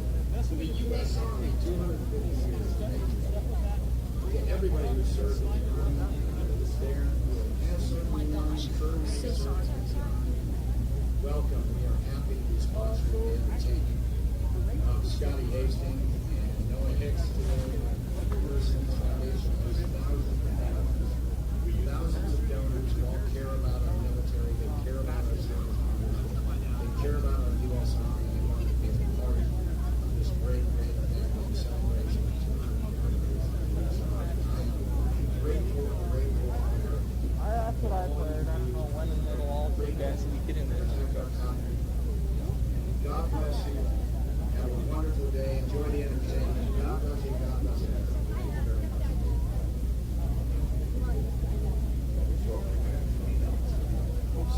In 2010, I decided that I wanted to enlist in the United States Army, so I did. April 21st, 2011, I was shot 10 times. I went through a lot of difficult things, but the hardest thing was being stuck in a hospital. Yeah, hopefully with a question. Okay, that was fast forward to 2020, everything. And when it's quiet,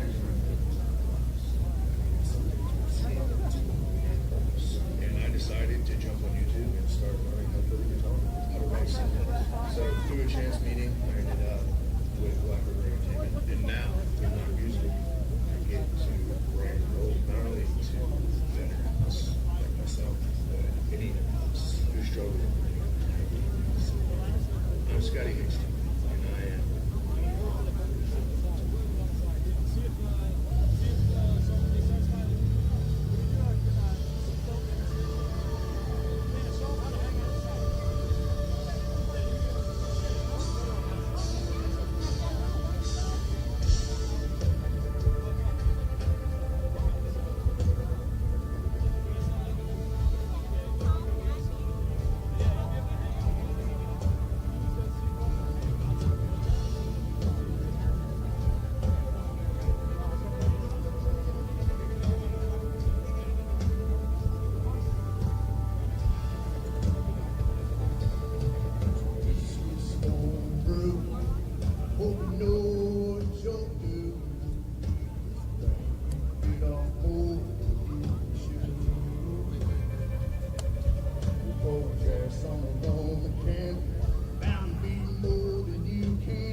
250th birthday celebration on the National Mall. I've got my partner in crime here. Come on in. How's it going, guys? We're back. It's hot, but we're good. It's hot. Yeah, hey, we're sweating. That's fine. It's a beautiful day here to celebrate the Army's 250th birthday. As you hear, it's live entertainment, live music, plenty of booths for everyone to see. So if you're still in the area, make your way on down. There's so many incredible aspects of this celebration. Right before the band took the stage, we heard from Command Sergeant Major Matt Williams, who is a Medal of Honor recipient, received that honor, the highest of honors after the Battle of Shock Valley, a Green Beret. If you don't know his story, it's something to look up. But that's what's out here right now. Legacy. There is so much legacy, so much history, so many giants that walked before us. Yeah, and just as we see that on display here during the festival, we'll see it tonight at the parade. So the legacy of service and what the American Army has done for its people for over 250 years. This is a great opportunity to humanize the uniform. See that beyond this uniform, there is someone just like you and your neighbor here serving. That is so important to talk about. Also, 6,600 soldiers will be marching in tonight's parade. A lot of preparation went into this. Soldiers coming from across the country to prepare for this parade. And there's going to be different eras. All the different eras that the U.S. military has been involved in will be represented in tonight's parade. Yeah, so in the comments, if you guys can, let us know when you served. If you are a veteran who has served this great nation, the United States Army, let us know what era that was, what campaign, what uniform did you first wear when you joined? Because out there on the parade, you're going to see all those uniforms. It's You are. really been incredible to see some of the practices going on. I mean, when Correct. you came into the Army, what uniform were you wearing? So I call them the Digis. They're the UCP camouflage. Do you miss those? I miss the Velcro. I tell you what, I had deep aspirations. I always carried the rank I wanted to be underneath the collar. Oh, did you really? Yeah, now we can't do that. But what I do is I keep it in my pocket. Not this uniform, but typically you'll find me with a rank that far outranks where I'm currently at. Just ready for that battlefield promotion. I'm ready for it. Do you want to reveal that, or is that something you want to keep private? It's a full-board colonel. Okay, absolutely. Future sir, I love that. I keep airborne wings in I my like it. PC, so There you go, that's all my, right. yeah. there And we go. Airborne's a unique school that anyone can participate in. There we go. Meet the qualifications, meet the basic requirements, put it in a packet, and go airborne. Get your wings, experience something. There are so many incredible opportunities that you can get in the Army. You get paid to jump out of an airplane. Yeah. Where else can you do that, right? I mean, people pay to jump out of an airplane. Yeah. We get paid to do it. Yeah, you can jump out, you can rappel. There's all these other aspects to what the Army brings.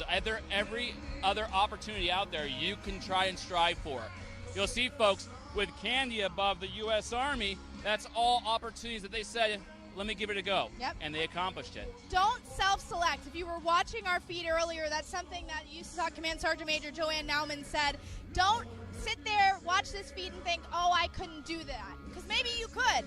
If we would have thought that, we wouldn't be here today, right? Yeah, there's many opportunities throughout my career in my life where if I had just said, I can't do it, I wouldn't have accomplished what I had. It's pushing yourself past your perceived limits. You tell yourself, I can't do that. Well, try first. And when you realize, wait a minute, hold on, I actually did better than I thought. Let me try this one more time, and you do better until you succeed. So again, that first time may not be it. That second time, that third time, so when you earn it, I know the medical expert field badge. I have a good friend, Ashley Buell. She was Drill Sergeant of the Year last year, and she is just a stellar pinnacle of what it means to be an NCO. She pursued that badge, and I tell you, given heart and grit and effort, she is one of the standouts amongst the candidates. It is amazing seeing what hard work and determination can do. And when you accomplish something like that, how it can change your life, how it can change your perspective. I know, just for me, it wasn't... For someone that has been in the uniform for a long time, they're like, oh, it's just basic training. I went to basic training at 31. So even graduating, that gave a total shift in my perspective that I can accomplish anything. If you're looking for that, I know we've said it quite a few times, but this uniform can certainly give it to you. 100%. Everything here is earned, from the name tape to the candy you put on your uniform to even the USREC patch, bringing on the future of our formations. It's all earned. There are so many opportunities in the U.S. Army where we have been blessed to be giving you just a taste of some of those jobs, opportunities, chances, and telling you the stories of the soldiers that have come before us, those Medal of Honor recipients, veterans who have worn the uniform before us. To be a part of that lineage is really something incredible. 100%. Now, I do think it is time to kind of put the camera somewhere stationary, let them see the kind of community events that we have in place. The live performances and music will give you guys a break from our narration, but tune back in and we'll be doing interviews with your community, I believe. Absolutely. If you are interested in special operations, I would stick around. You're going to hear from the 160th Special Operations Aviation Regiment. You're going to hear from the 75th Ranger Regiment. And, of course, we're going to throw in some Special Forces Green Berets in there as well. So stay tuned in a little while. We'll get those live for you. Yeah, now before we cut to a break, for you viewing who are still considering or on the fence, I can't do it, I'm still self-selecting. Please, for me, for you, for your loved ones, for whomever it is in your life that gives you purpose, your supporters, please call your local recruiting station, see what opportunities they have available to help you accomplish your goals. Then comment, let us know how it goes. Yeah, let's get more questions in the comments, because if you have some questions, we'll be looking through those. Yep. If you have questions for recruiters, for special operations, for us as public affairs, anything, we'll try to get you those answers. So just drop those questions in the comments and we'll be back soon. All right, take care.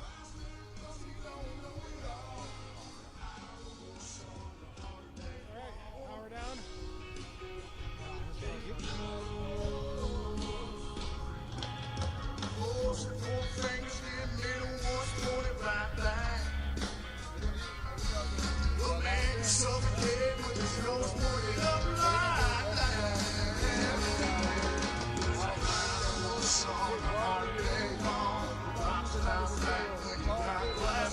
Who? David, we're swapping out the zeros again. Gonna do a test real quick.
Right here, all right?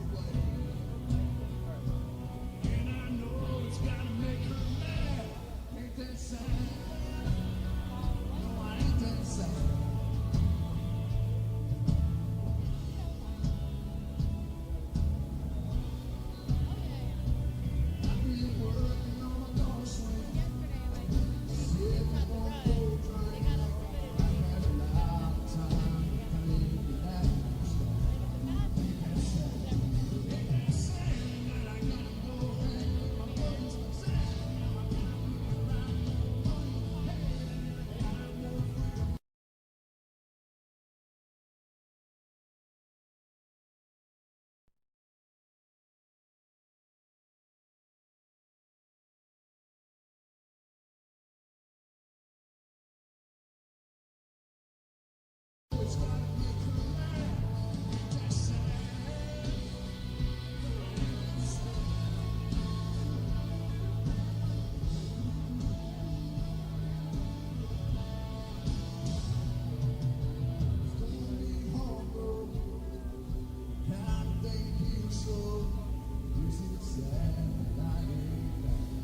y'all doing? You having a good day so far? All right. Especially with you, we're going to slow it down a little bit here. I'll tell you a little bit about myself. Like the video said, I was in the United States Army. And while I was there, I was deployed to Afghanistan, Kandahar province in Afghanistan. And I was shot 10 times. This next song right here from the day when I was playing down on Broadway in Nashville, Tennessee. And my best friend, Adam Hamilton, his mom showed up to the show. See, Adam Hamilton was killed in Afghanistan. When I left that day, I was overwhelmed with this sense and this idea of how do you choose. How is it that I get shot 10 times and I'm still here and there's so many people that are part of us? How do you choose? Who makes that decision? How do you make that decision? So I met with my friends at Creative Vets and just you wrote this song right here. I was lucky enough to play this song at my Grand Ole Opry debut. There's a song called Aviation.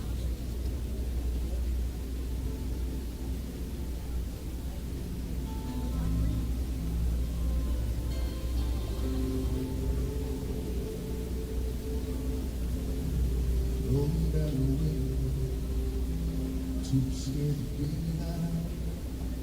How do you say goodbye to someone who thought you could live? My eyes were set. Memories of who he was and how good everything used to be.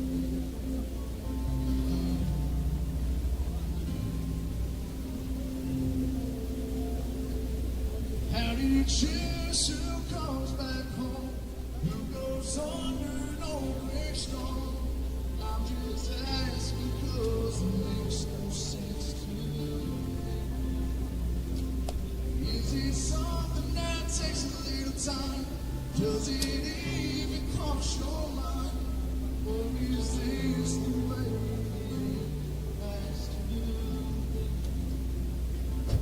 Tell me, God, did I win? Why am I?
of staring at my hand, staring at the strings of the guitar, and figuring out those requirements that in order for my hand to touch the strings and feel the guitar.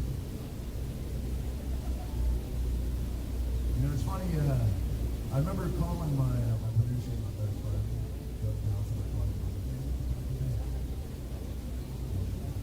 I was overcome with joy, and he was a guitar player his whole life, and he was like, okay. It's funny listening to him tell a story because he said he was the best guy in the industry.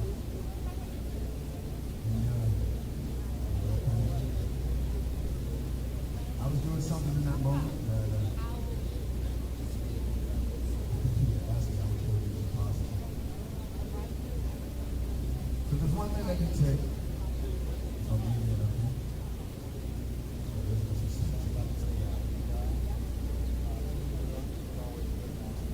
So I'm going to play this song. And, if I mess up, I'm going to go out, you know. But, this is a song called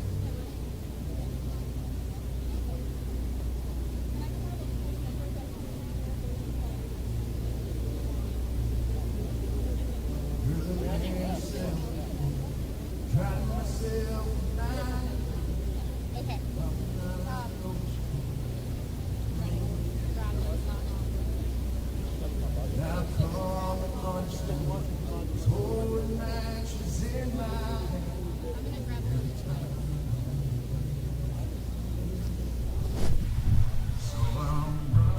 Okay, we are live back here out at the U.S. Army 250th birthday celebration on the National Mall. This has been an incredible day of history, legacy, celebrating our Army, your United States Army. Right now we've got a band playing behind us.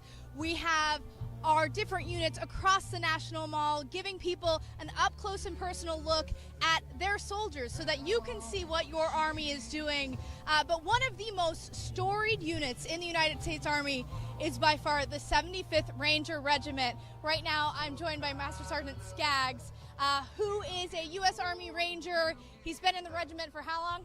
For 15 years. 15 years. I've gotten to know him at some other events. We did Army-Navy together, right? Yep. Let's start at the beginning for you. You are a passionate soldier, a passionate Ranger. Where did that come from? So, like most kids, young, growing up in the holler of West Virginia, had good core values, I think, and always wanted to serve something bigger than myself and serve my family as well, I think. That's so origin story of a lot of young patriots. You joined the Army. Did you always know you wanted to be a Ranger? I didn't know what a Ranger was, so no. So do you remember the first time you realized what a Ranger was, when you first saw that tambourine and said, I want to do that? Yeah, actually I was already in selection, right? I was in RASP. My drill sergeant told me that I was going to go to Ranger school.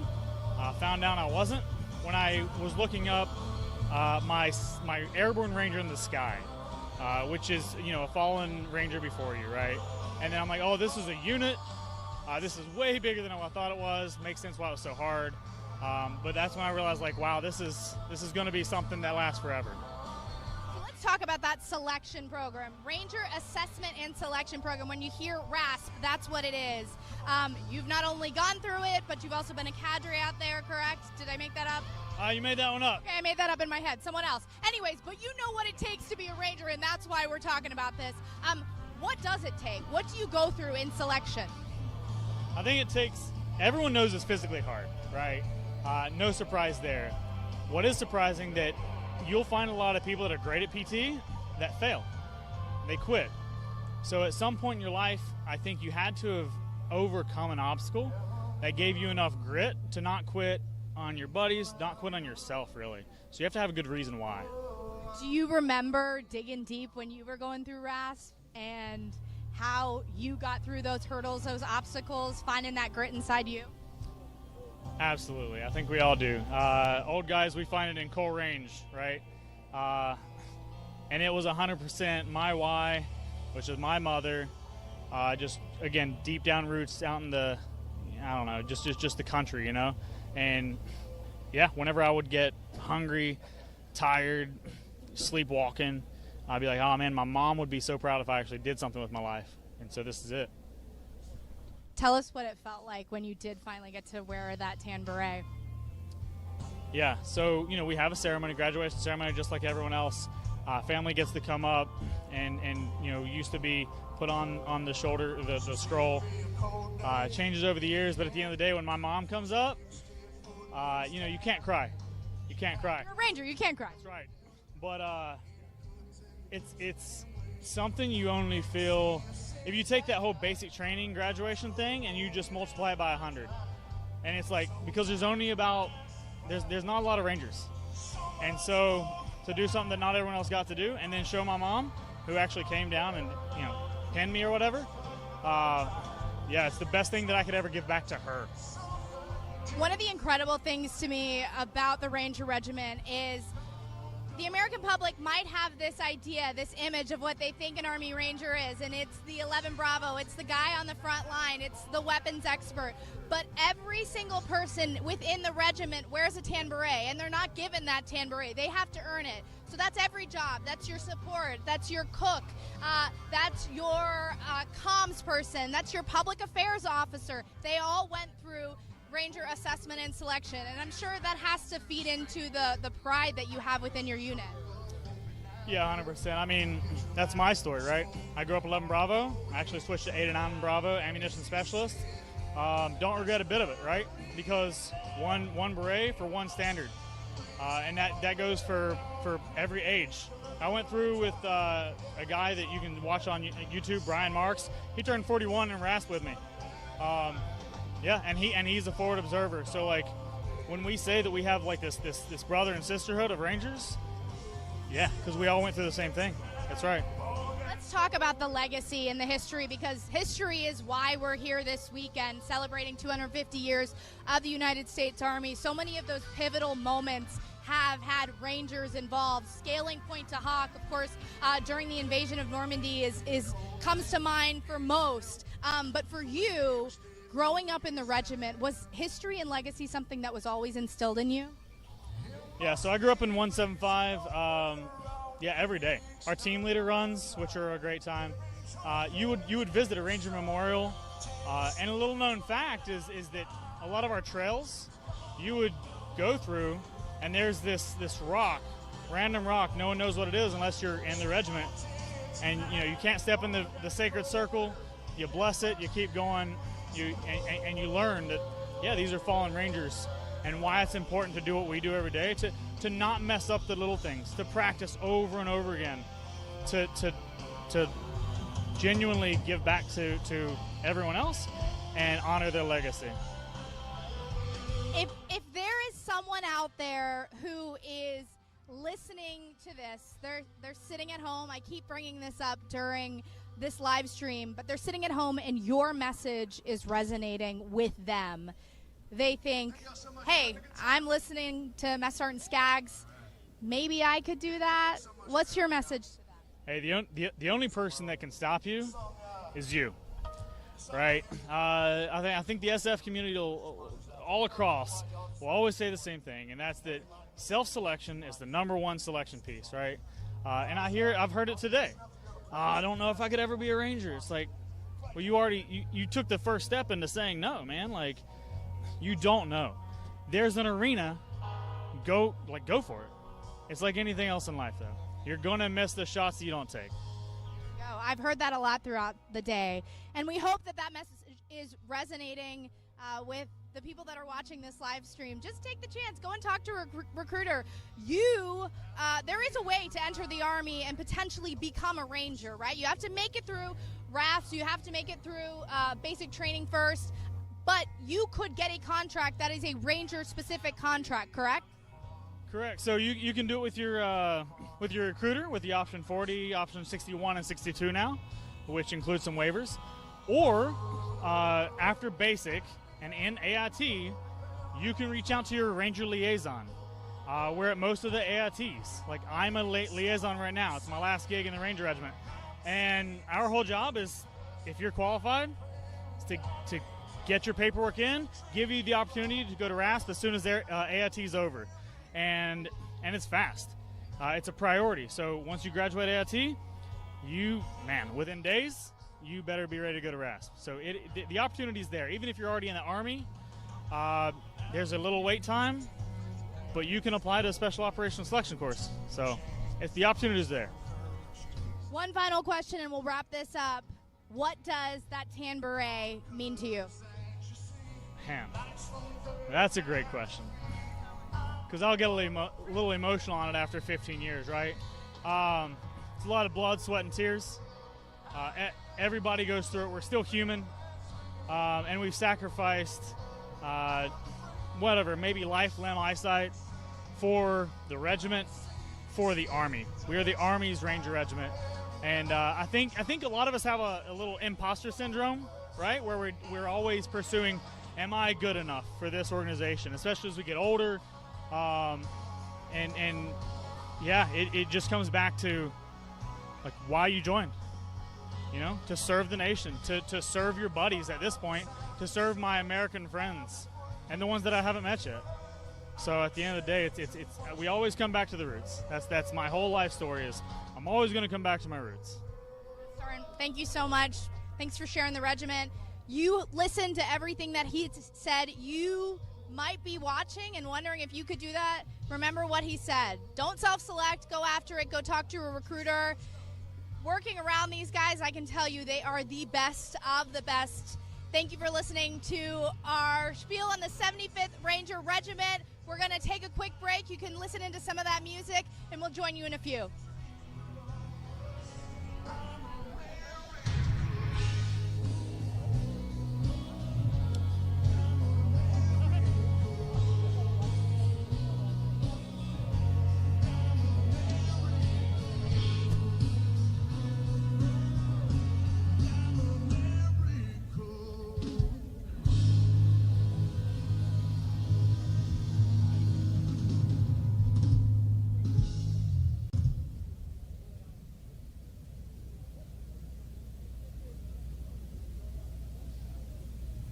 All right.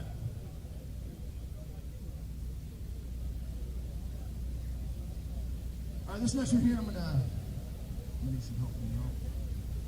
All right? I know you guys are gonna know this song, so I'm gonna need y'all to sing it. All right? All right? All right.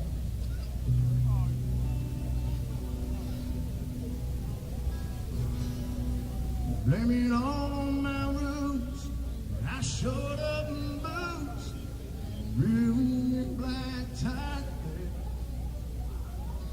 The last one to know, the last one to show. I was the last one you thought you'd see there.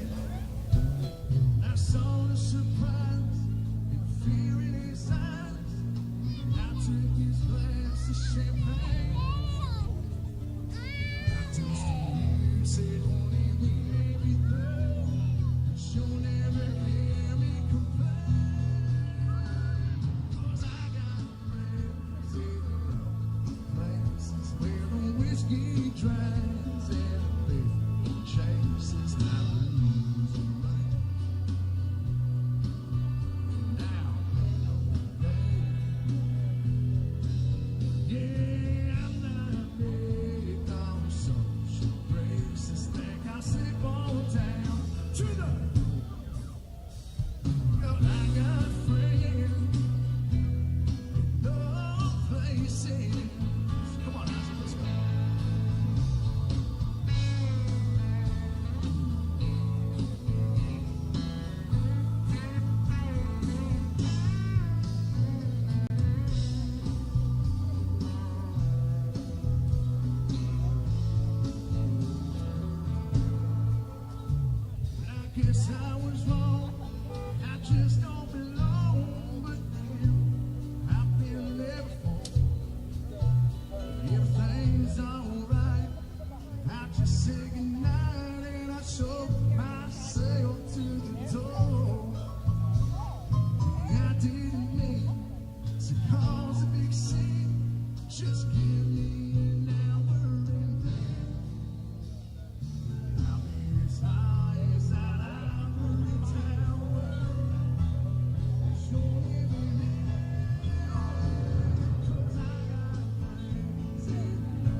y'all if I introduce you to my friends in low places up here on the stage with me.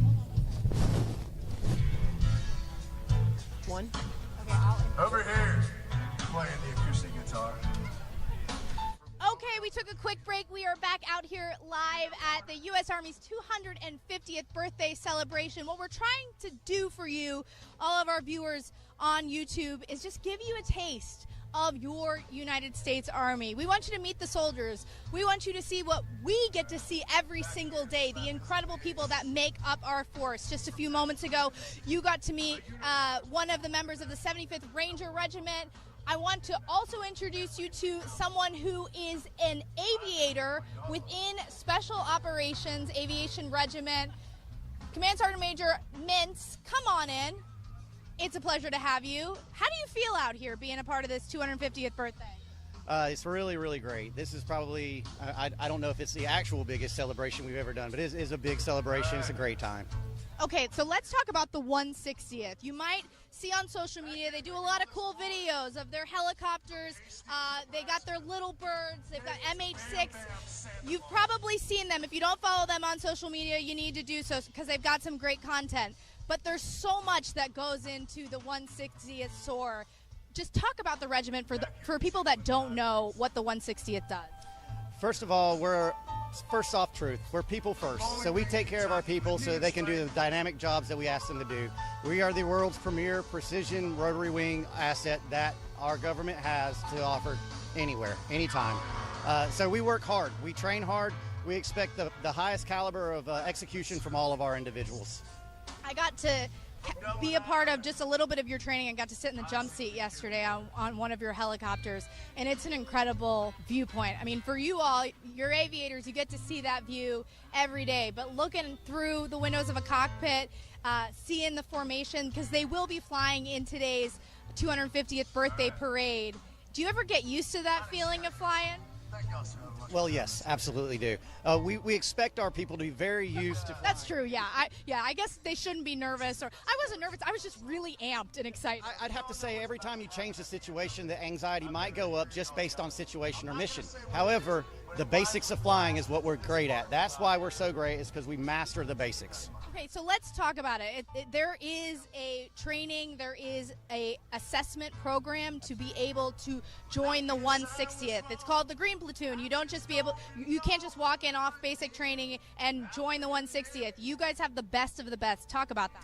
Yeah, so at the training battalion, we do an officer Green Platoon and an enlisted Green Platoon. Those two courses are the first introduction to being a Night Stalker that any of our guys get and gals. They will get a 5-week course on pretty much shoot, move, communicate, but we're really looking at how well they become teammates and good players. So after they do that, then they'll move on to their initial training for their aircraft and then on to any other company after that. So, of course, our aircraft are very specialized, so we have to train in-house for that as well.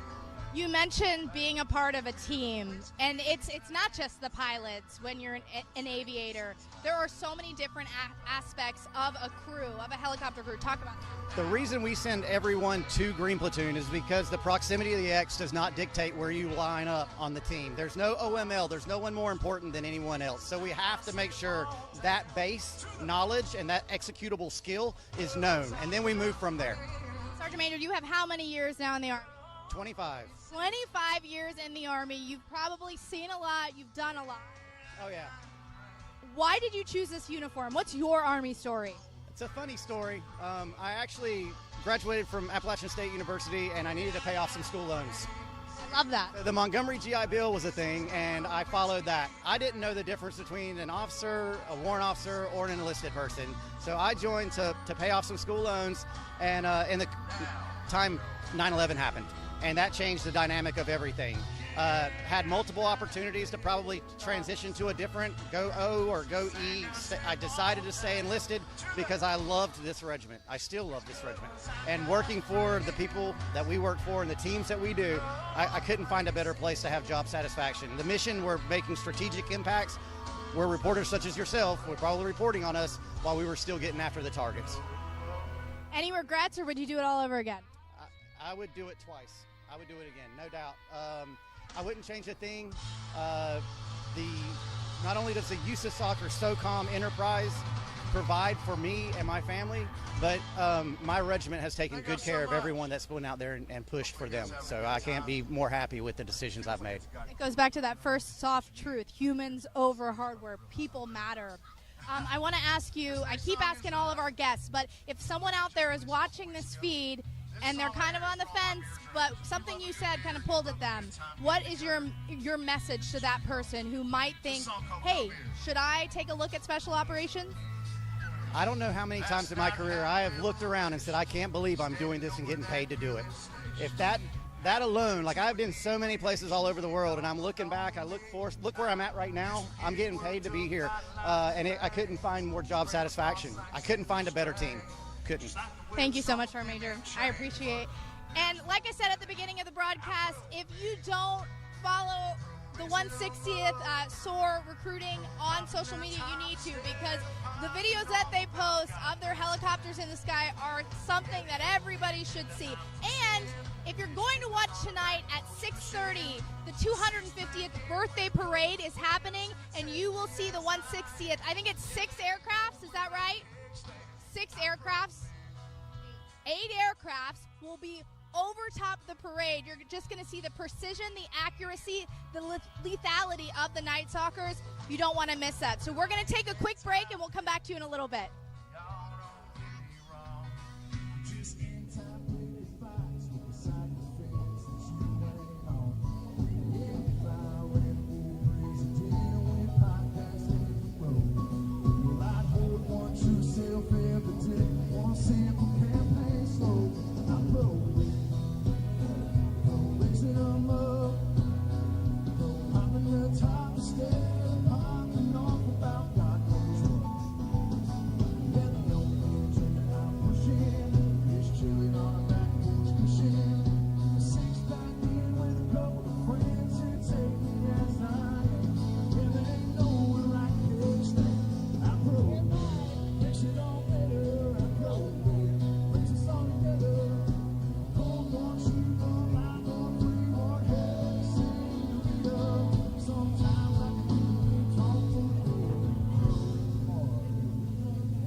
Thank you. All right, we got one more for y'all. This song right here ended top 30 on country radio. Thank y'all to all the radio people out there. Thank y'all who requested this song on your local radio stations. This is a little whiskey about it.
Throughout the United States Army's 250 years, there have been several branches and functions that have remained with us to this day.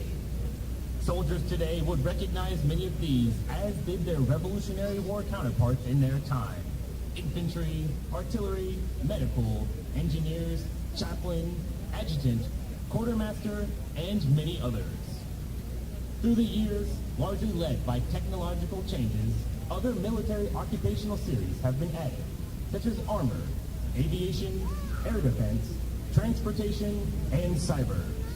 Job opportunities in the Army now total some 140 occupations. But it was this year, 2025, on the Army's 250th birthday, that we officially announced a brand new enlisted occupational specialty. It is one representing the reality of today's multi-domain battlefield with relevance well into the Army's future. Soldiers will soon be able to apply for and train to become a 40 Delta, the Army Space Operations Specialist. These 40 Delta Army Space Operations Specialists will be tactical and technical experts in defending space-based capabilities to support air and ground combat. Many of these functions you already know, like satellite-based positioning, navigation, timing, communications, and electronic warfare. Many are highly classified programs that bring cutting-edge capabilities to protect our forces or disadvantage our adversaries. Of the approximately 1 million soldiers in the Army today, less than 1,000 are conducting these highly sensitive and specialized missions globally. This is around 0.1% of the Army's total force. Here on stage, we have two non-commissioned officers who best represent how the 40 Delta job series came into being, and the type of soldier that will become a 40 Delta starting in 2026.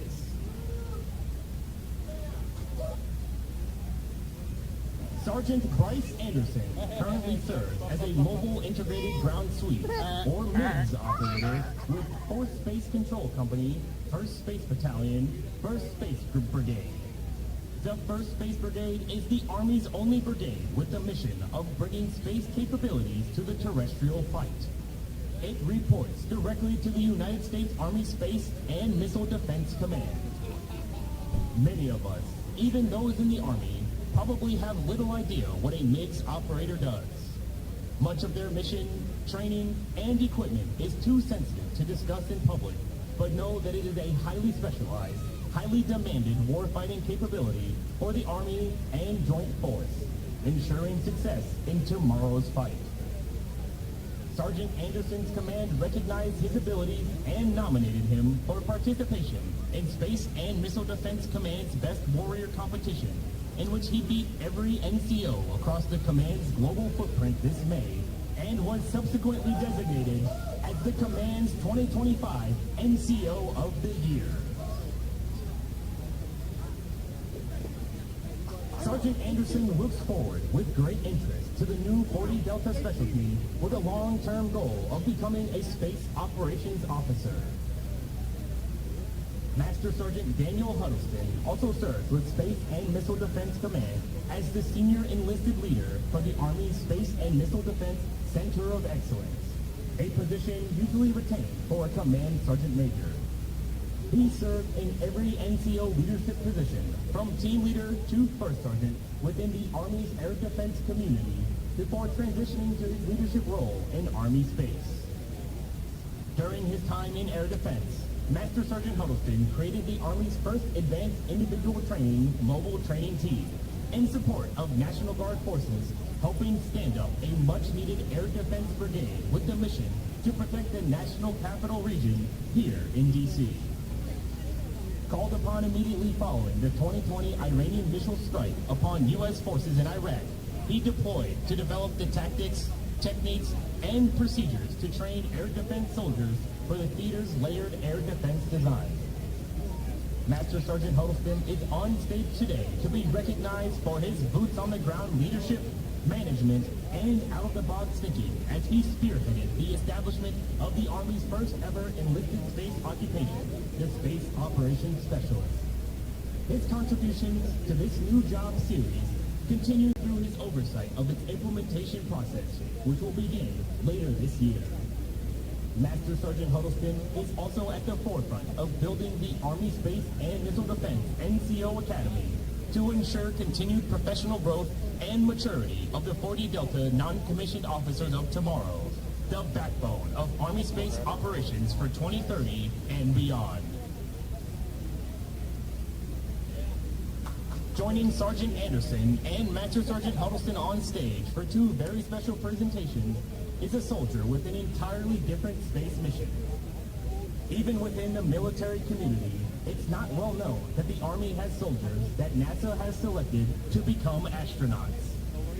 While in that capacity, they serve as part of the United States Army Space and Missile Defense Command while living and training at NASA's Johnson Space Center in Houston, Texas, to one day fly in space as part of our nation's civilian space program, NASA. Today, we're fortunate to have one of our 3 active duty Army astronauts with us, Colonel Drew Morgan. Colonel Morgan is an astronaut and Army Space Operations Officer. He is a West Point graduate and medical doctor who undertook some of the Army's most challenging training and served in Special Forces units during combat operations. In 2013, Colonel Morgan was selected by NASA to become an astronaut.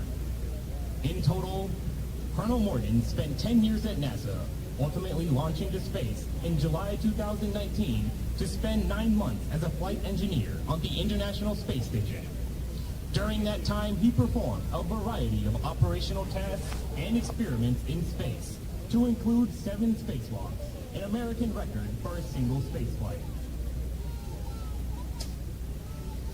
2 years ago, Colonel Morgan was selected to become commander of United States Army Kwajalein Atoll and United States Army Garrison Kwajalein Atoll, a remote but critical missile testing and space radar site in the Republic of the Marshall Islands within the West Central Pacific Ocean. Just last week marked his change of command at Kwajalein. This week, he's stopping here in Washington, D.C. on his way to become commander of White Sands Missile Range in New Mexico 10 days from now. Ladies and gentlemen, please welcome Colonel Drew Morgan to share his perspective on the Army's historic and vital role in space. Good afternoon. It's an extraordinary honor to stand here beneath our nation's capital, along with my fellow space soldiers here on the National Mall, in sight of the monuments to our greatest leaders on this special day, marking the 250th birthday of the United States Army. For 2.5 centuries, the Army has not only defended the nation, it's been a force for progress and discovery, forging America's future. From the founding days of our republic, the Army has built America. From Captain Meriwether Lewis and Lieutenant William Clark on the Lewis and Clark expedition, charting waterways and exploring the vastness of the early West, to our cavalry protecting logistics lines as we laid tracks and trails to span the country. The Army is the military service our nation depends on to adapt to new environments and set conditions for stable progress. And the spirit of exploration and of expeditionary service has never been confined exclusively to land. You may be surprised to learn that the U.S. Army also played a foundational role in the earliest chapters of space exploration. The very rockets that launched our first satellites and sent Americans to the moon were born from Army research and development and Army ingenuity. Before NASA was even established, the Army funded and guided the development of Explorer 1, America's first satellite, launching it into space on a modified Army Redstone rocket in 1958. Since then, that legacy has only expanded. Over the last 5 decades, NASA has selected 20 Army soldiers to train and fly as astronauts, leading missions launching on generations of rockets, ranging from the Space Shuttle to SpaceX Dragon. In recent decades, these missions have had a common destination, the International Space Station, the ISS, Our nation's space program has kept this engineering marvel continuously orbiting the Earth for more than 25 years. Many of its long-duration crew members have been Army astronauts. 5 years ago, I was one of those astronauts. Today, we're fortunate to hear directly from another Army astronaut on board the ISS right now. NASA astronaut and U.S. Army Colonel Ann McClain is a West Point graduate, a Marshall Scholar, and a U.S. Army War College graduate. She's a highly experienced helicopter experimental test pilot, a decorated combat veteran, and today she's 250 miles above us aboard the ISS on her second long-duration space mission.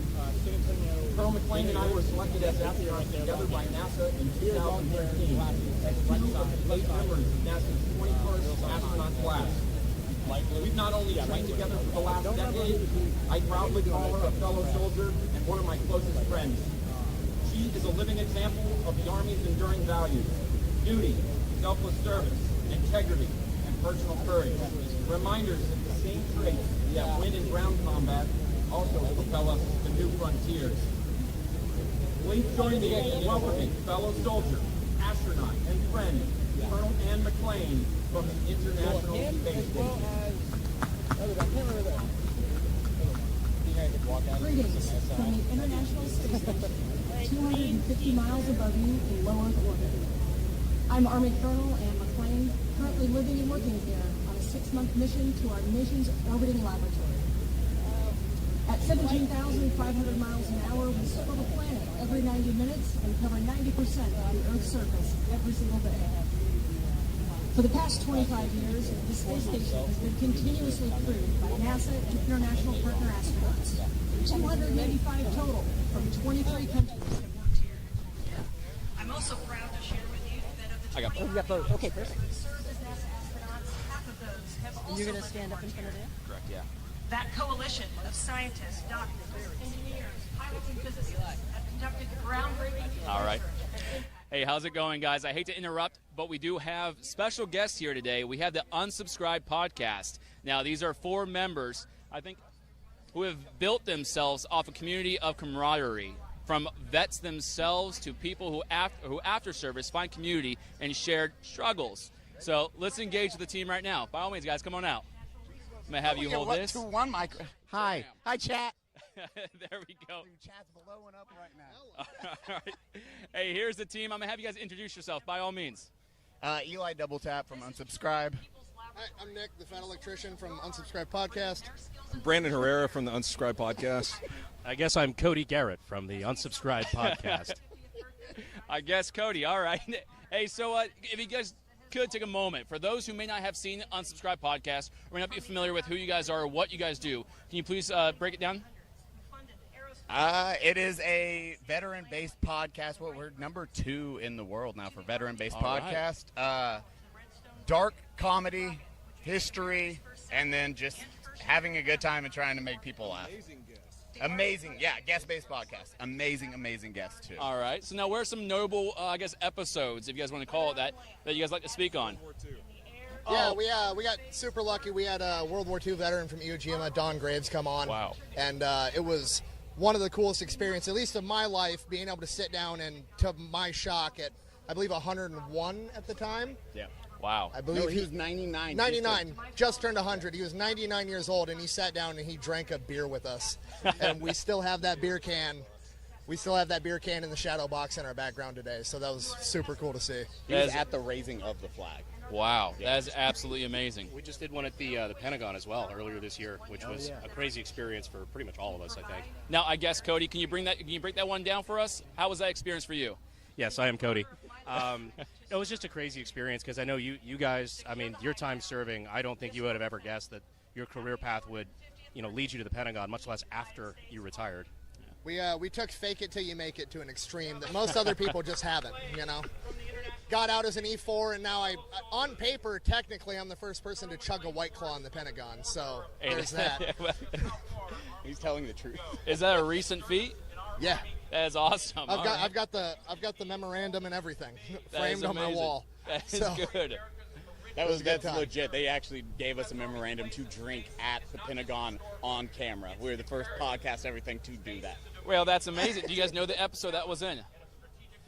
If you look up unsubscribe I guess podcast that's Pentagon, something it's you going to gotta pop do. right up. That's something you guys got to do. Yeah. Check it out. 100 something, I think. Yeah, so how long has this podcast been going on? 3.5 years, I believe.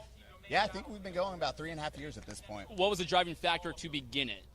Well, man, we used to we would day drink while we were doing content, and then we're like, you know what we can do? Well, we day drink. We can film it and then just talk about that. Well, we do that and then turn it into another business. We never actually thought it would go to this level. It was supposed to be fun. So this was, everyone does their own individual content and are crushing it.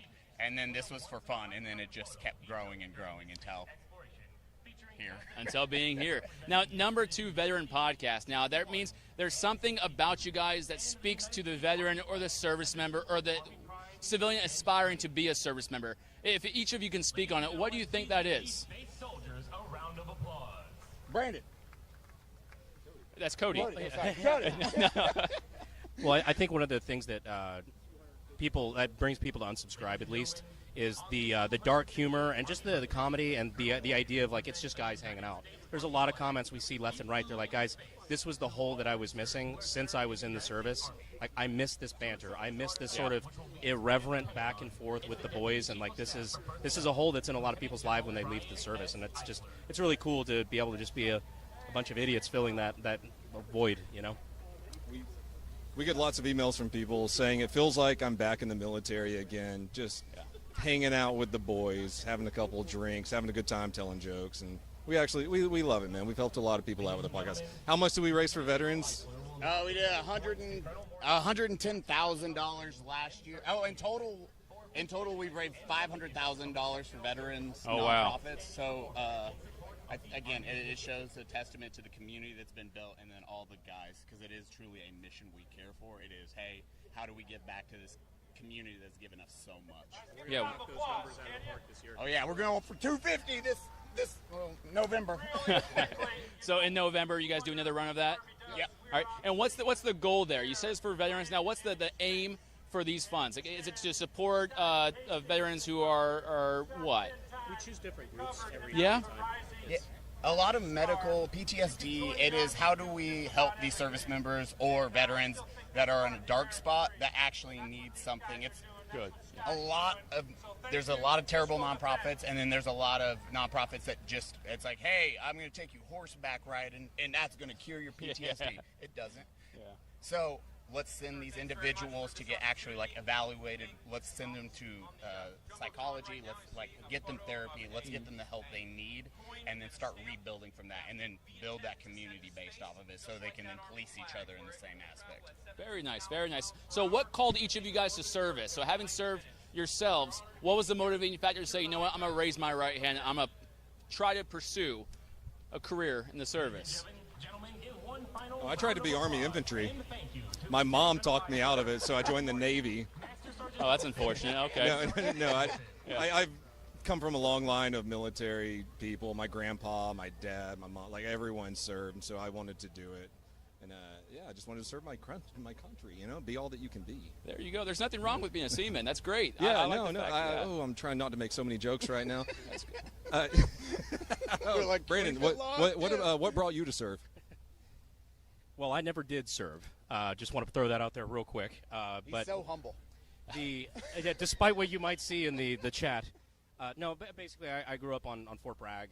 Spent 25 years there because my family has a long history of military service, and it took me a very long time to realize that the military sense of humor wasn't normal, and people from other places thought it was a little odd or dark or inappropriate, but. Yeah.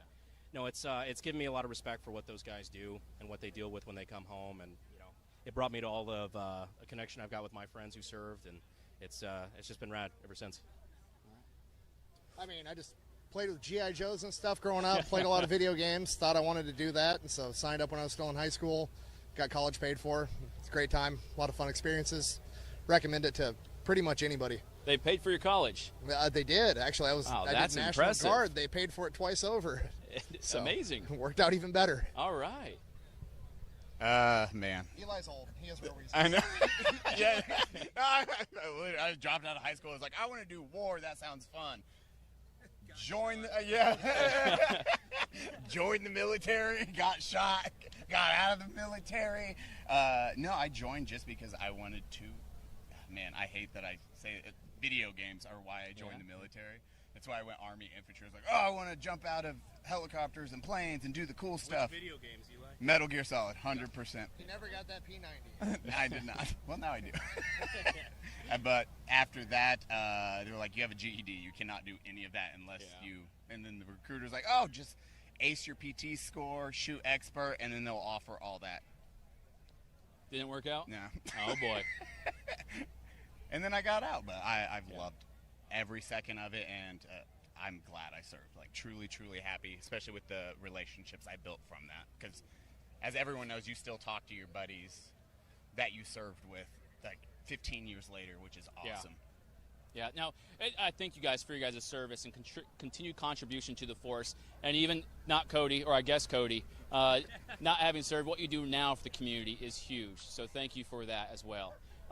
To the force, there is a message that maybe you guys have that you guys would like to give. We have an audience of 5,000+ at the moment live streaming this, so if you guys can speak to them, whether it be veterans currently in service or aspiring to be in service, is there a message you'd like to give them on today's Army's 250th birthday? If you need a path in life where you feel lost, the military, the Army is a great choice. They will, they can put your life together. They will help give you, they will ground you, they will give you a mission, and then you will build a really good brotherhood or team around that. And I struggled at a lot of stuff, and I was like, I needed that. I needed the military to straighten me out. And then I took that outside. When I got out, it was, hey, now I can just do this. I can apply the same things I learned in the military with what I do now in business. I can lead from the front. I will always lead from the front, but because of that now, I don't get stressed out. I'm pretty sure none of us get stressed out really from the military experience. It's just you get a different look on life, and it's something I think everyone should try at least for 4 years. And free college. You can't beat that. Again, super weird. I was an electrician 3 years ago, and now I'm here. But I've been put in a really unique situation where I've gotten to talk to the highest levels of leadership in the United States Army right now, General George and his staff, Command Sergeant Major of the Army, and all of these guys are on the same page that they care almost exclusively about the dudes that are actually on the ground getting the job done. And they're doing everything they can to cut through bureaucracy and get everything done that needs to get done and improve on the things that have not been getting improved on for a long time. And it's really, really exciting to see as somebody that, saw the struggles of bureaucracy and everything when I was in. And these guys are cutting through that, and I'm excited to see how awesome the Army is going to be in the coming years. It's amazing. No, absolutely. The guys who are at the helm right now really do seem to care about enhancing the experience for the warfighter and the guys on the ground, which is really nice to see. Cutting through the red tape, which would make me, very excited if I was somebody who's looking at a prospective military career. That's a good sign. I will say I've seen a lot of people, like even growing up, have kind of a troubled path in life, and the Army was exactly what they needed, and they're in a lot better place now.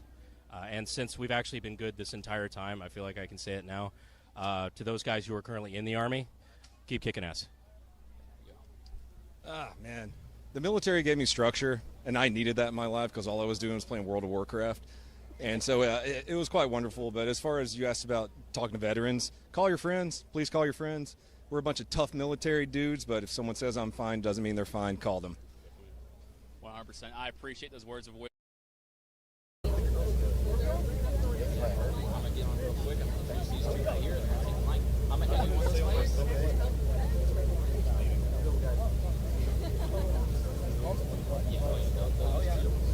And then once they 250.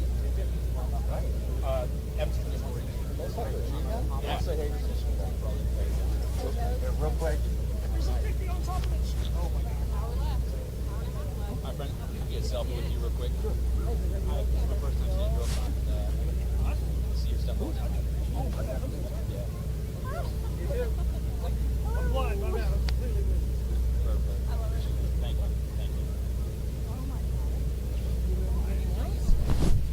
You ready now? Yeah. Oh. think I could grab that. I can see like that. All right. All right, guys. I hope you guys enjoyed that short break. I'm going to provide you guys with a unique opportunity to learn a little bit about the Army Reserves and the 38 Golf Series Civil Affairs. So I have two outstanding officers with me. We got Captain Wagner and Captain Drosty. He told me to call him Drosty Frosty. So, sir, by all means, ma'am, here you go. And here you guys go. Take it away. Thank you very much. All right. Thank you. Hey, YouTube. I'm Captain Wagner. This is Captain Drosty, and we're going to talk to you a little bit about the Army Reserve today. Cannot wait. 38 golfs. 38 Golf Series. So Unique opportunity. Yeah, absolutely. So we are part of USA KPOC's 38 Golf program, which is a newer program to direct commission civilian expertise into the Army. So, Captain Drosty, will you tell me a little bit about what you do in the civilian world? Gladly. First, a shout out to Gabriel, Alexis, and my 106 DCC crew. So my name's Captain Drosty from Boston, Massachusetts. I'm a 38 Golf P9, which is finance, markets, etc. Lawyer by training, work at a financial firm in Boston. I've only really worked in the financial sector and saw an opportunity through the 38 Golf program to serve my country. Essentially, weekend warrior, right? And the ability to take my skills at this point in my career and my life with the support of my wife and to be able to, again, serve my country and maintain the job that I have. And it's a unique opportunity, amazing opportunity. We essentially act like consultants for the Army, and I'm so appreciative of the opportunity every single day. What about you, Captain Wagner? Yeah. What's your story? So I have been a part of the military community for quite some time. My husband is actually active duty, so he is Navy. Go Army. He is Navy Lieutenant Commander Kyle Wagner, and he is a doctrinal analyst at Strategic Command. So I've been a spouse for a long time, but the opportunity came up to come and to serve and to be a soldier. And I'm a 38 Golf 6 Victor. So I'm a Heritage and Preservation Officer. You may know us a little bit better as the Modern Monuments Men, the new iteration of the Monuments, Fine Arts, and Archives program. Go see the movie. Yeah, go see the movie. 2014, I think that movie came out. It's a good one. If you haven't watched it. So in the civilian world, I work in museums. I work for a Smithsonian affiliate museum, the Durham Museum. Shout out to the Durham.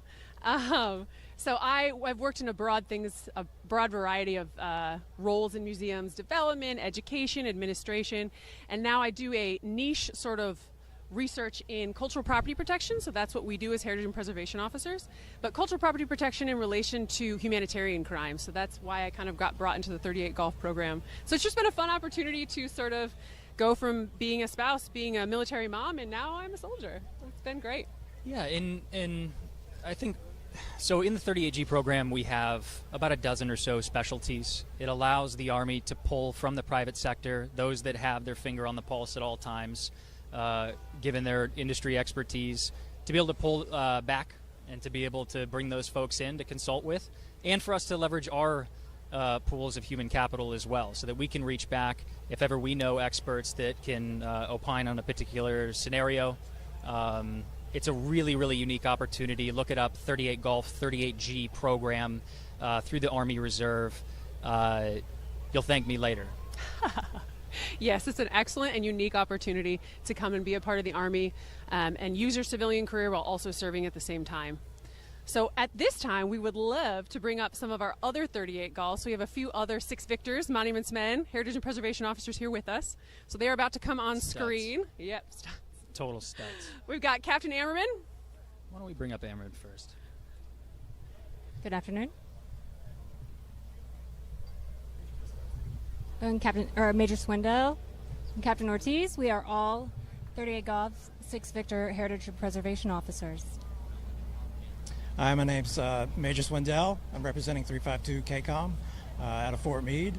I'm a Heritage Preservation Officer, archaeologist in the civilian world. I work for the Navy. Proud to be here. Proud to be here for the Army's 250th. And I'm Captain Augustine Ortiz, also with the 350th. Also very happy to be here. Specialize in archaeology. Especially for me is underwater archaeology. So happy to bring that specialty into the Army's new Monuments Division.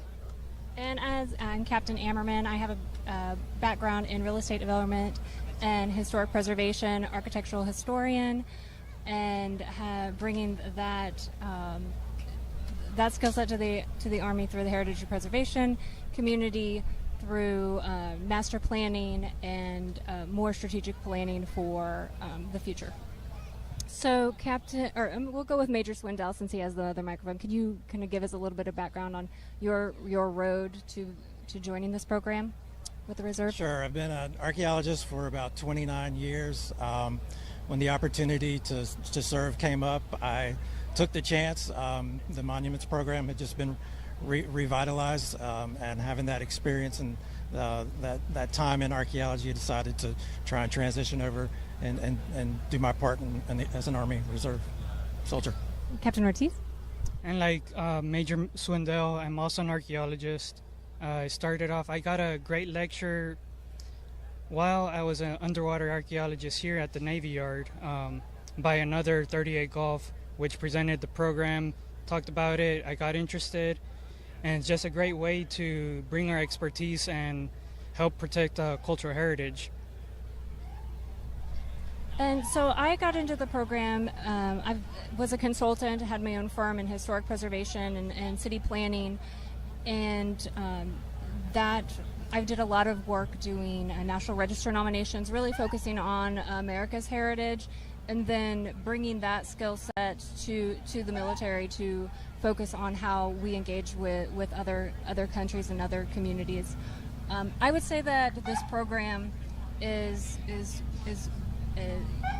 as a career is bringing in the leadership in the disciplines and bridges the military and the civilian expertise brilliantly. Please direct your attention to the main stage. Yeah, I think we're a good example of, some sort of specialty career that the Army's decided it needed, and so I think we have sort of helped to fill that gap that they didn't have before as government specialists, and having that expertise and having the time, the education. Right, and the government specialty has been a role within the Army from its very beginning, and it's evolved into the Civil Affairs program, which really took shape in World War II out of the necessity to bridge the military again and the local communities. Often civil affairs officers are referred to as warrior diplomats. That personally was something strong that drew me to the civil affairs track, because the concept of diplomacy, but being strong in your position and representing your country is one of the best ways to serve. Yeah, and so one of our emphasis as monuments officers is cultural property protection all across the world. Wherever there's conflict and cultural heritage is sort of in peril, that's one of the places that we hope to contribute and help the Army with its mission. Captain Ortiz, you've had some interesting experience as an underwater archaeologist. Yeah.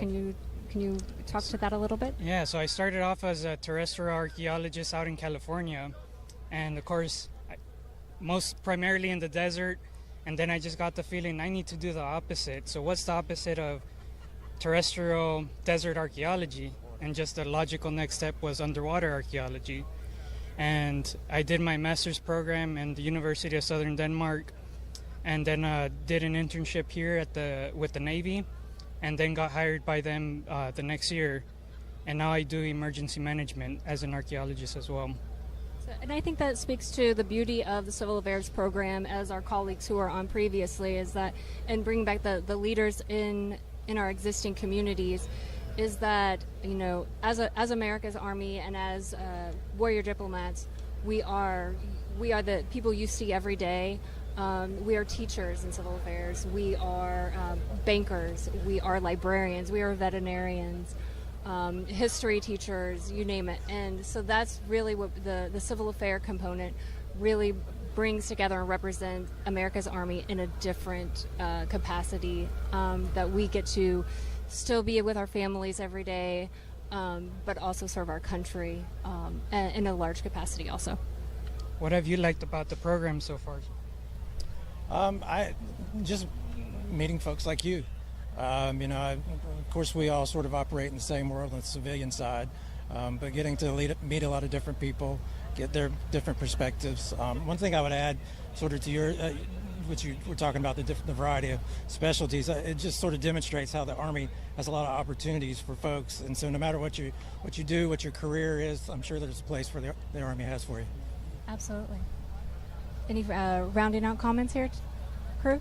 Nope. I mean, all right. If you have special skills, you think that'll contribute to the Army's history and heritage, let's create a better world together, and I know we can do it.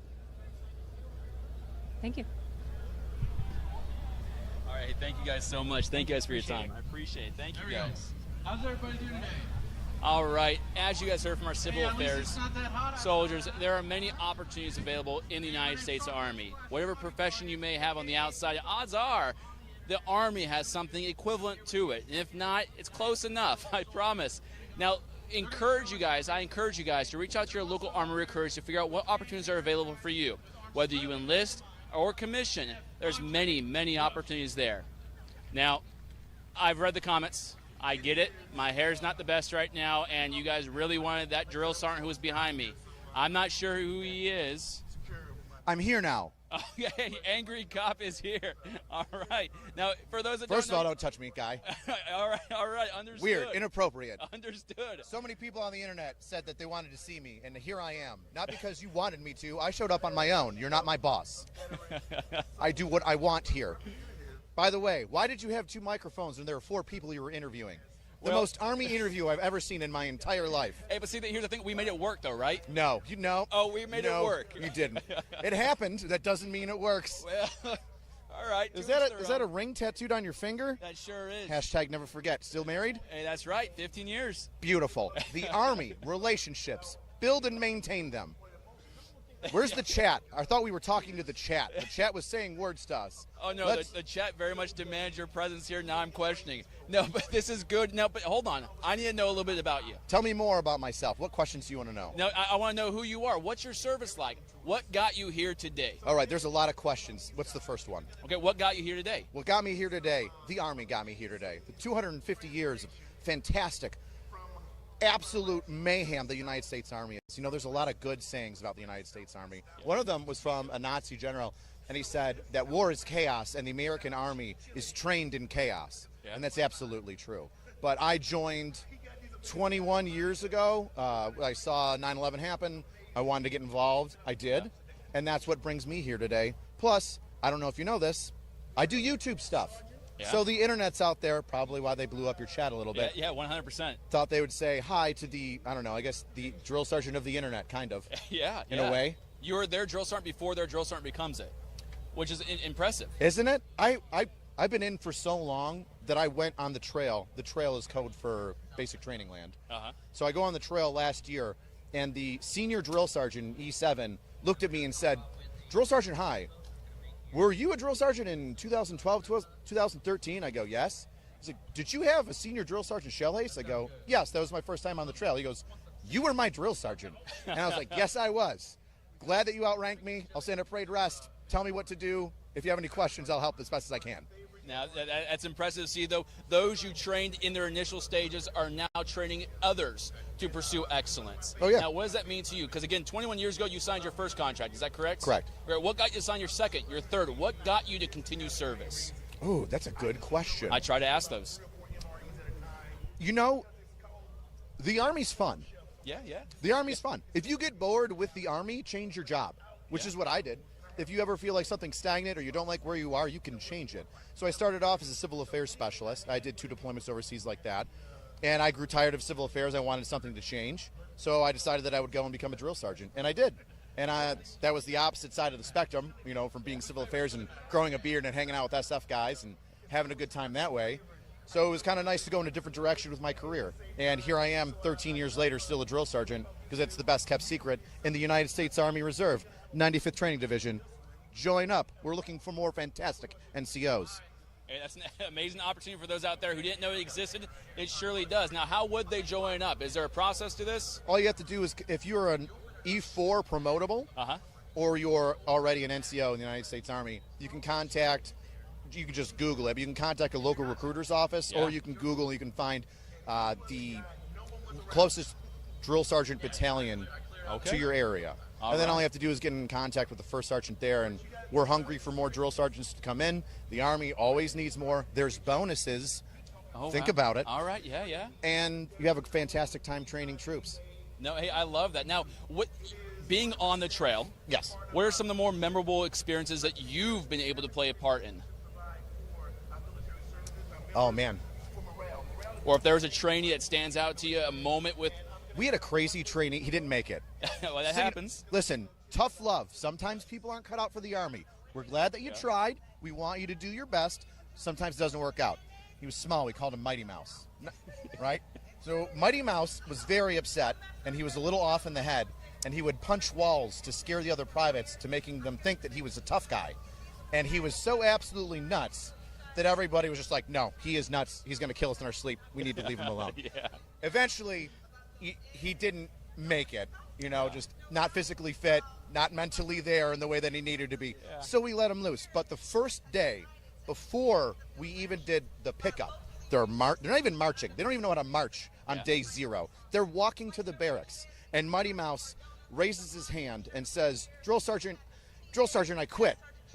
And we're like, Private, we're not even in basic training yet. You can't quit when you're not even in basic training. What are you doing? And he gets a little emotional. We calm him down, and he goes, Drill Sergeant, I forgot my promise. We're like, Private, what does that mean? He's like, well, Drill Sergeant, I forgot that I promised my grandfather before he died that I would join the Army and I would make it. We're like, Private, that's a very important promise. How do you forget that from 30 feet walking this way with 2 duffel bags to where we are right now? Pick up your stuff. Let's move on. That was Mighty Mouse. That's an interesting individual. The writing was on the wall for Mighty Mouse. Don't be a Mighty Mouse. Well, so we have stories of Mighty Mouse. Are there any stories that stand out when you felt like you played a pivotal role in someone's, I guess, progression? Oh, yeah. Private Friend. Private Friend is one of the most highly motivated soldiers that I ever met in my entire life. Private Friend was not big. He couldn't do a lot of push-ups. Wasn't very fast. Took him a little while longer to catch on to things. But he always gave 100%. If he was struggling through something, it was because he maxed himself out and couldn't go any further, but was still trying to go. And Private Friend got down on himself. Now, drill sergeants, although we are mean and cruel and angry, we also have to build up people. It's not just about breaking people down. We've got to build them up into soldiers, the future fighting force of the United States of America. So I build him up. I say, hey, Private Friend, I would take 100 of you over one guy who can do push-ups really, really well. And I said, Private Friend, if I ever ask, where is my friend? You will raise your hand, and you will say, I'm your friend, Drill Sergeant. So I was like, absolutely. You will do that. He's like, yes, Drill Sergeant. Go away. I tell him to go away. He goes away. Next day, everybody's kind of moping around because they messed up. Got to do some corrective action. And I'm noticing it. And I'm like, where's my friend? Where's my friend? And Private Friend raises his hand. I'm your friend, Drill Sergeant. I'm like, where is he? Where are you, Private Friend? I'm your friend, Drill Sergeant. I'm like, yes. Oh. Yes, Private Friend, yes, you. You are my friend. And that became a sense of motivation. I like now that. Everybody rallied around Private Friend because they knew Drill Sergeant High was upset and not motivated. Private Friend would motivate me. Yeah. So his fantastic level and high level of motivation, I was able to use that, even though he wasn't as physically fit as everybody else, to motivate the entire platoon that I ran. And he was a stellar soldier.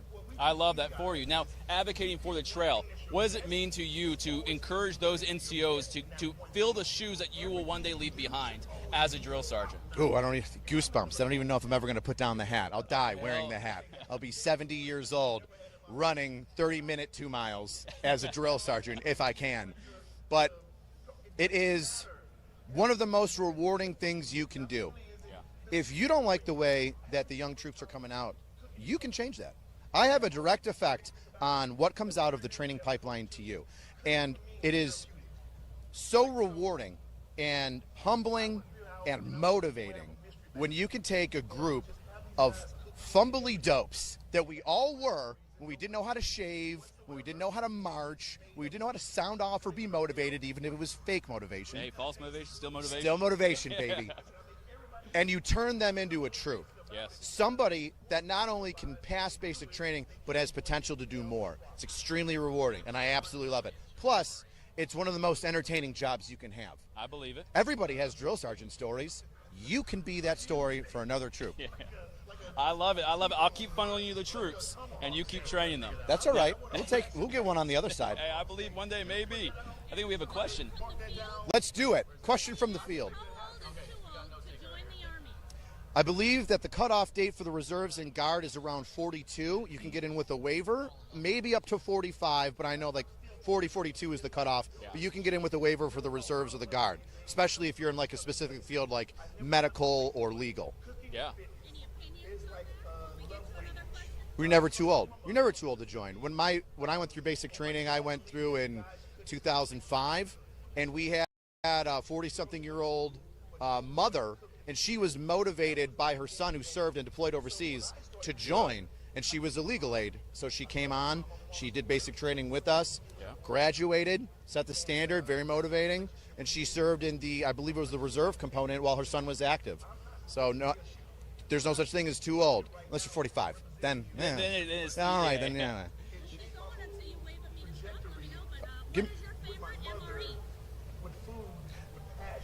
None of them. None of them. Come on. No, the maple sausage. Penne pasta. I'll go with penne pasta. Okay. Penne pasta is a solid go-to. You know what I mean? Am I wrong? No, you're looking at me like I'm crazy.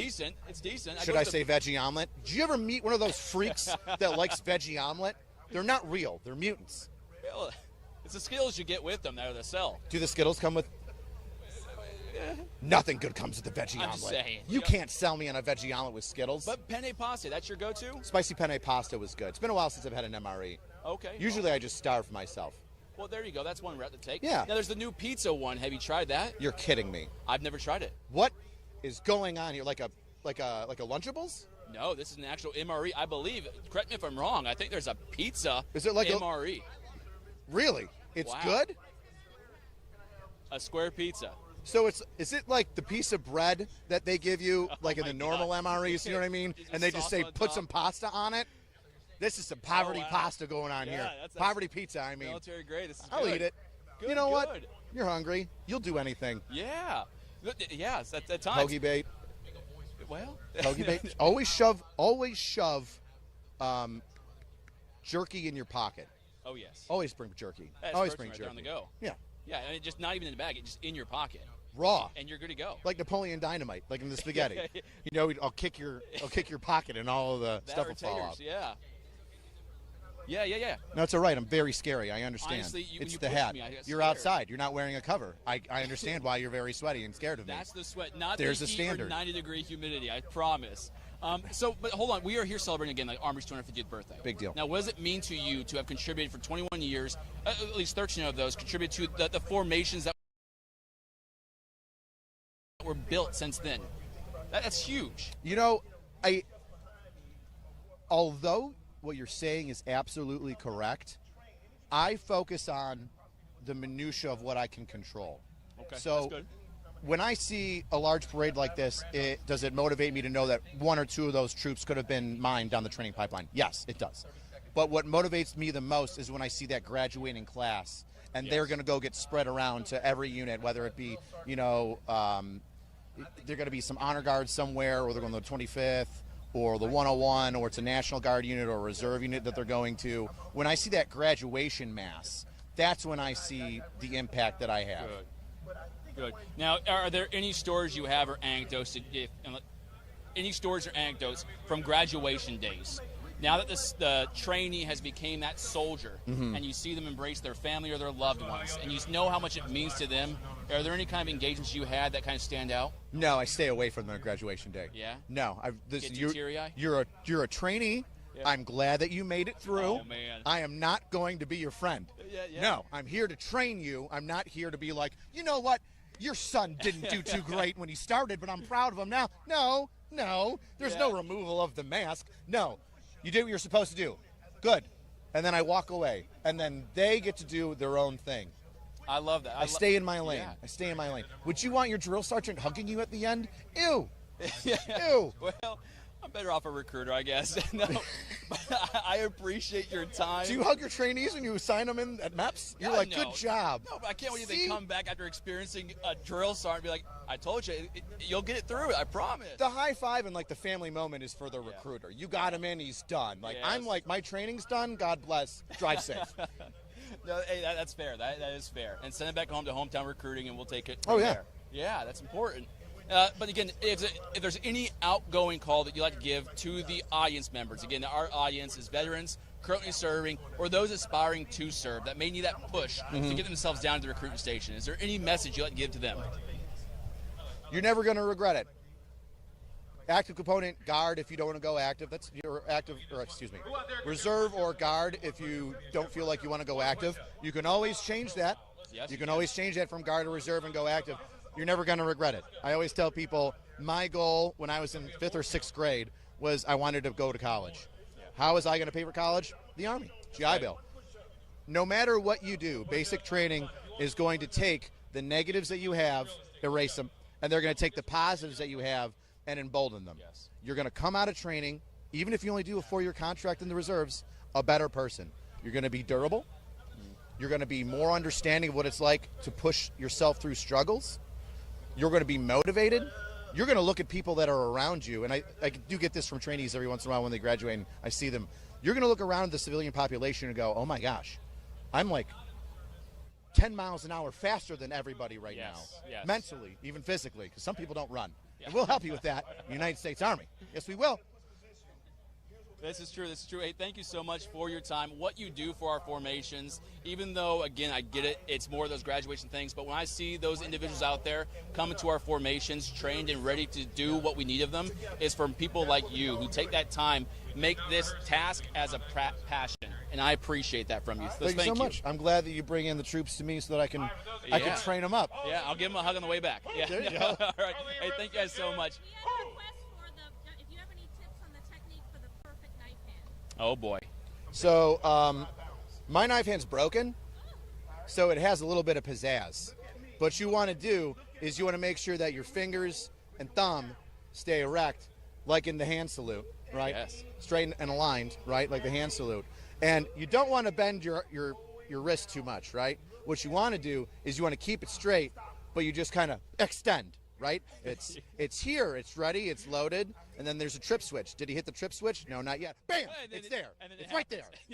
The other thing that I really enjoy, here, get a little bit closer to me, boy, is the claw. The claw is this. The claw is when I've noticed that you don't know how to pay attention. So I'll just wave this in front of you so then you can see the flashing lights, and then I'll tell you in your ear the mistake that you've made. And hopefully, with the visual and the audio, we can make that correction happen for you. Hey, I love every moment of that. Flashbacks did come about. It's been 13 years since something like that has occurred. It's been great reliving it. Thank you live on camera. You're welcome. This is great. PTSD, spicy memories. Yeah, boy, oh boy, go home and cry now. Hey, thank you guys again so much. Again, Drill Sergeant, thank you for your time. Thank you. It's been an honor. Thank you. Take care. All right. Happy birthday. Go Army, beat Navy.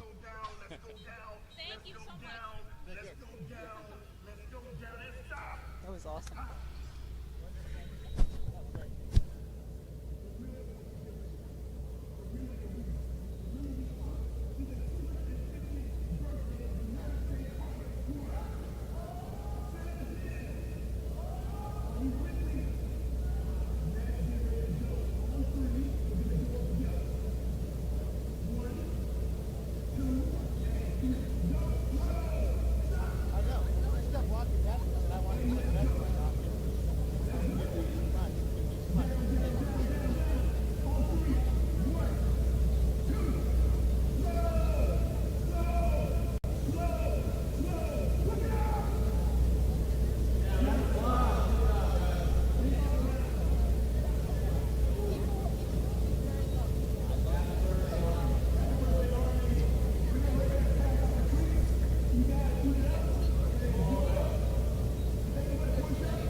chief historian.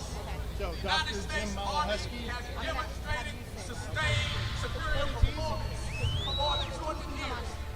The only presentation that you're about to see is a time-honored tradition. Okay, we are back live here out at the United States Army 250th birthday celebration. It really has been an incredible day.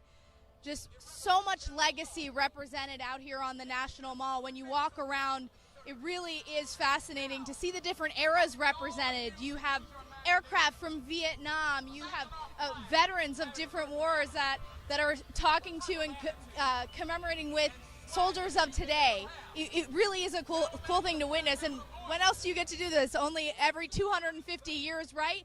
But the main event is tonight at 6:30. That is going to be our 250th Army birthday parade through Washington, D.C.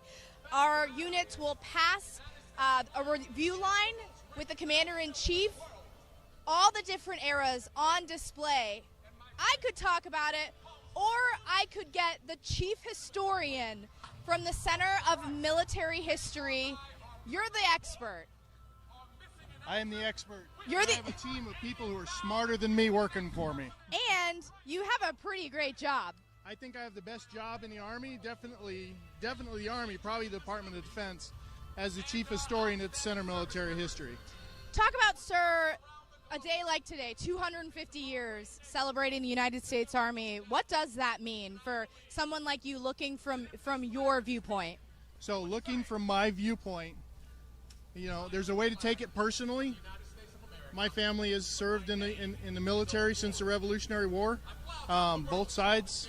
My family, my wife was a soldier when we met. So this is a celebration of 250 years of Army legacy. And this is America's Army. So it's America's legacy too. So what we're seeing here is just, I don't know, thousands and thousands of people who are coming out and celebrating the Army birthday. That is so cool. But we've been working on this for a couple of years. So we've been publishing Revolutionary War books, starting with opening shots at Concord and Lexington, going all the way through. They're available on our website, history.army.mil. We've been handing those out till we ran out. And people are just loving the fact that our history is still able to be in their hands. And that's from the Revolutionary War all the way up through the global war on terror. Let's talk first about what's on display here out on the mall. You have all different types of aircraft from various eras. You've got a Huey, then you have a Little Bird. It's really a cool thing to witness. Right. So, I mean, you've got the birth of Army aviation as an operational art with the Huey in Vietnam. You've got the Little Bird that's been used so well by the Special Forces, and one of my personal favorites from my it's a lot of fun to watch. In uniform. You've got Blackhawks out here. You've got a Cobra out here. You got an Apache out here. And down on that end, there's that new kind of sort of vertical takeoff. Mm-hmm. I forget what it's called, but it's cool. Yeah, it's modern. Absolutely. And it's not just that. I mean, you've got the vehicles. Tonight at the parade, you're going to have the tanks. Mm-hmm. You're going to have, basically, we start with, you know, the very first part of American history. So you've got the Revolutionary War. We go from there into every single conflict. So you'll see soldiers in period dress, followed by the units that took place in those battles. So World War I, you'll see 1st Cav. It just... And they're going to be in the period uniforms, they will correct? Be in the period, so some of them will be in the period uniforms, followed by a formation from the unit that participated in that war. Okay, so let's give some particular your units some shout-outs. So for World War I, if you think of a unit that represents World War I, what is that? 1st Cav. 1st Cav, okay. I'm sorry, 1st Armored Division. 1st Armored Division. That is the legacy unit of World War I. World War II, I feel like there are a few. Well, I'd have to go with the 101st and the 82nd. Of course. And who's representing them today? Do you know? Or is it both? The 101st and the 82nd. Both of them here. are. Yes. Okay, and they will be in that period dress. What an incredible opportunity, though. Of course, it's hot and sweaty, and these are long days, but as a soldier, to be able to wear that uniform of the giants that walked before us, that's... How cool is that, right? That's incredible. You know, occasionally you get to put it on for a tattoo. You know, it's a couple of minutes and then you're changing back into your regular clothes. But here they're in it all day. They're going to march along this entire parade route, exemplifying the soldiers who fought in that war. I mean, if you're going to talk about legacy, and today is all about legacy, the legacy of those soldiers, the connection from the soldier today to the soldier 250 years ago is on display today. I was talking about this earlier, but in my previous career as a journalist, I got to cover the honor flight quite a few times. And after I joined, having a moment, it was actually at the Vietnam Memorial a couple of years ago, having a moment where I was in uniform and I'm standing next to these Vietnam vets and thinking, I get to wear the same uniform as you. That's a heavy thing to come to grips with, that how do I deserve to wear the same uniform that these giants did before? And that's going to be on display today because there are so many that came before us. There is. And you know, I've heard it referred to as we're standing on the shoulders of giants. I like to think of it more as we are standing uplifted by giants. We have an incredible history, an incredible heritage. In the Center of Military History, we run the museums. So from the National Museum in the Army, all the way through to some of the smaller museums like the Army Women's Museum at Fort Lee, we try to tell the story of the soldiers doing the job, protecting national security, fighting the fight. And I hope we do a very good job at that. But that's that same feeling you get standing next to those veterans is what we try to do in the museums. Let's talk more about the parade. So we've gotten through World War I, World War II. Who's representing Korea? I do not remember. Okay, we'll get back to you on that. Got it in my book. We got it in the book. We'll get to you in a minute. And then what about Vietnam? Vietnam, I think, is the 25th Infantry Division out of Schofield Barracks. Okay. So shout out to the Wolfhounds. And then we're going to move up through there. It's amazing to think about what we're about to witness and what we're about to see. And all aircraft will be overhead as well. I know USASOC is going to be representing the GWAT era, which is appropriate with our Special Forces Green Berets. For you as a historian, I know it's probably a tough question to ask, but what is your favorite era to study? Well, I'm a contemporary historian. So I've been on the ground as a civilian historian in Afghanistan and Iraq, capturing the story of our service members who are over there doing the job, and writing about them. So I've got to say that my favorite part of history is what we're doing today. Sometimes you don't have a whole lot of perspective on today until we get farther down. You know, we're too close to the bang, if you will. I have studied the American intervention in Siberia. That was my master's thesis. And not too many people know that the United States went into Russia in two different spots to try to keep Russia in the war during World War I. But I got to tell you, it's the soldiers today, feeling the connection with the soldiers today, that I like documenting the best. That way historians in the future will have the documents, they will have the oral history stories to be able to tell better stories in the future. That's incredible, because that didn't happen all the time, 10, 20, 50 years ago. So you're trying to capture it in real time. Yes. That's amazing. And the Center of Military History, we actually started in 1918, but we've had historians deployed in World War II. They were out there. There's very few of them, and they wandered around the battlefield. Now we send military history detachments. We've got some operating on the southern border, getting the history of what's going on there now. I've got an entire division within CMH who focuses on nothing but warfighter history. Is this a historic day? This is a historic day. I've got 2 military history detachments interviewing the soldiers who are here for the parade as part of their military history detachment course. So they've been doing that for a couple of days now. They'll do it for a couple more days till these folks redeploy home. One last question, sir. Why is capturing our history and reading our history, knowing our history as a formation, as a force, as a United States Army, why is that important? If you don't know where you were, you don't know where you're going. That's one. So what is history? History is the past remembered. What we do is organize the memory. So the past is remembered and can influence the future positively. So we can tell those stories so the legacy continues. But even more than that, one of those things that contemporary historians do is we are in the room when things happen. We can go back to recent history and say, something like this happened 10, 15, 20, 50 years ago. Here's what the people thought at the time. Here's the decisions that were made. We get that to the decision makers, and they make better decisions. We save lives, we increase lethality, we increase effectiveness because the decisions are better because a historian was in the room. History can change the future. History can change the future. If you own the past, you own the present. Is that the way the thing goes? Sounds about right. Yeah. Sir, one more time, plug your website where people can find out more information. So the Center of Military History is history.army.mil. Thank you so much. Pleasure. And you heard that this is a historic day, a historic evening. At 6:30 is when the parade is scheduled to start. Rain or shine, so far the weather has held off, but this is a pivotal moment. You're going to see soldiers marching in period dress from all of those important eras that are a part of our lineage, a part of our legacy here as United States Army soldiers. I know I am proud to wear this uniform today and every day, but today especially. So we're going to leave you for a second, and we'll come back to wrap it up soon.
birthday is This Will Defend, and for over 250 years, we have been the defenders of our nation's liberty, both here at home and around the globe. Generations of courageous women and men, truly great Americans, has stepped forward in times of peace and war to answer the call to duty. Together with our allies and partners, and with the unwavering support of you, the American people, we will continue to be the nation's first line of defense for another 250 years. On behalf of the 100,000 women and men, military and civilian, who make up our service, welcome to Washington, D.C. in the 250th celebration of the United States Army.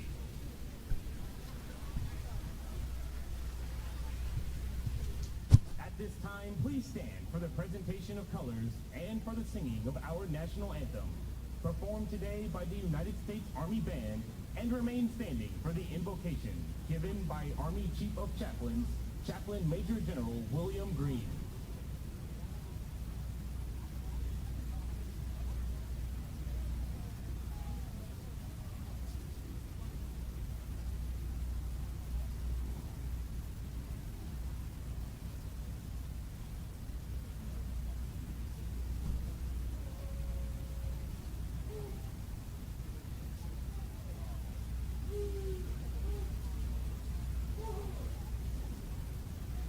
Oh, say, can you see by the dawn's early light what so proudly we hailed at the twilight's last gleaming, whose broad stripes and bright stars through the perilous fight o'er the ramparts we watched were so gallantly streaming, and the rocket's red glare, the bombs bursting in air, gave proof to the night that our flag was still there. Oh, say, does that star-spangled banner yet wave o'er the land of the free and the home of the brave?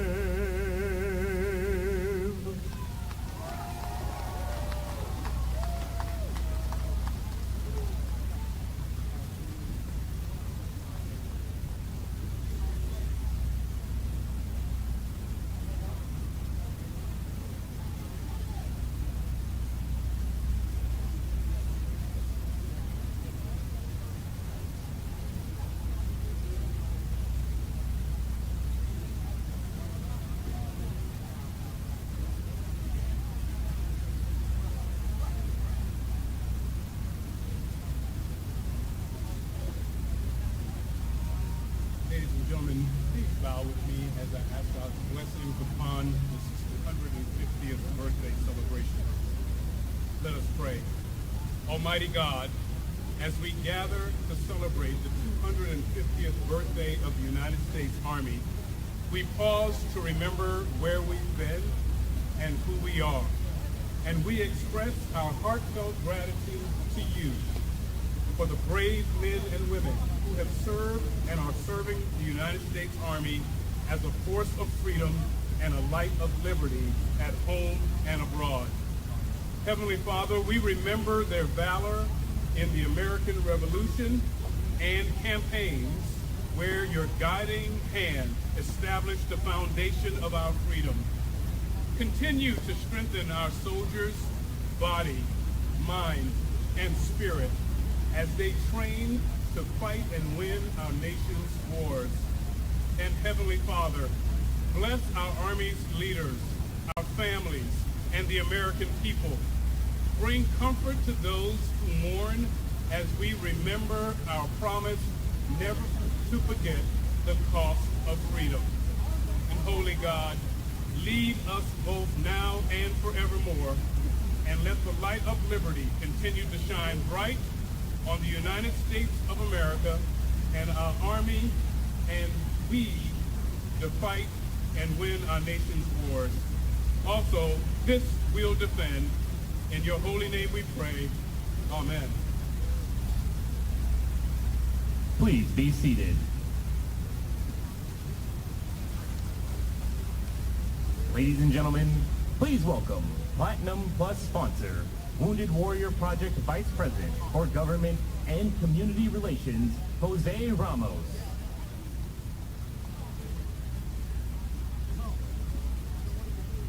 Hello, my name is Jose Ramos, Vice President of Government and Community Relations at Wounded Warrior Project. It truly is an honor to be here today as we celebrate this historical occasion. An occasion that brings together the many achievements of our past, shaped by the service and sacrifice of all those who have served our country. People are the strength of our military. They are the strength of our nation and the strength of the United States Army. 1 year older than the nation they defend, the Army has dedicated itself to fighting and winning our nation's wars for 250 years. But it is not only just soldiers who serve. Since 1775, U.S. Army soldiers, civilians, and their families have supported our nation. Bearing true faith, allegiance to our country, the U.S. Constitution, and the Army. For over 250 years, Army families have served and sacrificed to support the Army and their soldiers. For that, we are deeply grateful. It speaks to the enduring truth that no one truly serves alone. There is always a brother and sisters in arms with you, a family member who encourages you, a community who cares for you, and organizations like Wounded Warrior Project who stand ready to support you while you serve and as you transition. Caring for our people is at the heart of Wounded Warrior Project's mission, just as it is for the Army. We are committed to keeping the promise we made to warriors and families who serve. A commitment to be there no matter what. So they can enjoy a healthy, fulfilling life of service. We can find great support and solace in those who walk alongside us in challenging times and in moments of great celebrations like this one. People are the strength of the Army. Across the nation, Army families are integral part of the communities they serve. Today we celebrate that strength and look forward to a bright future together. Today I say, happy 250th birthday, Army.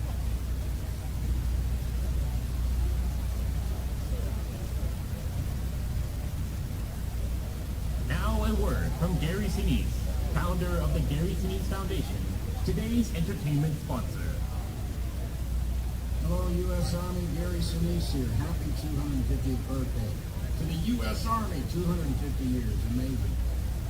To everybody who served in the Army, who's there, who has served in the Army, currently serving in the Army, welcome. We are happy to be sponsoring the entertainment of Scotty Hastings and Noah Hicks today.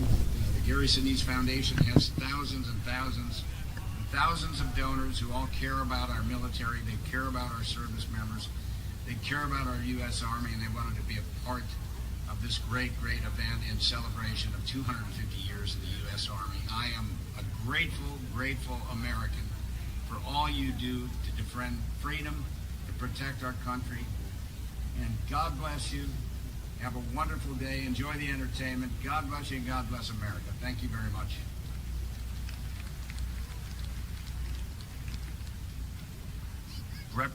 Presenting sponsor, General Dynamics, please welcome the Executive Vice President for Global Operations, Danny D.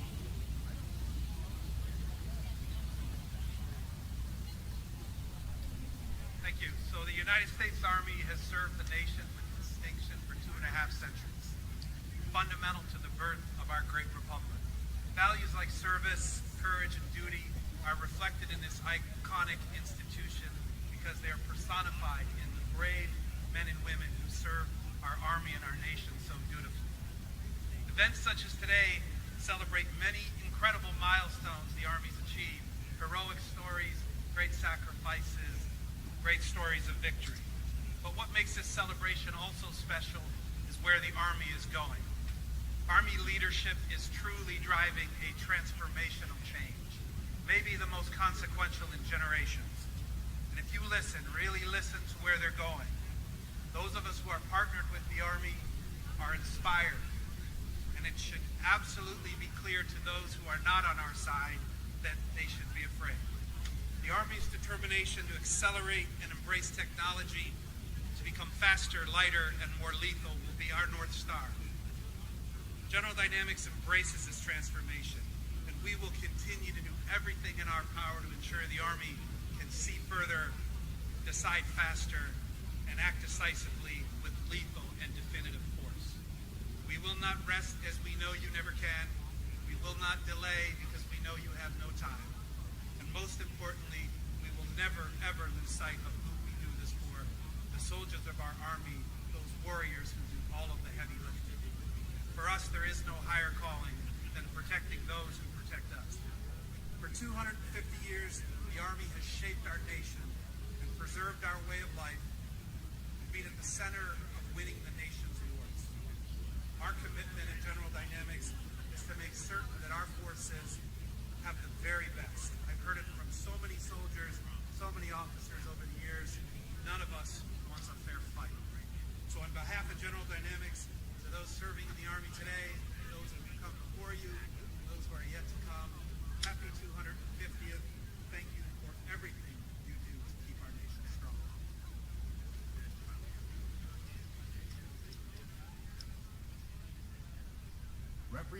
Presenting sponsor, USAA. Please welcome President and CEO, Juan Andrade. Good afternoon. It's an incredible honor to join you today as we celebrate a historic moment. The moment that's 250 years in the making. The Army's birthday and the enduring legacy of those who have worn the uniform with pride. I want to recognize all of the Army leaders here today. Thank you for your leadership and thank you for your service to our nation.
helping make today's Army Birthday Festival possible. Thank you.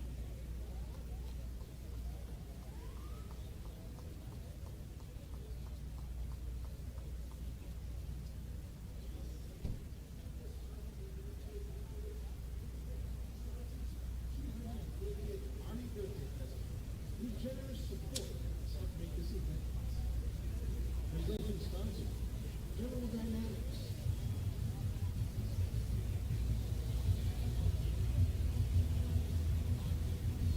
Presenting sponsor, USAA.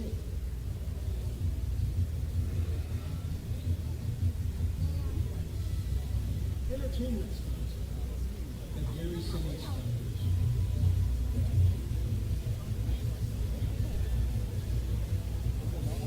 Music at the beginning that I Women Warrior Project.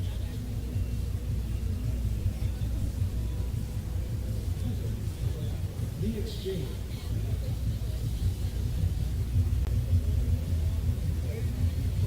AUSA.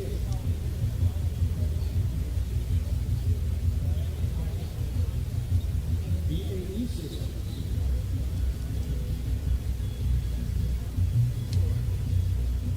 Bell.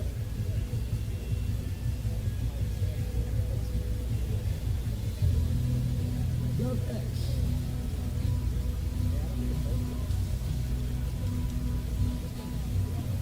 Lighters.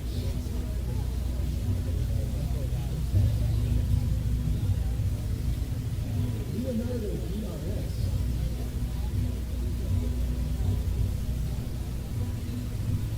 Lockheed Martin.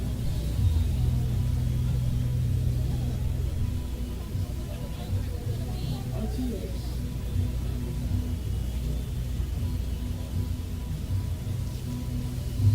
Walmart.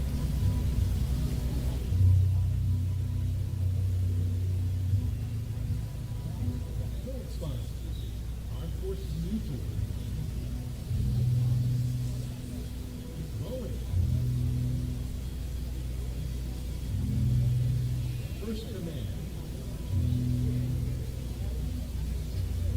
GE Aerospace. IHG Army Hotels. King George. T-Mobile.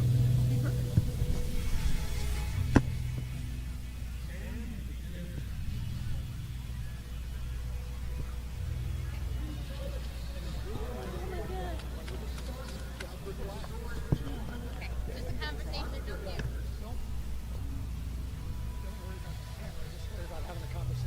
Okay. Alexius Alexius Gonzalez. Okay. Gonzalez. Major Alexius Gonzalez. Soldier for life. Perfect. You want me to do my introduction? Here shortly, we're gonna move. We're gonna make sure we're good. Yeah. Back here. All right, perfect. Hey guys, we are back and we are closing out. There was something up there we wanted you to see. It's gone now, but don't worry about it. We're closing out the Army's 250th birthday, but before we close out completely, we wanted you guys to learn about the Soldier for Life program that is available to all soldiers, active and reserves, And National Guard. and National Guard. Yes, sir. So we're going to learn it from a SME, a subject matter expert herself, Major Alexius Gonzalez. Yes. So please introduce yourself. Hi, I'm Major Alexius Gonzalez. I'm the XO for Soldier for Life. We work with all components, active duty, National Guard, and the reserves. Now, what are some of the things that your programs do or your office does? So we work with government, non-government, MSOs, VSOs. We try to find those benefits and those programs that they have for the veterans, the soldiers, and their family members. And we try to get that information out in any way that we can to the soldiers and those family members, because we don't want them to miss out, because sometimes that information just kind of sits and stays, and we just need to get that information out. All right, so now there was something that we saw within our vets as they left service that drew a need for a program like this. Now, what do you guys aim to achieve with your service?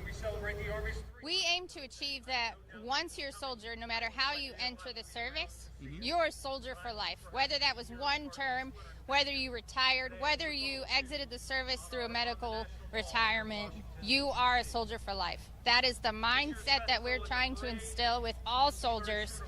And then the American population, we're just trying to educate them that the soldiers are there to support.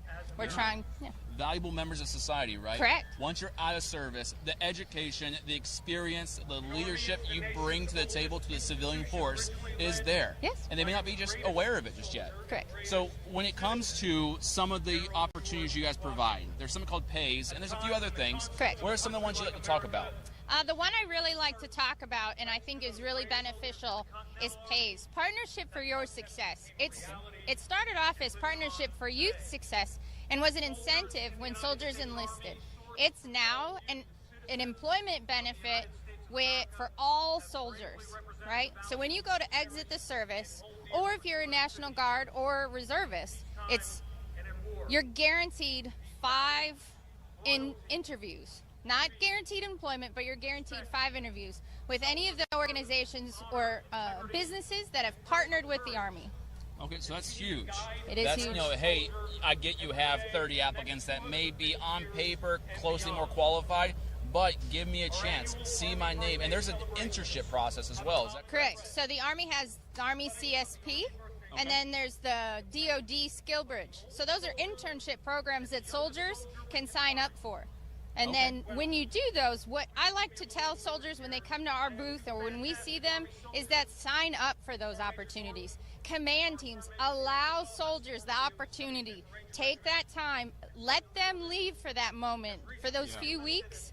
Do those internships. Let them have that time to be able to get that internship to the civilian world.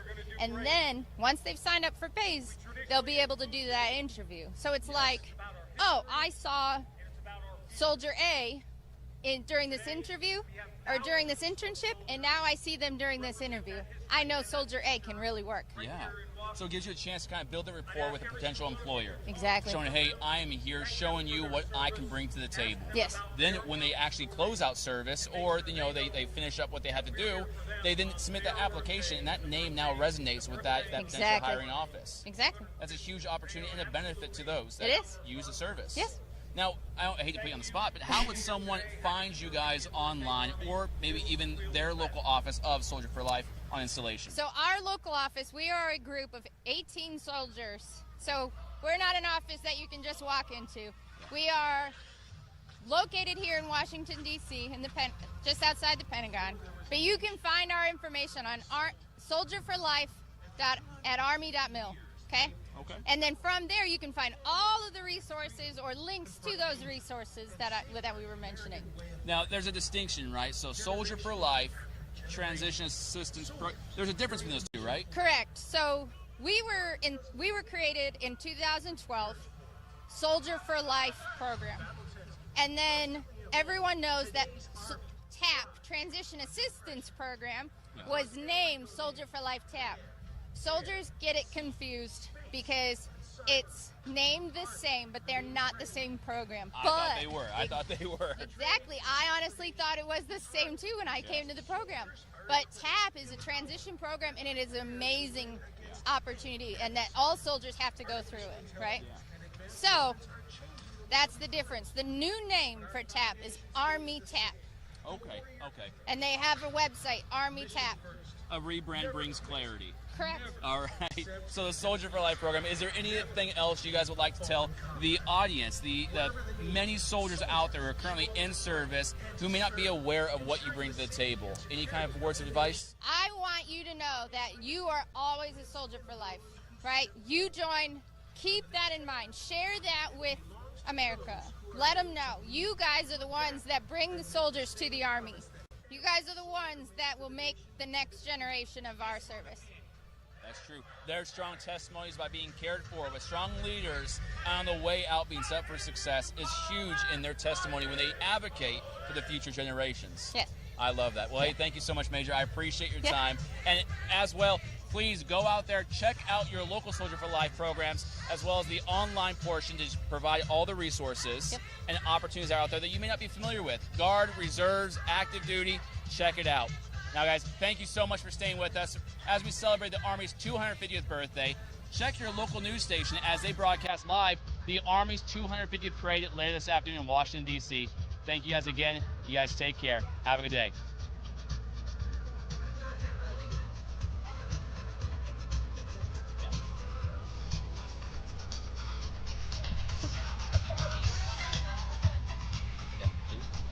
Sorry about that, yeah. I have to turn all you down.